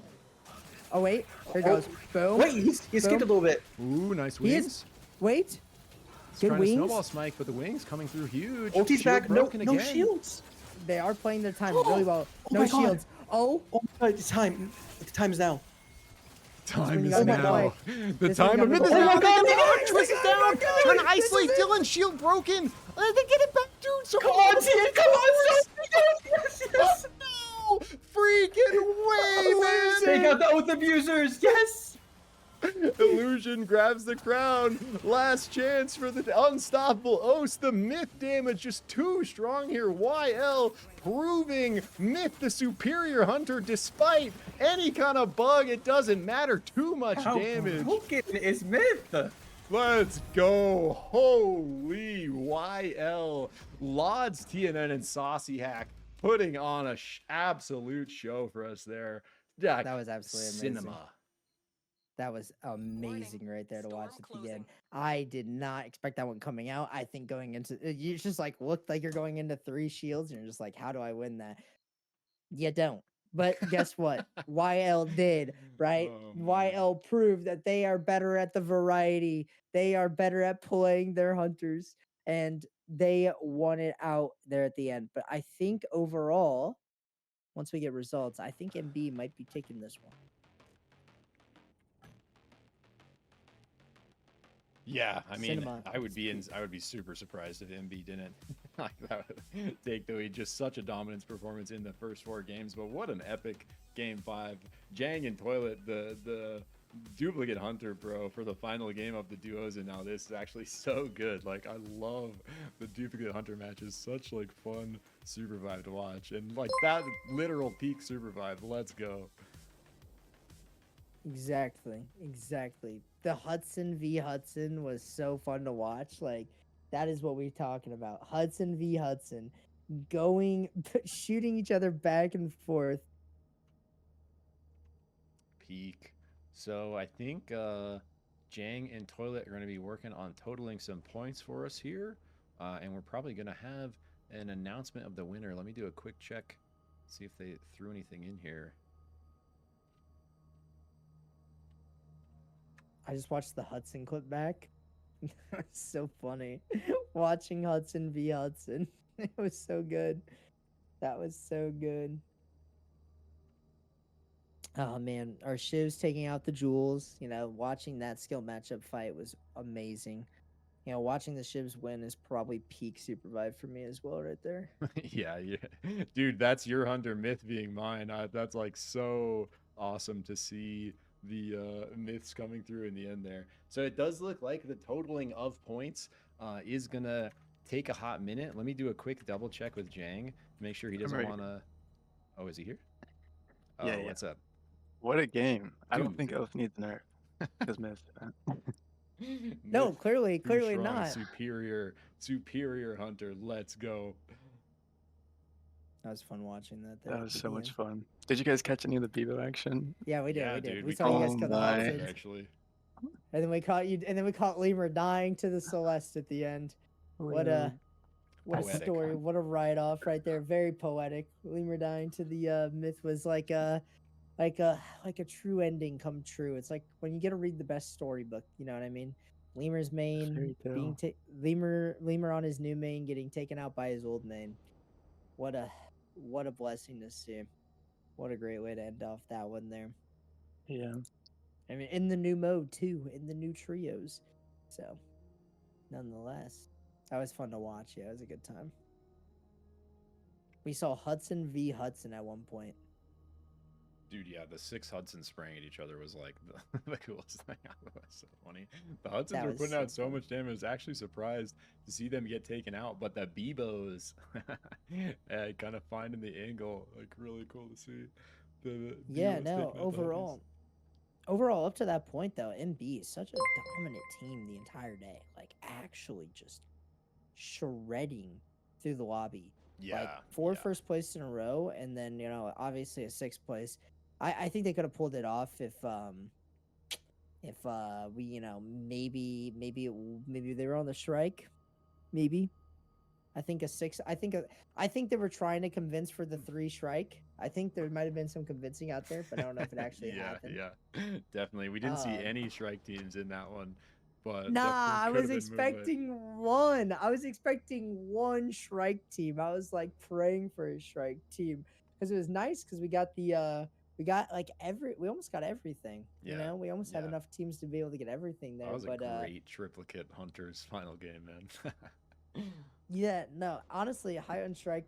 We saw high on strike would be funny, but we ended up getting to see Pine on Jewel, which honestly. Peak enough. Oh really? Oh wow. Yeah, that's like the first time I've ever seen Pun on anything, but not the big 3. All right, Mr. Jang, what is the deal with the points? Are we gonna kind of wait around and announce a winner, or are we gonna go ahead? Yeah, if you're around, yeah, Toilet and I are gonna knock out the points right now, and I'll let you know. We were so happy that only 2 teams had duplicate hunters. We got almost like as much of the roster as we could. Yeah. Yeah, no, that's what we like too. Yeah.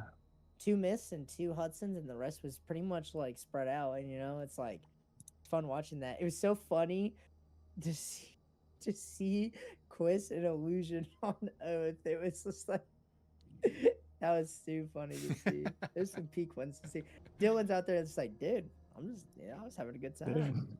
He's like, dude, no, I know exactly how you'd say it too. He just goes, yeah, dude, I was just having a good time out there, And then we gotta see you guys on the Bebo. We gotta see it was Hat on the Shivs. We gotta see. I just listen. Seeing Pine on the Shrike or on the Jewel was another peak moment for me. That was really nice. I love the run from Toilet and the Fox crew on Cat. Oh yeah, 100%. All Felixes getting chased down by Huts. Well, not chased down, but just running into both Hudson compositions twice on Felix. Like that is the most unfortunate thing you could ever have happen to you. Yeah, AVN with the Celeste. It was like a really cool mix-up out here. PSA went down really early too on the Bishops. Yeah, the Bishops could have been a really strong look, but yeah, I forget exactly what happened, but yeah, they were taken out pretty early. PSA also got to shout them out for a really strong showing through the first 4 games. Just constant tempo, never really on the back foot. Starflash, just so many consistent grabs, slams on that Kingpin, setting up his team for success. It was just really good to watch. Phenomenal. Yeah, PSA was like, honestly, team I didn't know how well they were gonna do, but they performed. TSA had a performance. Hello, bro. I'm so happy. Tell us I'm as happy as I can be, bro. Let's hear why. I fucking love those guys, man. I picked those guys up because I wanted them to get the experience. I wasn't sure they're gonna be toxic or cool or whatever, bro. I never talked to them before. They were awesome. Hell yeah! And they learned some things. So that's fun. That's awesome, bro. You guys had an epic run. Everyone, I think it was a really tight lobby. I think like top 5 maybe. I'm not too sure. That last game helped us a lot, I think. Yeah, true. Yeah, I don't know. Triplicate heroes, triple the points. Like that's all I'm hearing in my ears right now. I want to hear that. I that's a good call, I think. I don't think it still beats MB because I'm pretty sure MB tripled the points in all their games pretty much. They dominate, but it's like production's calling. I don't know. I mean, I don't know if the players would agree, but I'm fully down. You know what I am hearing though? Calling it the Quintessence event. We might have a quintessent winner, by the way, at this point. Like we might have a Quinn winner coming. We're getting closer. If Hype pulls off this tomorrow and whatever if there is something Tuesday, I didn't know if there's like 5 events or whatever, but or whatever it is. But if Hype wins them all, nope. That would be I can guarantee insane, he's not winning squads, bro. He's not winning squads. Team up, baby. You never know. He could be he could get the quintessent like crown. That would be insane. He is actually undefeated in every event so far. That is crazy, bro. Wins the duos with Pine, wins the arena tournament, now wins the trios with Pine and Afro so Moonlit Battlegrounds and Height just looking so strong, man. I think he's being carried by his teammates here. I'm not too sure. Yeah, you didn't hear this from me. Is it crazy though? He's not winning squads. I can guarantee that. We're talking about number 1 and 2 has 20k points. Come on, like let's translate that to hours right there. Team up. We're picking early game squad. We're dropping on MB every single game in squads. Not happening. Yeah, where's the? Don't look at that. Don't look at that. Not saying anything here, but the only 5-digit RP owner in the game, and actually he might be going for his 3rd account. I'm not too sure. I know he plays on his third account. I'm not too sure how far up he is though. This man is out here pumping. You love to see it. And the Brawl looking so clean. We saw so many cool, especially the arena games and the Brawl v Brawl battle we got to witness when Lemur busted out. Just some like really intense SUPERVIVE. And there's not a crazy amount of Brawls out here anymore. Definitely a couple. But, you know, Height with so much time on that Hunter, just so consistent and be able to provide, you know, the value, the disruption of the entry, and the huge amount of damage to follow it up. And yeah, just like so fun to watch.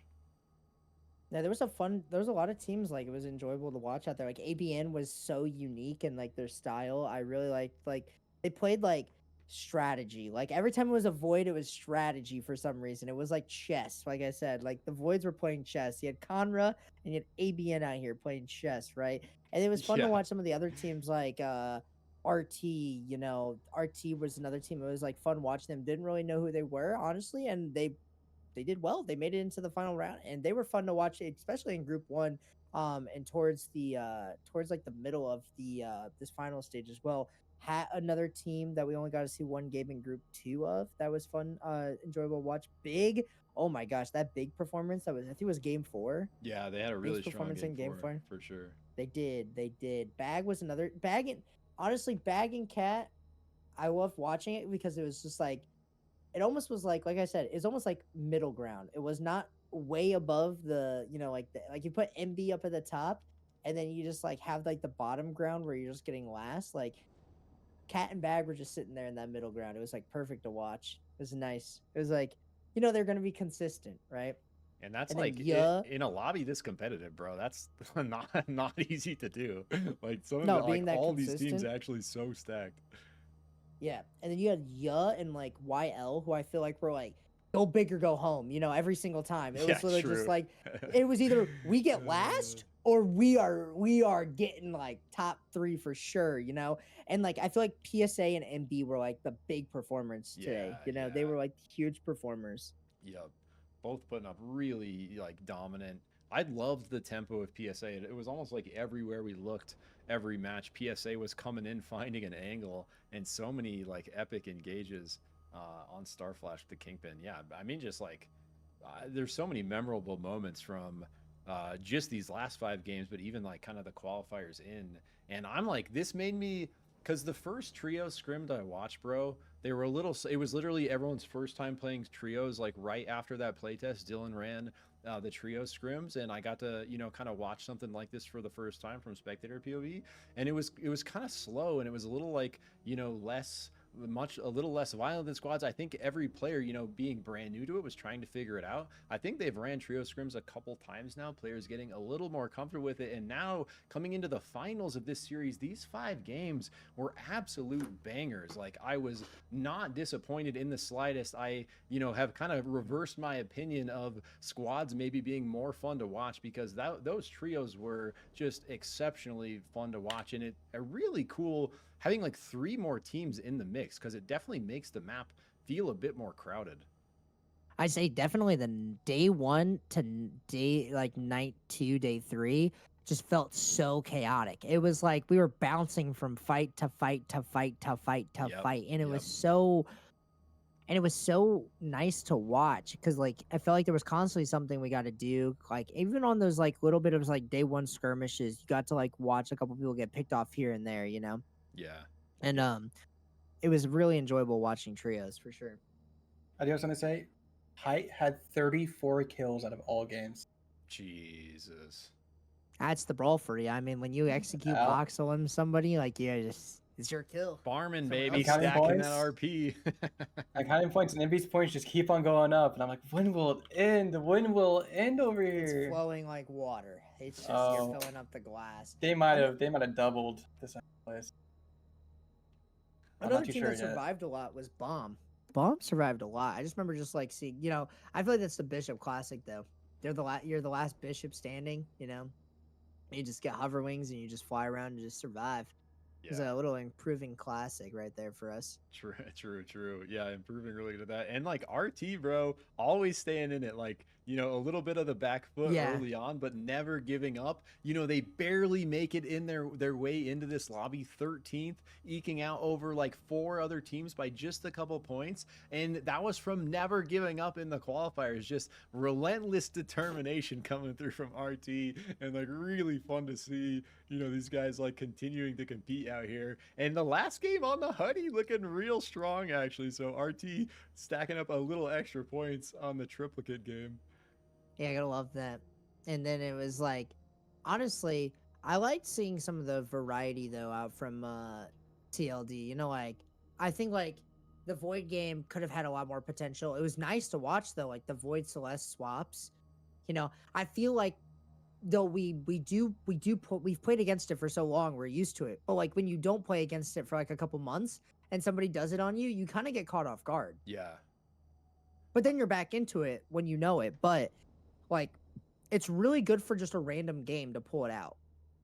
For sure. Because it really just catches people off guard. Like Void Celeste, it's a really good, like, we need to shake up our game for one game, right? We just need to play Void Celeste and shake it up. Like random combos, like KP Celeste, where you hook the Celeste into them. Yeah. Or even the Bebo Celeste, tong-tonging it in. We've seen Lemur do that. And, like, I really love that synergy because Lemur and Abador having a really strong synergy, you know, playing together on TLD for a long time now. I also love to see, you know, kind of bringing out the pocket picks and, you know, working the combos. We saw a couple good combos go through, but in the end, not quite able to pull it out. And I think, like, you know, what TLD might be suffering from a little bit is they're always really good at playing around their supports, like first Moore and then Paz. And, you know, dropping down to trios, I think we're going to see a little bit of a shift up where a lot of teams might just go no support at all. And, you know, we talked about the Aluna having maybe a little more viability, and potentially we'll have to see if the Zeph or the Oath Prio drops at all, because both of them kind of at the top of the list right now. But it's going to be really interesting to see how it all shakes out. Yeah, exactly. I think that when you have hunters like Shiv and Brawl who just get HP off of like just like, you know, using their abilities on people and then they just like heal up really fast, as long as you throw another damage out there who can just like kind of play for themselves, I feel like you're like really fine. Like you really don't need the healer then, because like those two are just going to heal off of killing with each other. True. And then the other person can kind of just play like slower in your pace, like a Myth, where Myth could just like kind of like ult just to get them all low and then you just finish them off, you know, or a Myth could just ult to just clear whatever you know. I feel like a Brawl and a Shiv together with a pocket Myth. That's what it is. It's honestly a Brawl and a Shiv with a pocket Myth. Because then what you have is you have this Myth who's going to put the anti-heal, who's going to be able to ult an Oath Shield if you need it, be able to ult anyone into the team, R&B anyone to keep them away, dash through walls to get you from location to location. And then you have like the Brawl and Shiv who are just going to be able to fight some, like get in people's faces and just keep fighting, right? And then it's like, what do you do at that point? How do you stop that? I mean, clearly we saw Myth destroy Oaths right there at the end. True. Proven. Proven. And like if you slot those picks into TLD, it actually fits perfectly. Lemur on the Brawl, Abador on the Shiv, Jang on the Myth. Like actually could go kind of crazy. That would be kind of crazy. They should have tried it for him. Oh, would have been so insane to see. But I know that sometimes like the Brawl pick can be like a little bit weaker depending on how people know how to play. But I just think being able to instantly box somebody. I just think being able to instantly box somebody is like, especially in trios now, is going to be even crazier. Yeah, definitely huge value there. We see a little harder to do, but Bishop also able to do it with the Wisp Punch. Has to have like a wall or something to be able to blast it against. But honestly, Brawl having to use the ult and Bishop just able to do it with a punch. You know, similar kind of, you know, power there in just the full boxing. So if we see like a team like we saw in the arena, Brawl and Bishop on the same team, you know, Conra and Height working together, like so oppressive, just putting people box after box after box, being like so strong playing together on those engages that yeah, it's just like it is. I agree, Wedel. It is a very strong like part of the kit for anyone to be able to insta someone from Wisp to box because of how kind of important Wisp play is to the whole of SUPERVIVE. Exactly.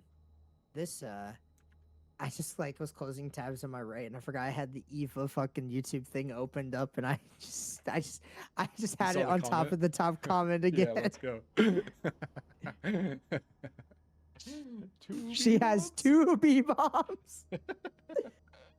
2 B bombs. That's crazy. Somebody's gonna like unlock her 2 B bombs. That's insane. That comment is crazy, dude. I can't get over how much I love that comment. Eva It's just like- hitting on to like what? It's gonna be the 2nd, so that's Wednesday morning, I think, right? Yeah, Trios Day, baby. Trios Day, let's go. The beginning of the future. And she's gonna be a really interesting hunter that's gonna come into the lineup here. Very unique kit. Really excited to see her mixing stuff up, and really gonna be interesting seeing her introduced with the trios. You know, kind of the first hunter hitting the breach that's not gonna be played really in squads at all. Exactly. She will be. I don't know if she'll be the first. Maybe she was already being worked on internally, so before that for squads. So maybe not the first, I guess, hunter designed intentionally for trios, right? But definitely probably changed up a bit and reworked around for trios. So the first hunter to be released, yeah, in trios is her position. Though, granted, we could, you know, she could just be a flop, or she could be, you know, an absolute banger of a hunter to play. We We'll haven't have to had find out on- we haven't really had a flop yet. Like Bebo, you know, probably the strongest new entry to the roster if you had to kind of rank them. But Krista and Saros are really fun in their own right. Not crazy strong in the meta yet. Probably Krista a little more than Saros. People just having like more time on her and being really strong with kind of the grounds and zone control, able to back it up with the shift damage like in and out. But I think when Saros's portal bug gets fixed, he'll probably see a lot more gameplay. Because if you're trying to get good on Saros, like the portal is such a big part of his kit and literally does not work half the time. It is super, super frustrating to try to play Saros right now. So I think if they can figure out how to fix this portal bug to where you could reliably shoot everything through it and you could reliably pass through it on the first try, we'd probably start seeing him get a lot more gameplay at this level. But it's just like so terrible when you're looking for the portal angle, you throw it in the wall, you step into it, and you just get stuck there and nothing happens.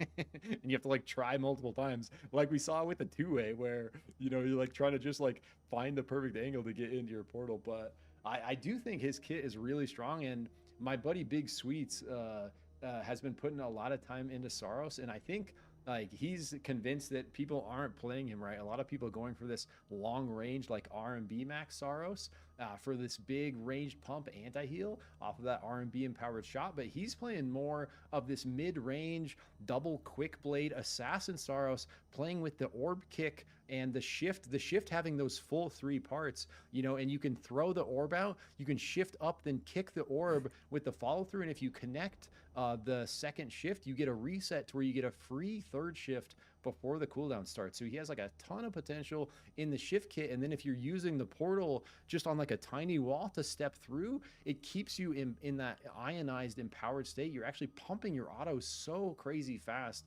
that in the kind of mid-range, like Saros can be a really strong assassin. So I expect like with people with more time, and when that portal does get fixed, we're probably going to see, you know, kind of a resurgence of him in the meta. But you know, my point to all that, I guess, is that every hunter that's hit the breach so far since launch has been pretty fun, pretty strong, pretty unique, pretty cool kind of kits all around. So super excited for Eva and like what the future hunters are going to be coming in here. Exactly. Really excited. And, you know, counting up the points here, you know, I mean, like, I don't want to make a prediction, right? Because obviously, like, I mean, my prediction is going to be MB1, right? But who do you think? If you obviously, if you don't think MB1, you can tell me, right? Right. I don't know if I'm going to make that statement. Yeah. Yeah, I would tell you. I would. Don't worry. I would tell you. I would let you know though. Who do you think? Okay, is my Discord going to keep lagging like this? I just see the number going server down. thing. It's server thing. I think you're fine. Regardless, who do you think hit the top 3 though? Who do you think the top 3 teams of the day were? I think PSA gonna actually be fairly close to Moonlit Battleground. It's gonna be a little bit of a gap just off of the placements, but if we look at kind of kills and tempo and how many kind of like squad wipes and pressure these teams were putting out, like PSA was kind of matching the Moonlit Battlegrounds tempo. They were constantly hunting, constantly getting high placements, getting a lot of kills through. So I expect PSA gonna show up second on the board. If we had to look at the third place spot, let's see here. There's a couple of contenders. I don't know. Cat, man. I don't know. Cat. Oh, We're true, kind of insane. I don't know. We're kind of insane. I don't know. Caesar Nazareth might be the best players alive. I'm not too sure yet. Maybe we'll find out. Would love to see more from Cat in the future. I think, like I said, I feel like Yut and YL are definitely tied for like third and fourth, right? The reason why I say this is because I feel like they were some really good looks too. Yeah, I feel like I said, Yut and YL were literally in a constant fight, by the way, for like this go big or go home. You know what I mean? Like maybe they weren't fighting each other, but they were just like internally like go big or go home. Though I don't know what to say about the clip where they're just not looking out of the bush in the right direction. Bro. Like twice, we are just looking in Narnia, and then TNN walks south, and it's like, and then like TNN ends up getting like a crazy 3v1, I think, off the back of that. It was actually like, I'll hit it with the do it.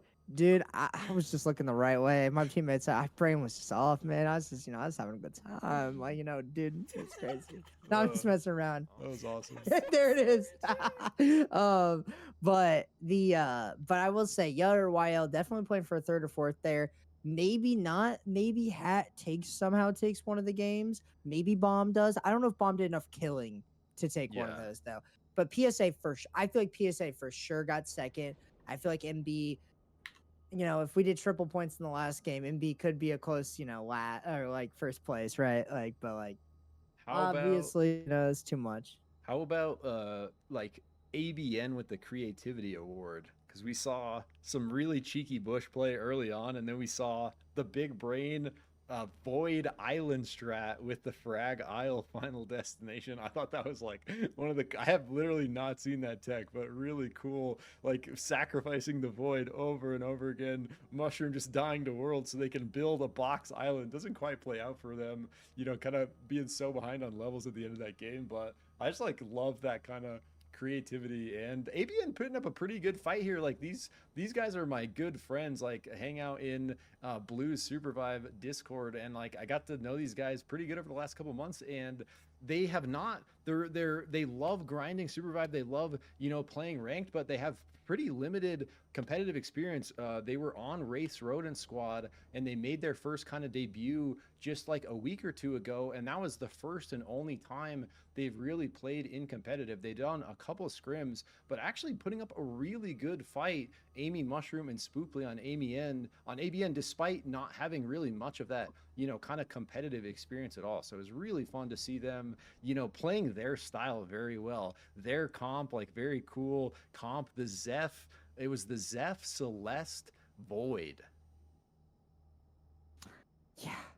No, watching them was so creative. I just loved watching ABN play. They were such a creative team overall.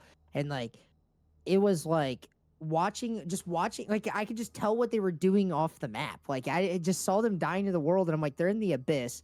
They're dying to the world. There's only one thing they could be doing: creating boxes to stand on. I'm like, are they doing that? They were, and it was like beautiful.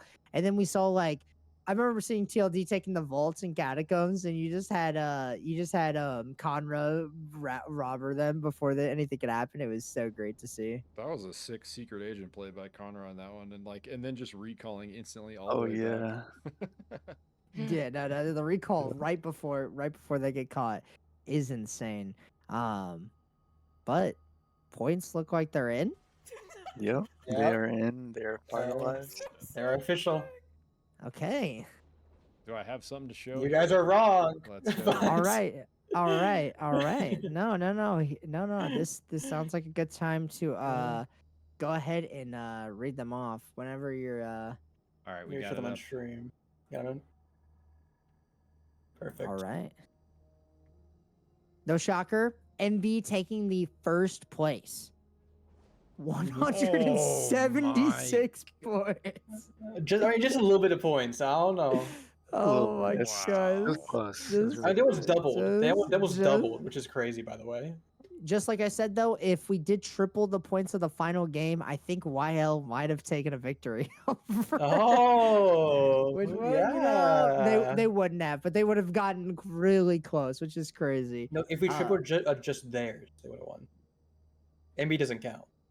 And then it looks like following up, we have tying Tied. CBT for CBT for second place. Oh, interesting. Interesting. So, in the terms of that, are you doing tiebreaker? Or are you just going double second? Double second? Double second. Yeah, you don't have to do some Yeah, tiebreaker yeah. thing. YL taking fourth place with 94, 2 points And- behind what? Oh, And the boys in 5th place. Cat did get fit. Like I said, Let's go, hey, Toilet. middle, running that middle line the entire time. I loved it. I loved 11th seeing it. seed to 5th place, baby.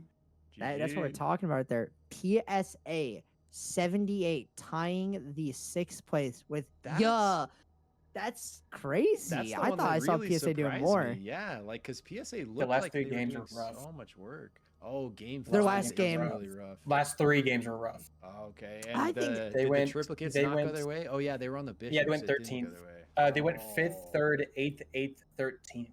Oh yeah, the that last hurts a game. lot. Pretty rough, yeah.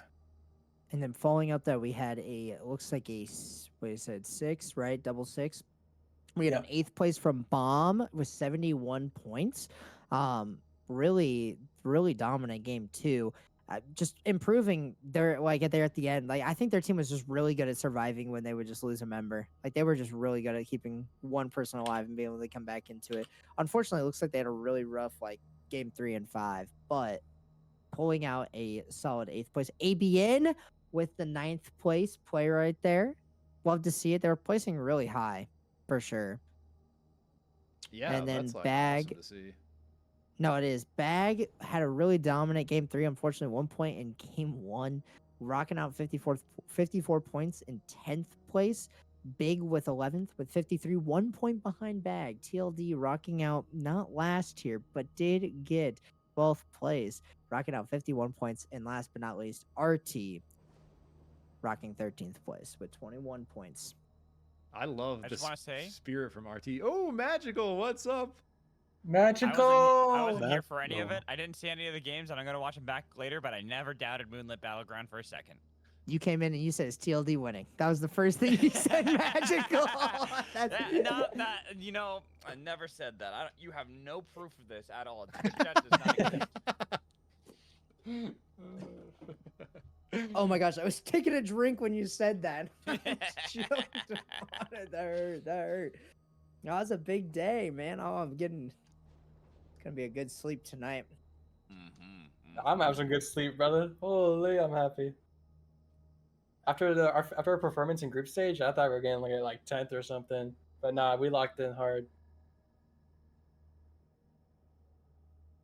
Nope, that was a Surprising not- though, TLD Hey. 12th place. yeah. What it's happened, like Jang? crazy out there. we were trying, but then we're having fun. So That's fair. Last game was That is really the big fun. more As more long as you had lenient, you fun, know. I think that's all that matters, right? Yep, agreed. Let me zoom in here. What do we got? 2 points in game 2. we had to bring out the Yikes. void in game 4. I love that. I Ah. loved the Void Celeste look, bro. That was dope. Yeah. We Did did, the 2v3 almost. Well, we might have. There's so many plays, bro. I've literally watched was against, 100,000 SuperVive plays in the last 3 days. Where was It it? was south of Wellspring against Big, against Madly, Mocha, Claire. Pretty sure. Yeah, no clue. All I remember seeing is I'm not gonna lie, like bro, brain is just like fried. Yeah, so many games. I just, the play I remember, it's literally my brain is right now. All I'm seeing in my brain right now is 6 Hudsons shooting at each other. Like, that is all I'm seeing. That's what right it now. That I'm was so thinking, awesome. it was like, it was Wait, Hudson v Hudson. It was great. The Hudson You're team just dropped on experiencing train. I just want to say you're experiencing the post-cast brain rot. This happens to every caster, especially myself, because once the games are done, everything just turns off. It's just Yeah, how I'm just. it works. That's for players too. That's for players too. Don't worry. There was another clip as well. I guess really the only I'm only remembering the plays were not the insanely hype plays. Besides some of the arena plays, I'm really just like the brain is just flying on like what did people not do? Like for example, Dylan standing in a bush and not looking at people, you know what I mean? Like and just letting people walk by for free. You know, it's like me calling out Pine dying 4 times in a single game has to be I go, oh, Pine's dead again. There he goes. He'll be rezzed up shortly. Don't you worry. Number 4 for you, Pine. Number 4. I will say Pine gave me an excellent idea that I want to test. We'll have to plan out a cool day for this because like Quintessence I think is also really cool because we've had a lot of fun like game modes we're playing. But I want to have like a tournament where the rules are nobody knows the rules at the beginning of the day. The only people who have an inkling are going to be the casters, where we have like a wheel that we spin to determine the points, and that is kept only between us. And the players now have to figure out how points are actually tabulated between each game. That's the only time like the points will be added up between the games, and they have to try to figure out on the fly how they got points and how other teams didn't get points. That'd be so fun. There's like bonus points for like vaults and like objectives and stuff like that that you could throw in. So like they could stuff like that. Points for killing TLD. Most and points MB. for most points for rezzing your allies. It's just a game where you just see 2 people jumping off the edge. It's like somebody just starts doing it. It's just like it's just like it's like did they have the cheat sheet? Just dashes into spikes constant. Sounds like points for getting another spikes. idea was always that you spikes. get here's one. You get a normal amount of points for like how you place in games. However, all the kills you get as a team are subtracted from that total. Rat Oh, yeah, Central. we talked about that one What in the heck? scrims. Rat Yeah, Central, so it's holy like- moly. Yeah, exactly. Yeah. So it's like say you get first place, but you had 17 eliminations. You know, you got 17 kills. That's minus 17. You get 3 points. Holy. That would be so But the thing is, interesting. the players wouldn't know. The players wouldn't know. And that's the whole thing. So they can't just go into it assuming that that's the style, right? And because if you let them know, then that's when you get the Rat Central. That's where things will just devolve into degeneracy. Obviously, it's going to be degenerate regardless, but at least you can prolong it for some amount of time. You get a game where it's like you could only like your kills only like oh that'd be hard though. Like kills only count with like powers. Like you don't get any points if you don't get a kill with without a power. That'd be hard to track though because you have to be able to watch. But that would be hard player. to track. One day, knock on wood, when we have like 10 spectator slots and we can have every team watched by a spectator that's dedicated for that team, that'll happen. But you know that's way in the future. No, there'd be some good ones in there. What was it? The Apex Red Bull tournament's a really fun one to watch because that's where viewers get to vote on the rules of the game. Like for example, in Apex, they could only melee. They were only allowed to use melee weapons, and so like the final circle was literally just people like jumping around, not trying to fight each other because like once somebody starts fighting, you lose. But seeing something like, seeing something funny would be like have that though, but it would be funny. We do have that. Jin's only with only auto attacks. Jin or Brawl only auto attacks. Oh, Toilet, were you there when we did the That's a good one. the arena KP mortar? No, but can I play? It's arena, and you can only pick KP and mortar. But one time, I picked Void by accident, and so it was 3 KPs on a team plus a Void, and you could only use your hook, swap, and mortar. Oh my. And the circle would close, so you're in like a very, very small arena. It was super fun. It sounds jank, but it was actually Where was the other clip earlier? There's another. It's in here. It's probably in It's probably in Vive clips. Yeah, Peak SUPERVIVE. There's that was the Peak SUPERVIVE. Watching that. There's another play. I remember. The first tournament I joined was Here's Sinnoh's another Pizza good Party, one. so. So it's like say we. Yeah, Sinnoh's Pizza Party, where a lot of these like creative ideas kind of come from originally. But another one would be like when we did the Bibo Bugatti. Oh. We can have one for like the new hunters. However, it would be not just that the new hunters get, you know, like their kills count for double, but theirs are the only ones that count. Oh. So any kills that you get as a team only count if you get it with a new hunter. Interesting. That would probably end up Like being placement hilarious points will on obviously Evo. get you something too. So you want placement. So you still want to do well, but then exactly. I'm already thinking that with Evo coming out, that I'm going to try to host that kind of event again. Do it. I'm not sure. Like I gotta look at the weekends that I'm free coming up because she comes out Wednesday. Yes. Yeah. And let's see, I can't do this weekend unfortunately because I got. Oh, actually, I think no. I think would the 6th be too close? That'd be too close, wouldn't it? Yeah, probably a little bit of time for people to like figure out a little bit, but I don't know. It just depends. Oh, watching TNN and earlier when he did the Let me just 1v3 against double-check Ya. That was a play. That was a play and a half. That shouldn't have happened, but that happened. I'm so tired, boys. Just looking at my schedule stuff because Do we you have? know what, you have every right to be. I'm loving hanging out here. Is there, Jang? Do you want to make any announcements on where the region points are stacking up for Quintessence? All in all, we have the total, but I think it's pretty clear. Starfire in yeah. first, Yeah. and then Void and Luster. And so in the final, we had 8 Starfire teams, 4 Void teams, and 1 Luster team. Wow, yeah, that's actually crazy. Luster a bit less signups overall, but yeah, I'm pretty sure Luster and Void are close. Very cool. So is there anything Yeah. else that we want to accomplish here before we close things out and tell people where to be showing up tomorrow for day 4 of Quintessence? So yeah, we'll be right back here tomorrow at 8 p.m. I'll EST be for here some tomorrow. Quadros. Ooh. I'll be back. Yeah, I was only not because it was my niece's birthday party today, so Happy birthday. wasn't able to join in today. So tomorrow I will be here, and same with the following day. So I will make sure that I am here casting to end out the Quintessence as much as I humanly can. Oh, wonderful. I think we might. Yeah, I think you guys might have Relic tomorrow too. Yeah. Mm-hmm. And the day after, we'll be doing the threshold format for the finals. So hit a threshold of points, and then you have to win a match. Oh, So match, Yeah, yeah, match point. Yes, Match yes. point. Yeah. Yeah, guys, I signed up for Luster for my casting. Like my casting ability gave him 50%. Okay, like, okay. bonus, Wedel killed the cast today, bro. For the very True. first like real live Let's cast, you go. actually did Bro. insane, my man. Not surprised one bit. Thank you so much.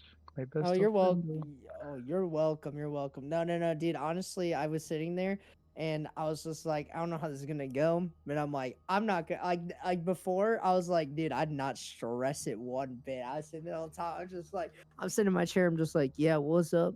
What's happening right now? Zik would take over, but all right, cool. Once Zik was done, I was just like, yeah, no, 100. Dude, I swear, I love saying, yeah, 100%. I just love saying that when I agree with somebody. It's just like, it's a common thing. I go, yeah, 100% though. Like, I agree with you. And then I explain why I agree, but I just like saying 100%. It just feels right. We Oh, all thanks have for like making our me little feel I've smart. decided. I have made a decision. We are going to set up a tournament for the Ava. I'll figure out a fun name for it for the 19th and the 20th. Ooh. Nice. Playa Ava. Yeah. Playa Ava. Playa Ava. Go back to the drawing board. Go back to the drawing board quick. Yeah, let's try to cook a little harder on that one before it feels a little raw still. Wait, we do have a bikini graphic. We could just like put it in. Oh. we made one for the event we're gonna do before. It's Strike, KP, Myth, Firefox, and Celeste. You could just add No Ava in there. Hudson? What is this? We Hudson could add bikini? Hudson. Playa It was before Hudson's time. Time to Playa Ava. You know what I mean? Time Playa Ava. Post it around. That's what I'm calling the event. This is time for me to bounce because I gotta use the bathroom. So I'll see y'all tomorrow. Have a good night, my magical. Yo, Later, Magical. Shout Thank out you, everyone. Jang and Toilet for Yeah, letting me huge. come on, and shout out them for doing the points, and shout out them in general. Shout out everyone. Shout out the And competitors. honestly, Everyone, yeah. no, don't shout out the competitors. There's some competitors I don't want to shout out. Too bad. Well, I'm shout I'm out just most kidding, of them I'm kidding. besides NB. Yep. No. Everyone Shout out everyone absolutely that didn't killed it, play bro. Brawl today. Yeah. Shout True, out everyone wait, who true. didn't play Brawl. Engine. It's like the what's it called? It's like the everyone here gets a good night except for everyone here gets a good night except Brawl players. Brawl players, you do not get a good night. Everyone here gets a good night except the bug abusers? for I Except disagree. for I the triple love oath watching players. the Brawl gameplay. Insane. What about the bug plays out abusers? here. Get them out of here. You know what? If someone wants to bug abuse and they don't win overall, that's on them. They Dylan? should have won overall. They should have Dylan. won Hey, listen, don't. It's not abuse. It's not an abuse if it's in the game. I call it an intentional feature. In Minecraft, you can dupe items. That's an intentional feature. I'm just kidding. Mhm. And huge shout out to Wedel and Zikrit, guys. True. Bringing the energy. Because thank God we Hey, got Wedel Jang. on, because we're a little tired, for sure. I would have Like, died by myself. Confirmed. Yeah. So thank you Dude, so much. at one point, I don't remember where it is. I gotta go find it. At one point, I was just like going for it, and I was just like, all right, I'm not stopping here. So I was going like I was like nonstop talking about something. I'm like, bro, I thought in my head, I got in the zone. I was like, I gotta let Zik in. I was like, all right, here we go. I end it here. Dude, casting is fun. That was a good time. Super fun, man. Shout out to the people who So, signed up last second as well. Goats. So Yeah, Wedel, you get a good night if you signed up last second, for sure. True. So Wedel, how feasible is it to get the hog in the game tomorrow? I can't. I have to raid in WoW tomorrow. Oh my god. I have to. It actually is Monday nights. It has always been. It got That's made so Monday nights. respectable. All right, guys, Like- it's postponed till next week. I'm It taking is down tom- WoW. It is tomorrow night, and it is literally. Is this on Sod? It's an.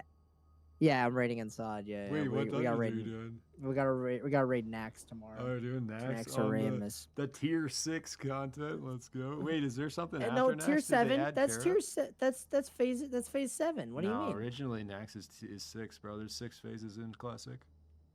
No. Sod. Sod doesn't have Sod. The first phase inside was level 25. Second phase inside was level 40. Oh, true. You're right. Yeah, come on, get with the picture here, Dude, Zick. I've Okay. played too many versions of WoW, man. Exactly, man. You gotta get with the moves here. All right, I'm gonna let you get out of here. Though I'm not gonna hold you anymore. This long Sick has to go to conversation. bed. Let's Zick go to bed. All right, stream. Thank you for being Good here. night, Zig. Love you Good night, all. guys. Love you all. Love you guys. Jang, are you gonna try to pass the stream off to someone with a raid before I end it? Oh, Alright, yes, of course. Or who are you passing it to? Because Oh wait, let's go. Let's go. Wait, cook, real let's quick, go cook. Jang.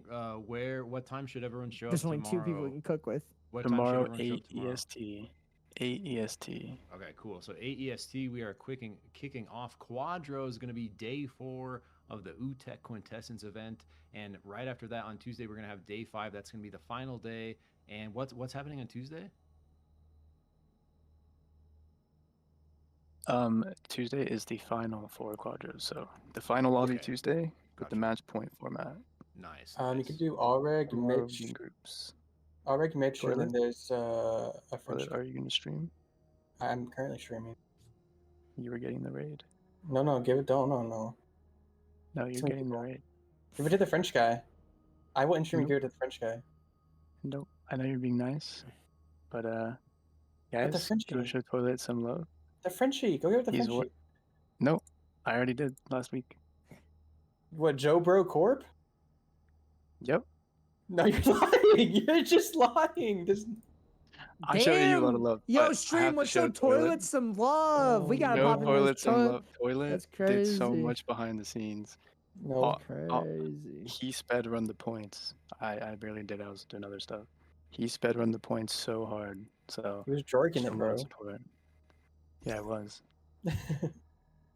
All right. GG. GG's, everyone. Epic stuff, guys. Shout out to everyone in production. Shout out to all the players, everyone watching. An epic event here in day 3 of OOOTECH Quintessence. Anything you guys want to say before we ship it off here? I like Thank you B for the raid. bombs. I like the B bombs. That's all I gotta say. love the Wedel likes the B-bombs. B-bombs. And we're heading over to love toilet. B-bombs. Let's go. Catch everyone later. GG's. Peace. Peace. GG's.